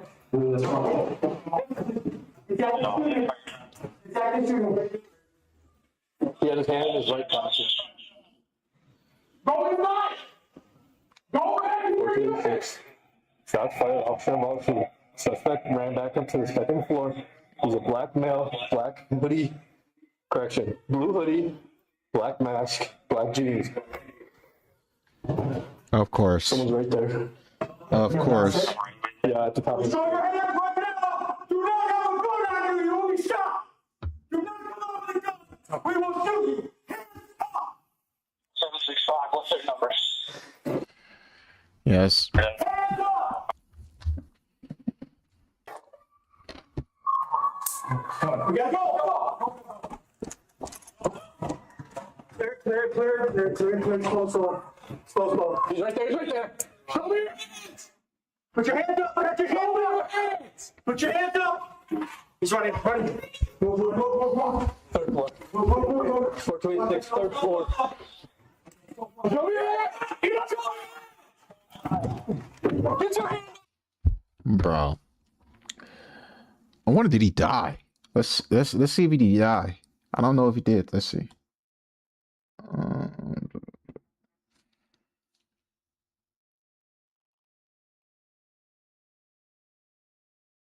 Okay, so he lived. Yeah, that was kind of obvious that he lived. I mean, I'm surprised, man. They shot him in close range, bro. I thought bro would be dead before that.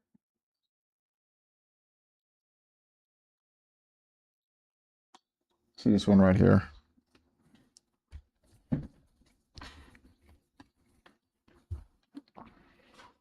On Saturday, May 18th, around 6 p.m., the day prior to the officer-involved shooting, the suspect, Mr. Thompson, is observed on video pulling up to a business located on the 4800 block of Miller Avenue.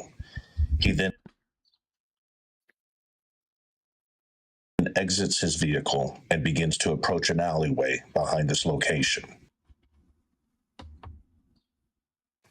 A gun is visible on his side.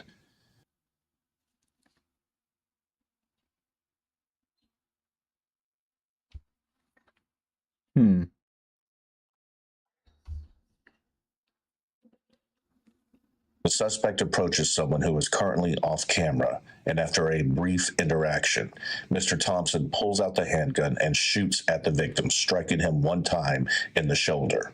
Wow. He then retreats back to his vehicle and leaves this location.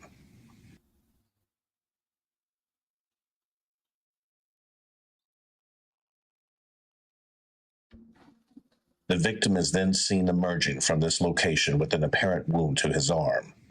The victim of that shooting was treated at a local hospital for his injuries. Dude just walking off like it's nothing. The following day, now Sunday, May 19th, patrol units were advised that our system had a hit on the suspect vehicle and provided information on its current location. A forward police officer located the suspect vehicle and then activated his lights and siren in an attempt to get the suspect vehicle to pull over until other officers arrived. I'll be trapping that vehicle, Burton, Edgewood.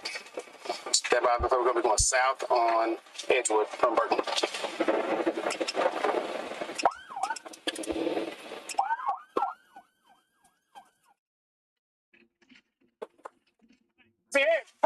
Bro just got off with the smoke, bro. That's crazy.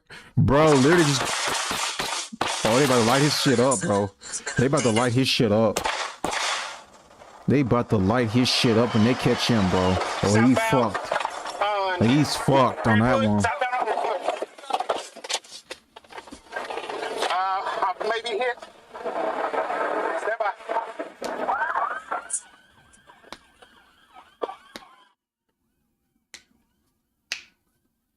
We'll be going westbound on Berry, south on Hatchet. South on Hatchet. What I might do is I might get some sleep for a couple of hours, then come back. I might do some police body cam on these streams. Do some reaction streams and just react to the police body cam. You guys that stream. Been a while since I've done one. I'm on Hatchet still. Step by.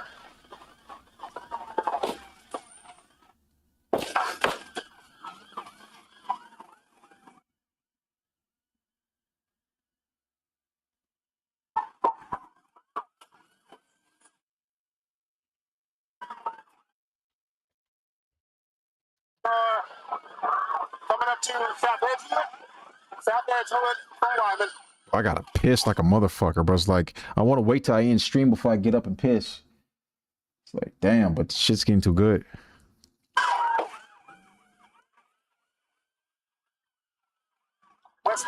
Make sure you're liking the video on YouTube, Facebook, and Rumble. Westbound Eastland.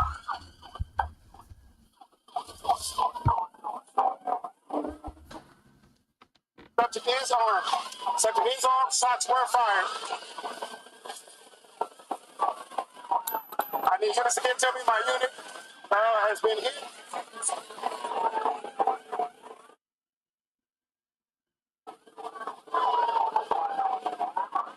Clear the air.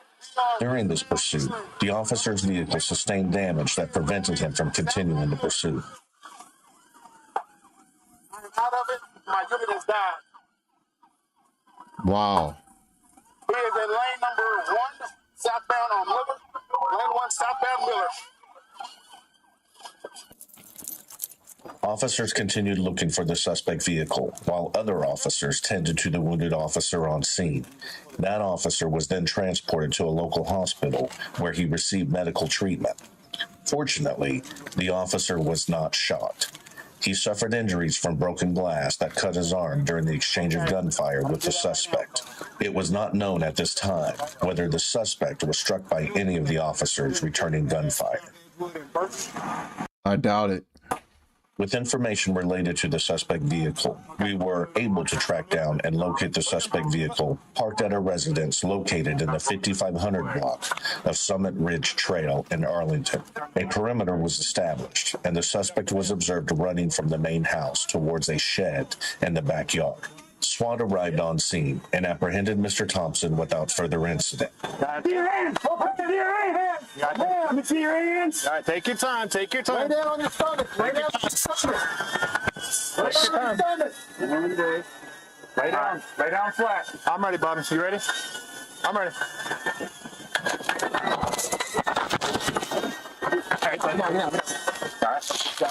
It was at this time that officers learned that Mr. Thompson had suffered a gunshot wound to his lower back. So he did get a gunshot Mr. wound. Thompson was transported to a local hospital where he is currently being treated for his injuries.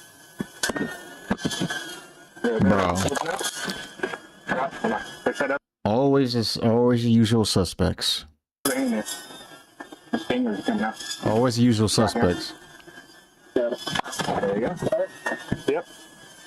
Let's get him over to tank, man. Get him up. Stupid fuck, bro. You shoot an officer. No, bro, you're lucky that's the only thing that happened to you.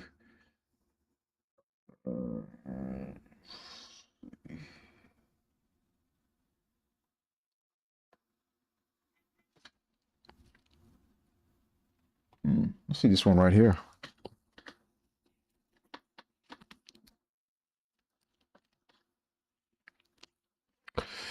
Sure like the video, y'all. Winding down the stream right now soon. I'm trying to wait till I reach 5 hours, actually.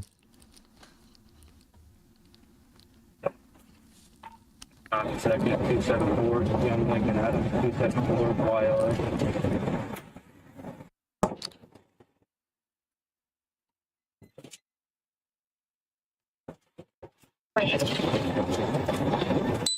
$99 and $83 with them. Thank you.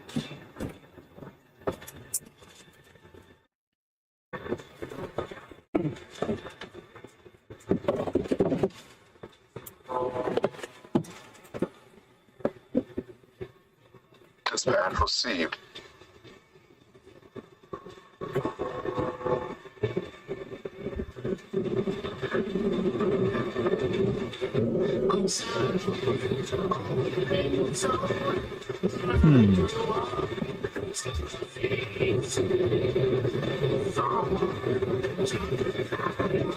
Well, obviously listen to some rock music.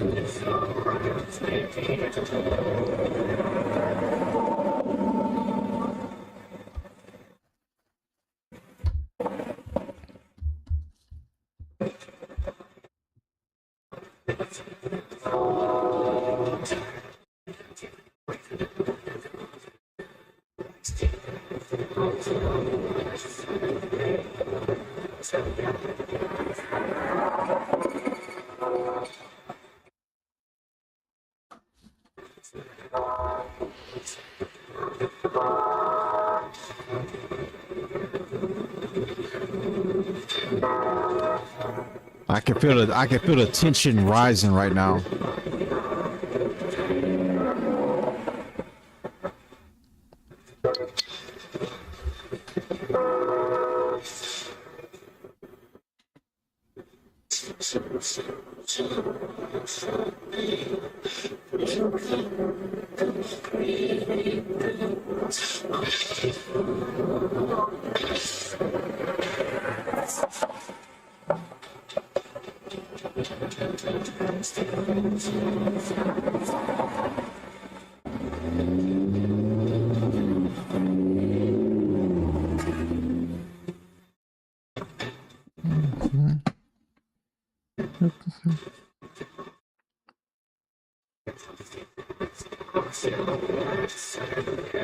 Senior 716 to house. So we're getting the cops' body cam footage along with the dash cam footage as well. Bro, I gotta piss. Oh shit.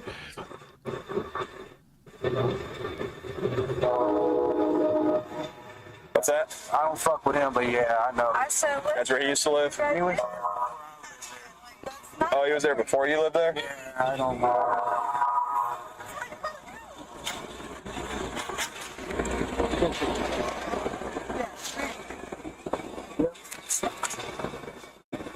I don't know the address. I just moved in the second house. Hey, yo, what's up? I'm about to do something because of who I am, bro. I need to get out of here. What?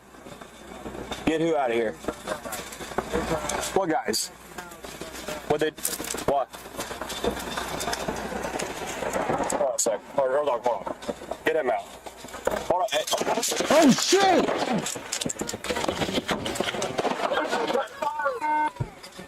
Shots fired. Shots fired. Man.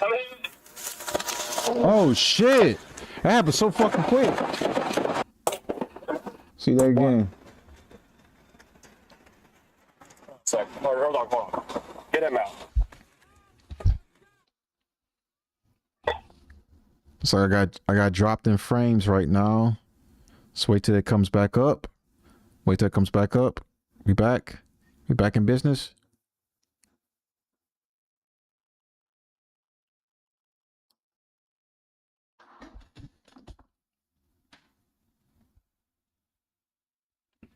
Okay, we back. I think we back. And make sure that everything is good right now before we continue on.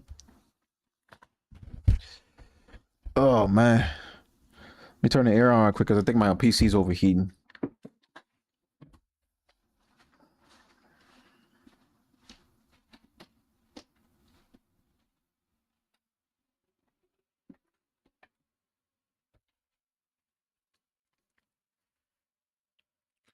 The PC's a little bit overheating, y'all. Give it just a minute before I continue on the video.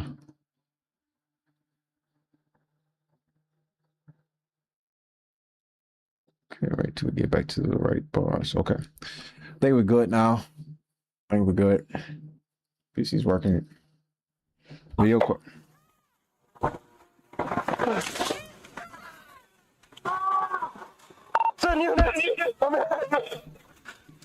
Shit, he got hit hard. Holy shit.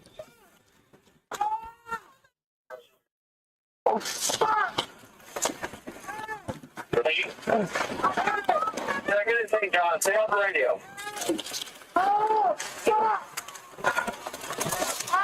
And then the driver got hit along with the guy in the back. I don't know if the guy in the back seat got hit.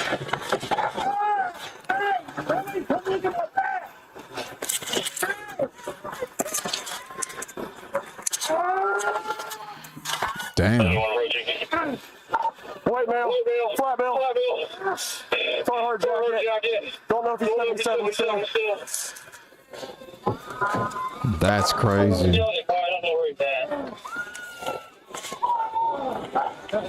don't know where he's at. 83 on the head twice. I don't know sound of others. Oh my God! 30 good to approach. I shot him in the mouth! I shot him in the mouth! What's in there? Yeah, that guy in the back seat, bro must have had one of those like those little small little mini shotguns. Oh, they're about to light his ass up. They're about to light his ass up. 30, stand by. 83, I'm in the bushes to the west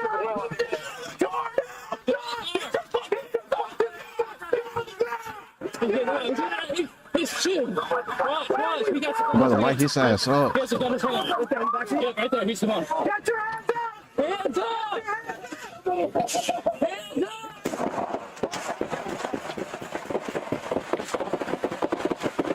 God damn.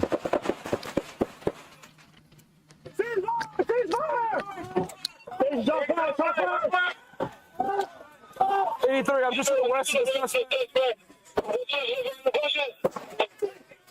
Watch out! Watch out! Who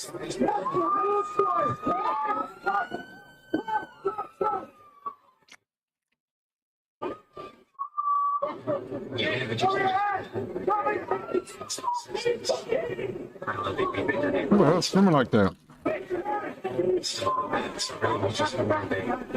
All right, I can't hold them. I gotta pee. Be right back.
Yeah, that clip was taken way out of proportion than I thought it would.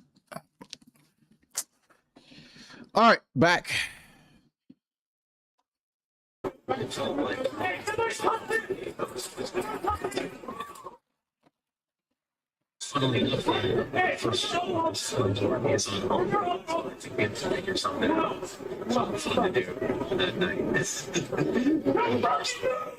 Certainly been done before. It's not like some bands like the Over like it's not that band.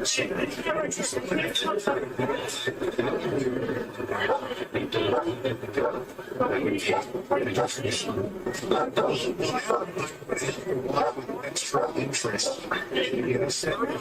Really cool, really cool. So that's I think I'm funny. We'll see you come along and say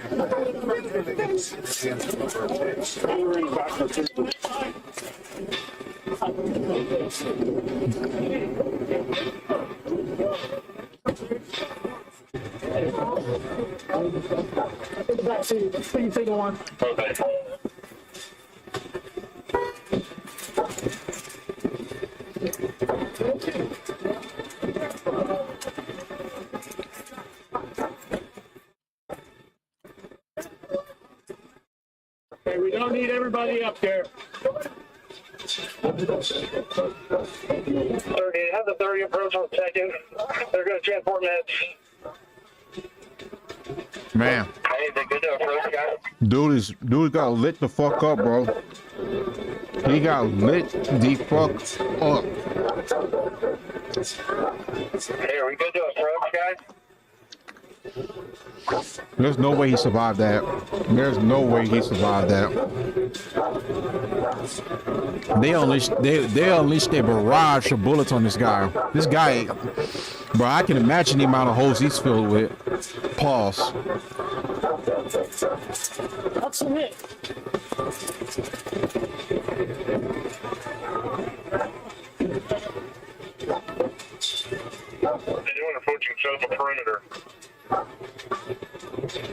Oh,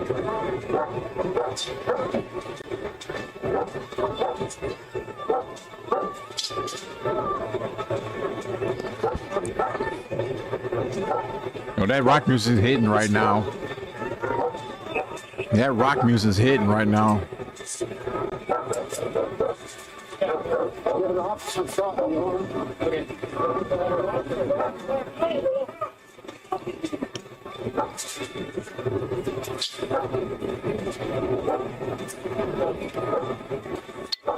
That rock music is very hitting right now.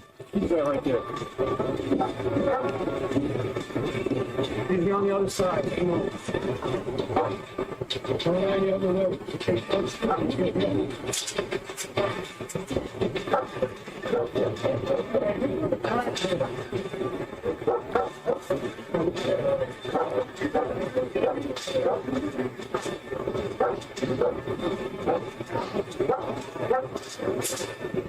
Bruh. Lit him the fuck up, bro. I'm telling you. They lit this guy the fuck up.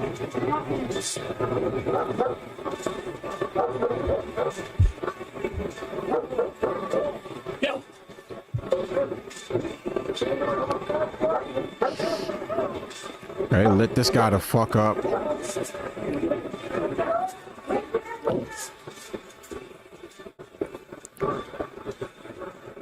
I wonder what happened to the driver. Is he still alive? Oh, he got hit with the barrage too.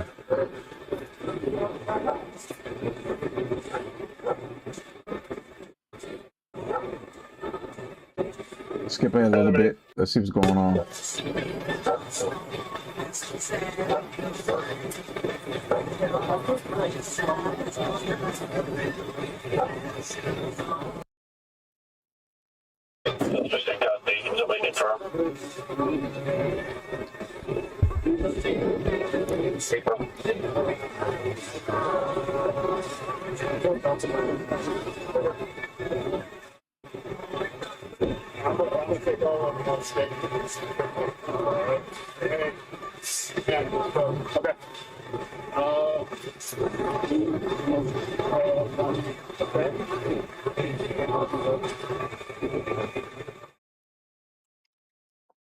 Let's see what happened right quick. Let's read up right quick.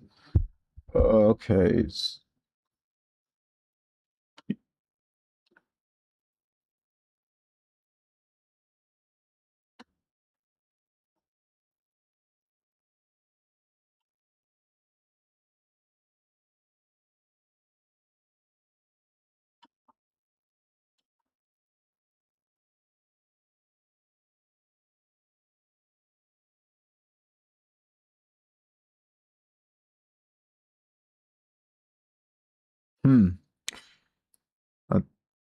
Wait, the shooter survived? Damn, so the shooter survived. That's crazy. Yo, he actually survived? Bro, from that many bullets, I'm surprised he actually lived. His fellow officers ran back to the station to clock out. Yeah, that's actually... Yo, officer that was hit returned more rounds than his partner. That's crazy. That's what I'm saying. Officer that was hit. Those two cops that ran away left him need to turn in their back. That's what, bro. How they leave this guy like this is crazy. One more, because we're about to hit that 5-hour mark. We can do one more.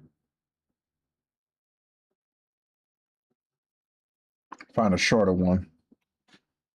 I'll do that longer. I'll do some longer ones later.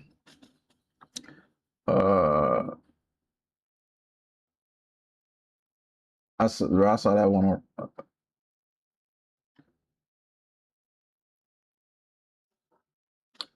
Let's see.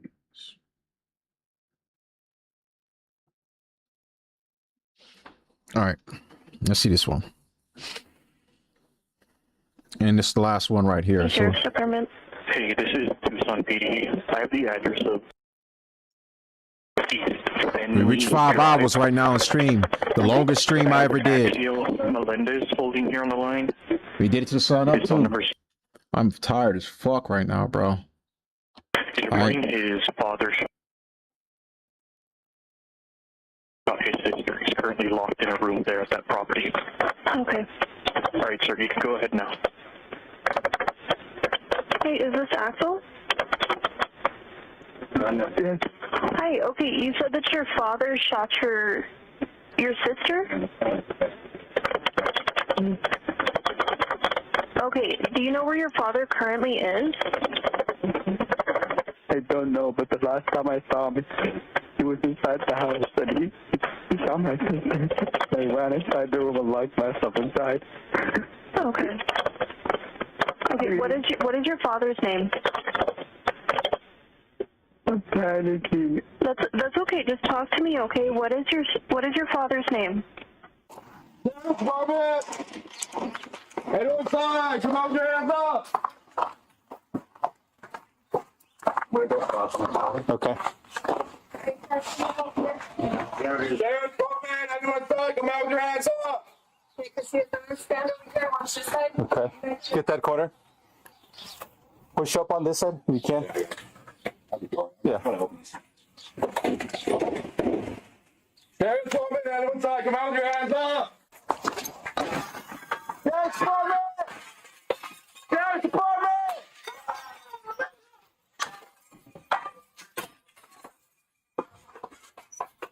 Sheriff's Department! Sheriff's Department!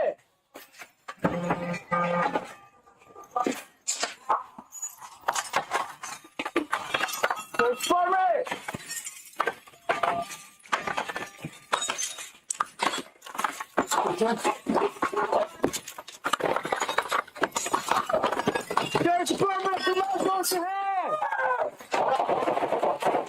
Oh shit. Hey, Joe 498. Department! The last one's your hand!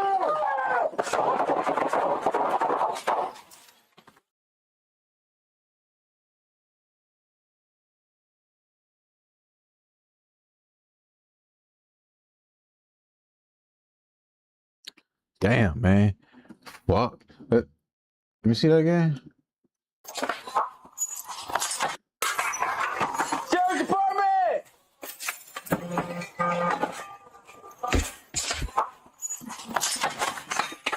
To break the glass. Okay. So you got a gaming studio. Sheriff's Department! The last one's your hand! Hey, Joe 498. I guess he was like a streamer.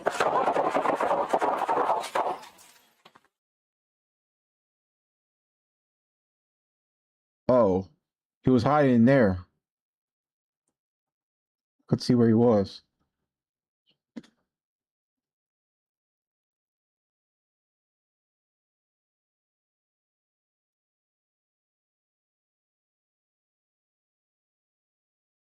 Okay, so he survived. I was trying to see if he died or not, but apparently he survived. Lucky motherfucker, huh? All right, so that's that. Great stream. Great stream. So we lasted for 5 hours. Look, I made it this long, but very clippable stream. Get everything chopped up and everything and post clips later. But till then, I'm done. I'm beat. I'm going to get some sleep. Y'all have a good rest of your day and see you on the next one.